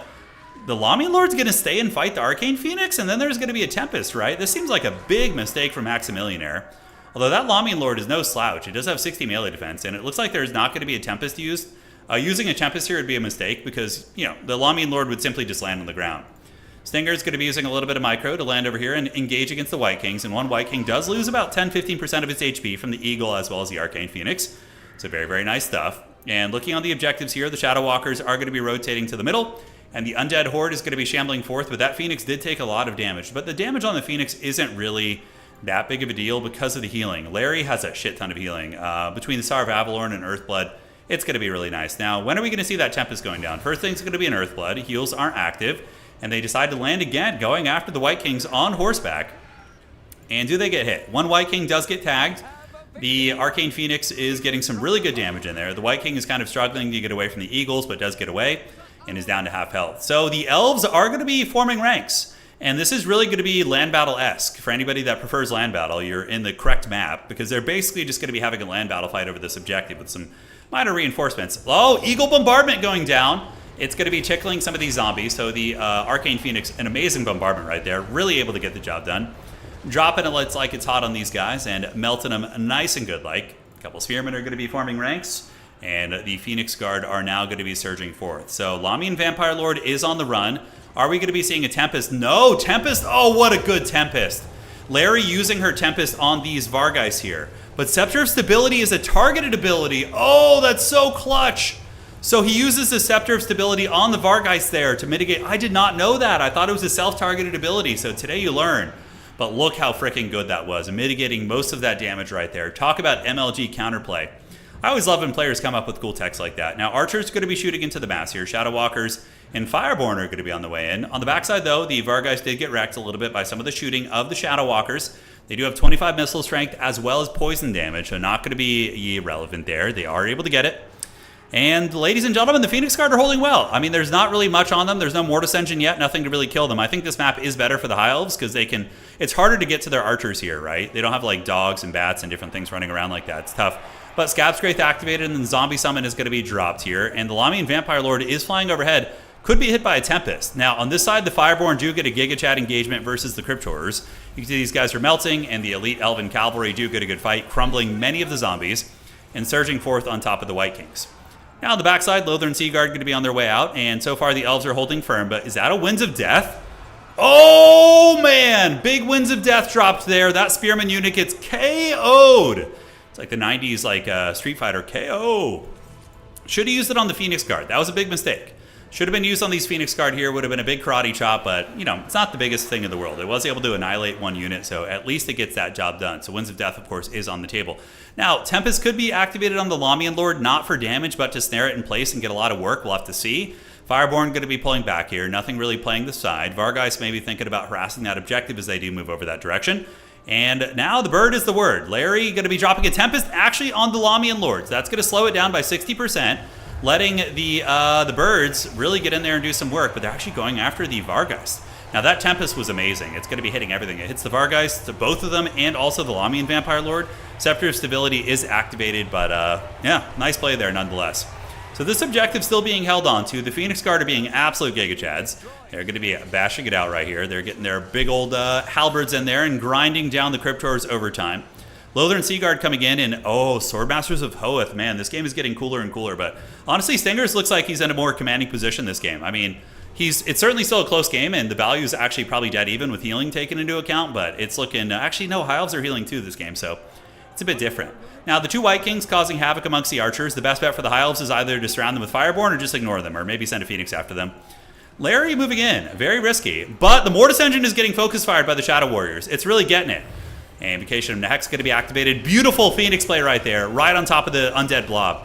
Hitting all those skeletons, and one of those Spearmen is going to be going down. Elven Archers, including the Storm Riders, getting a ton of damage into the Mortis Engine. Mortis Engine is getting the business, as Alariel the Radiant going to be trying to get away. On the other side, Fireborn coming across. Now, Fireborn are a pretty good counter against White Kings on horseback.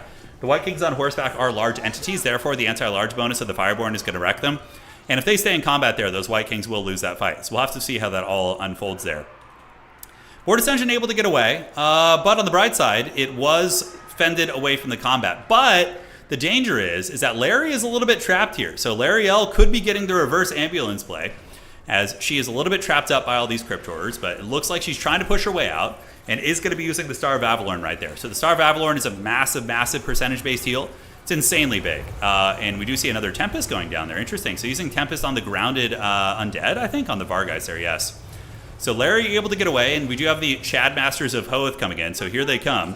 They're going to be moving into combat with their big dual swords and seeing if they can chop down some of these bad boys. Larry was able to escape, so crisis was averted.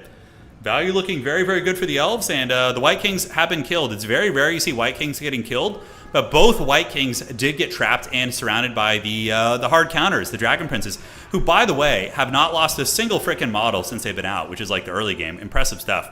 Larry going to be going after the Lamian Vampire Lord. Hexrace are on the way in. Mortis Engines in the backside. But now the Elves do have their Elites out. And the Elites are going to be really good at clearing off the Undead Chaff. In fact, that they're not being tar-pitted by Crypt Horrors and Mortis Engines is basically a power fantasy for these guys. So the Skeleton Spearmen are going to be getting put in the trash can most likely. Phoenix Guard, are they still alive? We still have, the Keepers of the Flame still going in 25 models. Air Force fight here is a little bit sketchy for both sides. I mean, they're both very low. Hexrace is going to be charging into Spears, which isn't going to feel good. One more Tempest probably leads to a dead Vampire Lord. Okay, so Stinger is going to be landing on the ground and using an Earthblood, and that will probably save the Elven Lord from dying. Fireborn are nearby on guard duty. Arcane Phoenix going to be bullying these units. Let's look at the columns for both players. We do see more archers being called in the back. And that will be doing some great damage into the Mortis Engine. Mortis Engine getting killed by large archers, and it is down. The Mortis Engine has been destroyed, ladies and gentlemen, so now the big carry piece is gone. Fireborn going to be surging forth to fight the Hex Race as well as the Cryptors, and they do have archer support. Now, Larry should have the Boon of Isha ability. If he didn't bring that, it's a big mistake. Boon of Isha is an ability on Larry that gives an AoE magic damage aura. You should always bring that against vampire counts because of the wraiths and whatnot. But because in this situation, you could just park Larry overhead and give fire damage to your Fireborn, and they would not only get, well, they already do fire damage, but you get magic damage. So that would be really good against the Hex Race and those different units like that. So, yeah, Swordmasters stand at the ready, General, and here we do see one White King surviving. The Phoenix going to be doing its bombardment. It looks like the Arcane Phoenix did take quite a bit of damage from something when we weren't looking. Hexrace getting nailed by that magic damage vortex, though, which is so clean. And a Tempest kill attempt is going to be going down. So Tempest is here on the Lamian Lord, which is at 1,000 HP. The archers should all form ranks and shoot at that Lord right now. Invocation is, of course, activated. Larry going to be fighting with her Phoenix, and Larry does get the crumble versus the Vargeist here. Very, very nice. And the Phoenix lives. So that Lord, the Invocation is keeping it alive. The objective still is in the hands of the High Elves. And we do see a lot of undead coming in, but they're really, really moving into the meat grinder here. The Swordmasters are just annihilating everything that's being sent in. These guys are basically like Jedi of this game, and a couple Rangers as well. Now, Swordmasters are countered by Cryptors, but the Cryptors are getting run down by the Fireborn and the other big scaries. And now we have the Air Force Duel of Fates. Larry at 700 HP. Bird at 1,200. Lamian Vampire Lord at 740. So the Ever Queen of the Elves going to be duking it out with the Lamian Vampire Lord. And the Lord is going to be losing the game of chicken and trying to run away, as Larry will be retreating with her 400 HP. Probably hiding for the remainder of the game. But as it currently stands, I mean, Elves are in a situation where they can win on just one objective, most likely. Larry's able to get away, and the Lamian Vampire Lord has been an absolute menace. Really cool tech, by the way. I'm loving the Lamian tech. All right, bird fight, bird fight. So there they go. We see the Lamian Vampire Lord getting attacked pretty heavily by the Arcane Phoenix. Invocation might be able to do it, but remember, the bird does do fire damage. Therefore, the healing is going to be mitigated, which is very, very strong. The bird is kind of losing it, though. Man, this Lamian Lord is a very, very underrated fighter. I mean, 65 melee defense is no joke. I mean, look at the stat line when compared to the bird. 34-38 against 57-65. I mean, that is insanely good. And look at that. The Lamian Lord slaying the frickin' Phoenix. MLG Lamian Vampire Lord. And now the Lamian Lord may be thinking about going after Larry back there, or dropping a summon on top of the archers. We'll have to see. So the Elves are dealing with a second onslaught of the dead. Spearmen are on their way in. Corpse Cart going to be buffing where it can, but the Swordmasters are just feasting. Cryptors are not numerous enough, and the Fireborn are able to kind of keep them in check. Are the Undead going to make a play for the back objective? I don't think so. The Elves could probably reinforce it pretty quickly with the Rangers and or Cavalry. We'll have to see, and another Cav unit's going to be on its way in. It is going to be Silver Helms, and we just have an ugly blob fight here as Cryptors are trying to get in, but he needs to get the Cryptors over here and stack them on top of the Swordmasters, because nothing is really damaging the Swordmasters. The Jedi basically have 368 kills. Yeah, that's nuts. That's a shitload of kills. Larry hiding in the corner of the map. She's a very brave High Elf General, so she's going to be chilling in the shadows and waiting. And Lamian Vampire Lord sitting at 2,600 value. I think I would be pretty erect if a Winds of Death was hit here. Like, a big Winds of Death could maybe get the Undead back in the game if it were to nail like 2 or 3 Elven units. But I don't know what the Winds of Magic situation's like. I wish we had that information. We had some like proper casting tools. That'd be really, really nice. But the Mortis Engine dying was critical. You're right. If the Mortis Engine had lived, this entire fight would be going in the favor of the vampires. And then, you know, maybe they could even threaten the back objective too. Elves are calling in more and more Reavers and Archers. The grind does continue. I don't want to look away because I really don't want to miss a Winds of Death. On the backside, the Silverhelms find an isolated Mortis Engine being called back in by Maximillionaire. Now, Silverhelms will not be amazing against a Mortis Engine, but they're buying time, right? Keeping the Mortis Engine back here away from the mainline fighting is really good because it's just buying time for the elite infantry and the Elves here. I think the Elves can just win by Helm's Deeping at this point. So basically the Elves just, fight here for as long as possible. When you lose this objective, you retreat and retreat to the higher levels of Helm's Deep, of the Hornburg, right? And then you're going to go here and you're going to just hold objective number 2. Silverhelm's charging into Cryptors here with the remnants of the Fireborn, getting a nice surround right there. Cavalry are tar-pitting the Mortis Engine, keeping it away from the Swordmasters. And the Chadmasters of Hoeth are really doing nice work. And there are a couple archers online too. We have one archer here and one archer here, and there's no Fellbats to really shut them down. So there is a chance that those archers might be able to just get the job done. And yeah, look at this. The Vampires actually pulled their assets to the middle, and that's going to be giving the Elves the opportunity to steal this objective. Elves are very fast. 33 speed on the Spearmen, and of course 92 on the Illyrian Reavers. So they are going to be doing it. So right there, they do gather up, and that probably will be the end of the road for Maximillionaire. He was looking like an absolute raid boss tonight, but Stingers, losing the match earlier and then coming back with the W just goes to show that it's an even matchup, right? Either side can win this one, just comes down to the play and the execution and the decision making, which is very, very fun. Yeah, probably not enough Winds of Magic for another Winds of Death, but God, a Winds of Death here would just be such an erection. It would be so good. It would just hit like everything, man. That'd be so good, but don't think it's going to happen. Reaver's going to be coming across, charging into the Crypt Ghouls, and Spearmen are also chilling out. All right, guys. Mortis Engine dying again. It is, how many times must we be taught this lesson? 500 kills on the Swordmasters, and they don't even have 1,000 value. 500 kills, classic Vampire counts. But, yeah, pretty good. GG, well played, guys. High Elves win the tournament. Awesome game. Really scrappy, back and forth. I enjoyed the hell out of that. 2,000 value on the Bird, 2,300 on Larry. Shadow Walkers did good. Phoenix Guard held their own. They were a nice anchor piece. Chad Masters of Hoeth with 500 kills. 2,700 on the Fireborn, and yeah, man, that was very, very fun. All right, guys, I love that. That was a great time. I hope you guys enjoyed that as well. So what we're going to do now is we're going to do an FFA, and then after the FFA, we're going to go raid Own Goal, the artist formerly known as Tim, and we can actually raid on YouTube now, which is cool. So, all right. So let's go ahead, and we're going to do a free-for-all here. So we're going to keep the winners. And, I think I need to remake it, actually. So I'm going to go ahead and can we jump? Yeah, it's kind of haggard how you can't switch between the slots here. So I'm going to rehost this, and we'll just do first come, first serve. So this is going to be Turin FFA, and I'm going to play in this one. We're going to play in it. So we're going to do a free-for-all, and we are going to do we'll do the Troll Country. Troll Country. All right, all right. So anybody's welcome to join. Shaxcraft is in here. Who else is it going to be? And tonight we rise champions. Who do we want to play? We've been talking about Kislev a lot. Maybe let's play Kislev.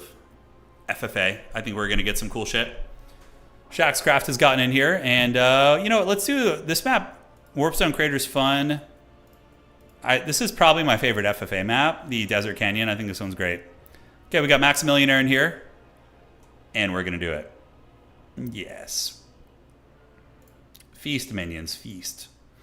All right. So Wookiee is here. Respect the Wookiee. And how do we want to do this? Evil. We got Elf in here. All right. So let me just message Own Goal. Gonna do an FFA then. All right. So there we have it. It is the FFA of the gods. Oh, yeah. No, we have... Is it the maps? No, you have to have the Total Tavern map pack on. Yeah, you got to have that. Oh, this is going to be fun. I got a cool build. Oh, you guys are going to love this. You're going to love this build. You're going to like the way you look. I guarantee it. Oh, yeah. Now, we're going a little bit meme heavy. But I think overall it should be pretty good. So we got vampire counts. We got high elves. All sorts of evilness. Yes, let's cut these. Yes, and yes. Okay, this is a cool build already. Hell to the yeah. So we got vampire counts, high elves, and lizardmen, right? Yeah, that's gonna be the play here. We have those guys maxed out. Probably gonna want you. We're doing a surprisingly like fair build for FFA. Usually like FFA, it's like whoever has the most degenerate build wins, but this one is surprisingly fair. All right, so Lizardmen, Vampire Counts, and High Elves. All right. You believe in the Bears? Yeah, the Bears are great. You gotta believe in the Bear. Prepare for the Bear. There's a player who used to play who was called Prepare for the Bear. Yeah, they're pretty awesome. Awesome player with Kislev. All right, this build's cool as hell though. It's a pretty badass build. You're going to like the way you look, I guarantee it. All right, ready up, team. Let's go. Those Swordmasters were cool, man. FFA of the Gods is... Oh, yeah, we should have just done random armies, to be honest. It's too late, though. People are already working on their armies, so we're going to do, like... Yeah. Plus, I want to use this unit that I picked. I want to use the unit. Meme into the sunset. It's got a degree of memes. That like, my leadership core is extremely memey, but the rest of my army is pretty good. So there is that. All right. What is it going to be? How's it going to be when you don't know me anymore? That's a great song, by the way. How many of you guys were Third Eye Blind enjoyers back in the day? Taking it back to the 90s there. They had some really good angsty music. Like for being angsty and getting those feels going, they're pretty good. All right, so Shaxcraft is ready. Vampire Counts and High Elves are still working on their builds. Maximillionaire is going to have the most evil build you can possibly imagine, I'm sure. The tournament winner did not make it in here, so Stingers is not here. He's probably basking in his victory right now. Skaven are not bad in FFA. If we were to really min-max FFA, though, it's going to be factions like... I think Empire is really good in FFA. Just War Wagon, mass mobility, like with ammo reloading engineers is super degenerate. Kislev's good if you go... Yeah, Kislev is extremely good in FFA. If you go meta, which is probably just like a bunch of monstrous lords running around with healing and just, fighting. You just listen to Semi-Charmed Kind of Life. It's a good one. Yeah, it's a good one. All right, guys. Game's firing it off. Here's the teaser of the build. Jump scare. It's the dreaded Reload Lord. So we're going to be using the Kislev Lord that has the ranged and the... we also have the Shadowcaster, the Vampirus, which is going to be fun. Yes, yes. We'll see how it goes. 2 little Groms, 2 dragons. Very strong stuff. We got the High Elves across from us, so we basically have like a build that I think would otherwise be good against High Elves, which is pretty funny. And Max is loading in now. Here he comes. Oh yeah, baby. The ceremonial FFA to end all battles. The fate of this world shall be decided right now. Here it comes. Okay, let's hope. Thoughts and prayers for no lag. All right. So we got Ulrika, and we also have the Drugina, which is the Archer Lord on the horse. We got 2 little Groms, which are going to be dropping it like it's hot from downtown, and they do have the restock ability. So we're going to leave you here, put one of you guys here, one of you guys here, and one of you guys here as well. So that's going to be 1 and 1, and then we have you guys, the Patriarch and Double Dragons, which are going to be dealing with monsters, and that's basically it. All right, let's go, baby. Chadrika's here. That's right. And we should probably deploy you guys up a little bit further so we can shoot right away. We got the High Elves lined up across us, I think. Which I definitely is who I want to fight. I could get Vanguarded on. If I get Vanguarded on, I'm going to be in big trouble, actually. My army is not great at the close quarters fighting. All right, so here's the Elves. So we're going to... Oh, this is perfect. We're going to start shelling them so hard. Okay. Give him cause to turn from us. Oh, man. He's giving a speech. You guys hear it? All right. So Little Grom's about to get in range. We do see Eltharion the Grim and Arcane Phoenix. He's corner camping. So we're just going to scoot after him. It's fine. On this side, we got the Vampires of the Masked Blood Knight army, so that's not good. You know what? I should probably turn about face and just start shelling the flanking force here. So we're going to get our warriors and do this. Because if the Vampires are going to flank me, I don't want any of that smoke. The Elves are already running, so I want to just shoot these Blood Knights. 100%. So we got Ulrika and the other character. The restock should be pretty good. Little Groms will be in range soon, so we are going to do this, and we need to make sure you're not obstructing the homies here. And yeah, if he comes to me, I wanna blast him nice and good like. Okay, so we're gonna go ahead and put 1 halberd unit over there. We're gonna put him in group 7 because that's gonna keep him from coming after me here. And now we can take some pot shots at the Arcane Phoenix, farm some points. Okay. So do we hit anything? We do. Double hit. Oh, almost a double hit there. That's not bad. We got the Fire Chads in here, so we need to shoot them.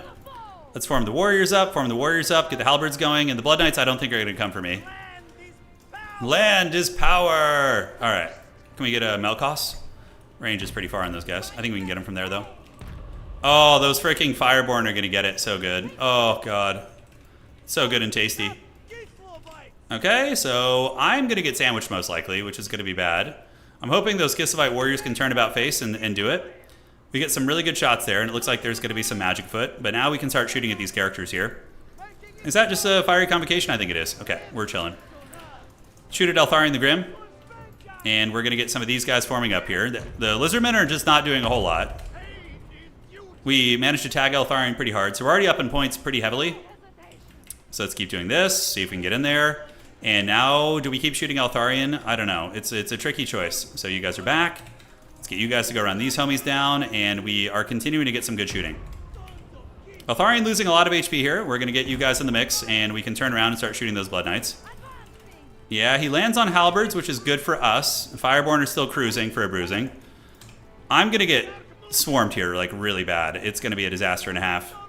I do have the Kislevites Giga Chads holding over here and trading pretty well. And now we're shooting at these Blood Knights, which is going to be good. So let's get you. Let's get Ulrika to do the Melkos on them as well. And now, yeah, we're in trouble. We are in big trouble because we're getting sandwiched. I think we could have dealt with the Hyles on our own pretty well. The Kislevites warriors are doing good. We're going to run to the corner here with what we can. Because this is our only chance, is basically to just fall back in corner camp and hope we can survive. So a lot of scary cavalry are coming in. I'm very far ahead on points, but I'm about to get it pretty good. We're going to shoot at you with our characters. And we need to get you to get ready to drop some healing. A couple halberds are coming. Halberds are coming. And do I want to heal the little Groms? All right, let's shoot at these Blood Knights here. Now that the Elven Archers are a little bit out of range. And we just need to get some value where we can, right? So you guys pull back. We do get some nice shots there into the Blood Knights. Talk about Value City. Dragon time. All right, so it's going to be a Blood Dragon Lord. So we're going to pull back this way. We're going to retreat. Get you guys in there. Retreat back. And now we can turn around and fight. All right, so that's going to be good. Ulrika and company are doing their thing. Yeah, as long as we have halberds here, we're all good. So you guys go fight. You guys go fight. And we do have another Melkos coming in. So we're going to drop it on you guys. This is going to be cost effective for us. We're for sure going to have a bad time. But, I mean, we do have an army that's reasonably good against these guys. The Blood Knight unit's coming over here. So let's get you. And it just form ranks like so. Patriarch's going to drop the heals for the big dragons, which are going to continue feasting. And we're going to just probably lose our little Groms. Yeah, probably lose the little Groms here. All right, so halberds go here. Little Groms go through there. You guys run away here. And we just got to hope our blob fighting is very good. So we're going to do Tal's Judgment. I don't even know what this shit does. I've never really used it. Little Groms keep rolling, and the dragons are fighting and killing a lot of Blood Knights. We're obviously pretty cooked considering we got kind of 2v1'd a little bit, but we'll get as many points as we can. I mean, we have a big points lead right now, so I'm going to see what else I can farm here. Little Groms are doing it. The dragons are still grinding it out, and are we killing the Blood Knights? Slowly. We need to drop into the Melkos on the Blood Knights here and get them crumbling down, so it's kind of hard to click on these guys. There we go. Kill the anti-large version. The Kislevites warriors are now officially broken. Patriarch's going to have a heal in like an hour. Let's keep going here. Keep you guys shooting into there. Ulrika can do her Scalendir's Fall and shoot there as well. Little Groms are still going strong. A couple of these guys have rallied.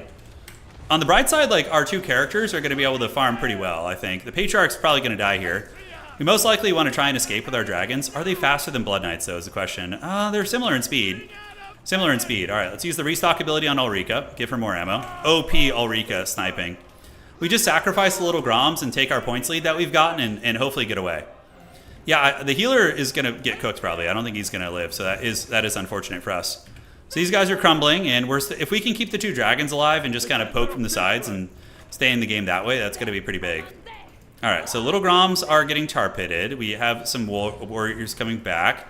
Don't think there's any chance we're going to get those away. And how many Blood Knights? Yeah, we still have a lot of Blood Knights here. So let's go see if we can salvage one of our little Groms. That would be nice. So those guys are going to join the fight over there, and we can use a Melkots on you Blood Knights, which is going to be nice. The dragons can come over. So we're going to get the dragons to come see if we can salvage these little Groms. Yeah, looks like he's lost interest in this spot. And he's maybe coming back with some of his White Kings and whatnot. So one little Grom's going to try and get away. And how's the shooting going? It's doing some damage, I guess. Dragons are going to charge. We do get some big damage. Little Grom is there, and these guys are getting folded a little bit. I'll need another Melkos here. Let's do Tal's Judgment right there on these guys. And we do have the halberds coming, slowly but surely. Is the little Grom going to be able to get away? I don't think so. It's broken. Okay. So a little fire arrow shit is good, and let's keep you guys running away. And dragons can disengage now. Might have been a little bit risky to come back here and fight, but I don't think the dragons, do they have Buyer Blood? They shouldn't have it. That would be kind of silly if they did. All right, so one dragon's broken. A lot of Blood Knights are coming in. We have 8,000 points, which is not enough. We're going to need way more than that to try and do our thing. All right, so you guys fight there. One dragon's going to be able to get away. Let's keep the shots coming from our characters. And I do have restock. Can I restock myself? I can't, sad face. So it's just going to be Ulrika carrying with her bow, you know? All right, so you characters run. We'll do another Melkos on the Blood Knights here, which is going to help. It'll wear them down for sure. And we have Fire at Will on. Lots of Blood Knights chasing. This fight's close. I mean, we could get last person standing, too. It's not out of the realm of possibility. Okay, let's go, dragons. Rip those shots, characters. It's kind of hard to see them shooting, but they are shooting, I think. Ulrika's been using her ammo. I don't know if she has 360 shooting. I don't know if she does. So one dragon is creating good separation and running away. Ulrika is using her ammo. How much value does Ulrika have? She's got about 1,900 so far, which is pretty good, actually. Blood Knights are coming, but I think am I faster than them? Yeah, they're 60 speed. My dragons are actually a little quicker, I think, but not faster than the Count Chocula Lord.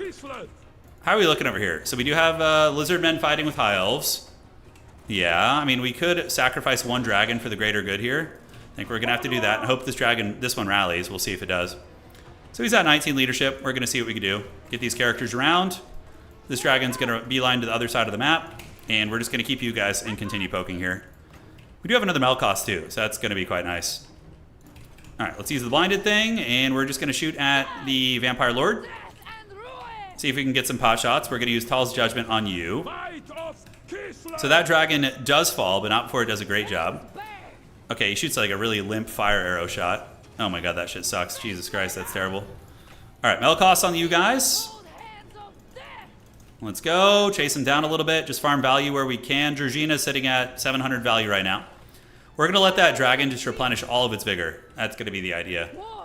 We're still sitting on good points, but we basically just need to be the #1 person left alive here. Okay, there's no way those White Kings will catch me. My superior Kislevites horses should handle it.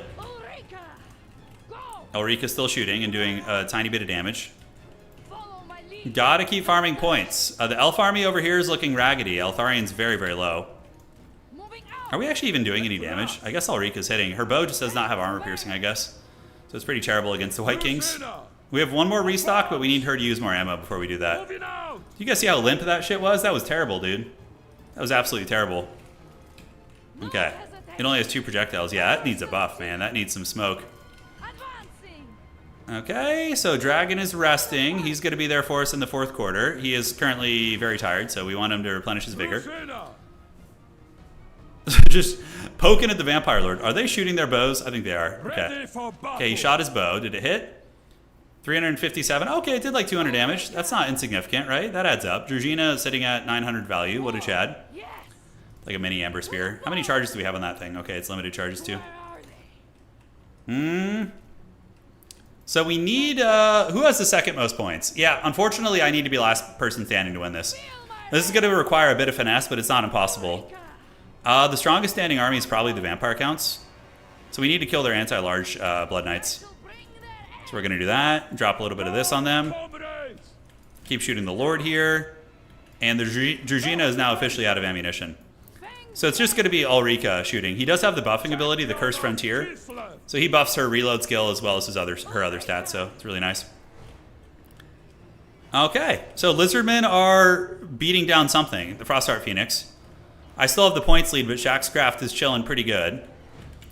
The Dragon's going to be really good against the Lizardmen unit, so I need to help the Lizardmen win. I need to help them win, and then when the Lizardmen win, I can probably take on what's left of their stuff, I'm hoping. Okay, restock ability, so Ulrika is sitting at 2800 value, which is pretty badass. We're going to charge around the side here. Is she able to hit? I think she is. Melkoth's on the Blood Knights, so we're going to do that again. Keep shooting the Count Chocula here, and we're going to use the Blinded to lower his stats. The Georgina just kind of cackling here. Yeah, this is my best avenue for victory, I think. Yeah, Max is at 8,200 points. His army's very, very raggedy. He's got just that Vampire Lord, it's like that Haggard YouTube video from back in the day where the guy like, the guy is like getting killed by someone with a spoon. Remember? It's like death by the inevitable spoon. So White Kings are chasing. The Vampire Lord's in trouble. Ulrika, she has really good vigor. Does she have some ability that helps with her vigor? Horseback Prodigy. So Strider. Okay, interesting. Georgina can poke in. It does look like the Lizardmen are able to kill most of the Blood Knights here. We do have 5 WOM, so how much WOM is this? 6? So we're going to have 23 in total, 6 WOM. So we're going to be able to get 3 more of those. Okay, chasing Croxagors. Keep going after Count Chocula here. Ulrika is sitting at 3,100 value. So she's getting that value. She is. Just got to wear down that Vampire Lord. Yeah, the dreaded rat tactics. We have to be a rat. It's our only chance here. Because we got swarmed. We got 2v1, so we had to resort to really desperate shit. But, you know, artillery builds often do get 2v1'd in this. Hey, Chief Bear, thank you for resubscribing. And V for Valet, thank you for subscribing as well. Let's save Ulrika's ammunition. And we want to drop a Melkoth on the Vampires. I think I have a better chance of beating the Lizardmen afterwards than the Vampires. So I need to help the Lizardmen win, basically. That's how this is going to go. Those are Blood Knights with anti-infantry, so we can send the Drugina in there. We're going to shoot the Blood Dragon Lord, and the Drugina is going to help fight these guys. We'll see if he can get any picks. Okay, so our Drugina is an okay combat character. He has like a armor-piercing great weapon, so that is nice. Ulrika just keeps farming the value and shooting at the Count Chocula. Our dragon is fresh, so we're going to walk it over here, and we're going to tell it to walk, though. All right, so we do see another Blood Knight here. It's causing havoc. Melkoth's going to be coming off cooldown soon. The Vampire Lord's sitting at 2,300 HP, so he's pretty meaty. And those guys cannot catch their prey. Warrior and leader. Do I have enough for another restock? I do, so we're going to restock Ulrika. And we're going to do another Melkoth on these guys. All right, so the dragon's coming on in. I wish I had been able to keep my Patriarch alive, man. That would have been so good. So these are anti-infantry Blood Knights, so I'm happy to actually fight them with our Drugina. He might lose it, but he's going to do some damage. Yeah, he's not too tanky. Although, no, the Drugina has 95 armor. Okay, so he should be a little bit more resilient than you'd think here, picking off these models. The vampire characters are kind of winning it, as we suspected. I mean, those vampires are pretty menacing. We're going to need the bird to come in and help, and the bird is going to help me. We're going to keep shooting at you. There we go. And right now, the Drugina is probably going to want to run. So we're going to get you out of there. The dragon is on its way over. There we are. You guys fight these Blood Knights. Ulrika's a good fighter, too. She's pretty respectable. Okay, let's shoot this, and we're going to Melkoth you guys. There we go. So they're going to be slowed down, and Ulrika can help with the Blood Knights. Might be a bit of an easier pick, actually. Man, that vampire character squad is really nasty. It's really nasty. Okay, let's get back on the Vampire Lord. We're going to do this, and we're going to use Blinded. Our dragon is on his way back, and the dragon's going to be pretty good for helping fold these positions. Drugina's getting it going. All right. You can't restock yourself. No, you can only restock other units, so that's why we've been a little bit sad here. Can Ulrika hit the broadside of this barn, this vampire barn? We'll find out today. She has been shooting. The Croxagors are getting worn down. Maximilianer is really killing it on points. He's in very good shape here.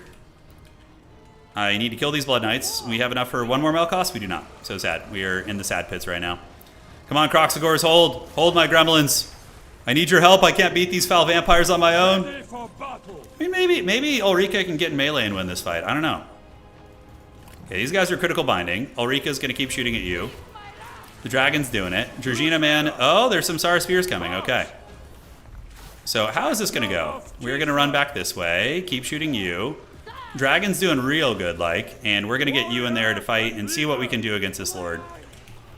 Can the dragon connect with the Lord is the question. Can it hit? Looks like it's going to not hit, unfortunately. Okay, Drugina didn't get it done. Do we have any allies left on the map? Our list of allies grows thin, my lord. Our list of allies grows thin. Oh. Okay, so we're going to use our ammunition a little bit. We do have some lizardmen coming back. Drugina man is going to try and do his thing. Ulrika's nearby. Let's see if Ulrika and the Drugina can maybe get some nice 2v1 action. She's a good enough fighter. Oh, Ulrika with the steel chair a little bit. Hey-oh. There. Oh, boy, all right. Ulrika sitting on a casual 4,000 value there, which is pretty good. Okay, so Ulrika's going to go fire at will now, and we're going to run with the Drugina. We're going to have you shoot there as well. Okay. We're going to charge through there and charge through here as well. Did we connect? We did. We connected again. I think he's out of WOM too. All right, so can we finish off this freaking character here? Ulrika's going to go for it. Probably want to get out of combat with Ulrika. The Drugina can just be stuck in combat. He's just sad face now. Oh, let's go. It's very lore accurate for Ulrika to be chasing down a Vampire Lord, you know? Ready for battle. Come on, kill Count Chocula. Kill him. She's chasing. I don't know if she's actually shooting her bow. It's hard to say. She's currently in good binding. And did we connect with the Lord? He's at 800 HP. The Drugina is just going to fight to the bitter end here because he's not going to get away. So he's just going to fight to the bitter end. All right, we get the crumble. Oh, Ulrika, 5k value. Chad Ulrika. Damn. I think Max has too many points, so I think they win no matter what, but it's fine. We're going to use this. The Drugina is fighting his good fight over here. Maybe he can kill that White King or do some damage to it. Dude. These characters, man. Ulrika's doing it. 5,000 value. Croxagors went for that booty they did. Yeah. Crusader! Fight Okay, so we've connected here. We're going to charge into combat. These guys are crumbling. These guys are weak binding. Man, are these just sword and board blood knights? I think they are. Okay, let's come around the back here. We're going to do this. And yeah, we just use our ammo. She's shooting her bow. It's just really, really hard to see. Yeah, see, she's running right now. These guys are crumbling. We need to go save our lord. So Ulrika is apparently like some horse master. So she gets like a horseback prodigy. Kind of cool. Dude, since when is she such a good fighter? She's like bullying all these characters. Ulrika meta is coming. I know it is. It's going to be really cool if I get last person standing. Even though I think I'm too far behind, I think that the vampires still win no matter what. But Ulrika getting it done. So our overall strategy was sound, right? Yeah, that guy's crumbling down. We don't want to get surrounded by blood knights. Now we're going to play a little bit of land battle and draw a item. We're actually attacking technically because we have our bow, although I don't know what land battle rules say about that nowadays. Okay, so this guy's crumbling, and Ulrika's going to go for it. Go, Ulrika! Connect! That guy's going to crumble down to 0. Do we have any Croxagor homies? Okay, so we need to finish off the White King. Ulrika can attack here. What I would give for a freaking Melkoth, huh? That'd be so good. Yeah, she does have healing in combat, which is very nice. This guy is very, very low. Critical binding right now. Ulrika is slapping him, slowly but surely. We do not have the Scalendir's Fall, which is like her fancy bow. Does she have some hidden passive against vampires or some shit? I don't think so. No, I don't think so. These guys are crumbling. Max is still going to be the winner, but we get the ceremonial victory for Ulrika getting like 6k value. She deserves something for that. Honestly, this is kind of cool. Like, her utility here was not bad. Now, in a Dom setting, it probably wouldn't be good. She wouldn't get that kind of value that quickly, but the Savior of Kislev, that's right. Banishing all these Blood Knights, super cool. And then the White King's going to come back over, but Max Man got too much value. I'm at like 10-4 or something, but not bad considering the 2v1 in the beginning. 2300, the Blood Knights are down. And now Ulrika's going to go Hunter Prize. So we're going to shoot the bow. Here we go. Do we have the accuracy thing? We do not. It gives 90 accuracy skill. I don't know what that really adds up to, but we're going to shoot at the White King here. Does it hit? It is a miss. All right. Can we get it? Ulrika is drained now, so she's tired. All right, let's pop this. So that'll give us 90% accuracy. We get a hit. All right, we're going to get one more hit here. Come on, Ulrika. This is so epic. The whole FFA comes down to this. Just these two characters fighting. Oh, another hit. Begone, foul undead. Come on, 6k Ulrika. Oh, she's not going to make it. And we hit the White King again. I think that might have been a miss there. I'm not sure. Oh my god, look how slow he is right now. Look how slow he is. All right, Scalendir's Fall, so he should be blinded. Let's see if we can get one more shot. Cunning indeed. All right, here she goes. Oh, epic duel. Let's go. Oh, Ulrika with the finishing blow. That's actually really sick. That was cool as hell. That was a good one to end the stream on. That was a good one for sure. All right, guys. So what did well for us? Ulrika carried that, 5,700. And we do get the cannons. They didn't do so good considering they got sandwiched. I should have put halberds in that choke point earlier against the vampires. That was really cool. Now, for our elf player, who did really good for him? Yeah, it's Arcane Phoenix for Shaxcraft. Yeah, just big Croxagor brick, which is always very fun. And for Max, the Lord 2,000, White Kings did good. And the Blood Knights 2,800, yeah, 2,000 is Blood Knights. They just carried that. GG. All right, guys. Ulrika OP, we'll see you guys around. I hope you enjoyed the stream. For all of you guys on YouTube, please do drop a like on the way out. It helps kind of bolster the old channel. Keeps us going here. And for all of you guys who are new to the channel, I don't know, the dreaded sleepers, welcome. Happy to have you guys here. And for those of you on Twitch, thank you to our new subscribers and our gifted subs that came out tonight. I appreciate all of you guys. And I'm going to go hang out with my smoking hot wife. You guys take care of yourself. Adios, do widzenia. And congrats to Stingers for winning the tournament earlier as well, which I think was a pretty fun finals. Adios, and see you guys on the other side.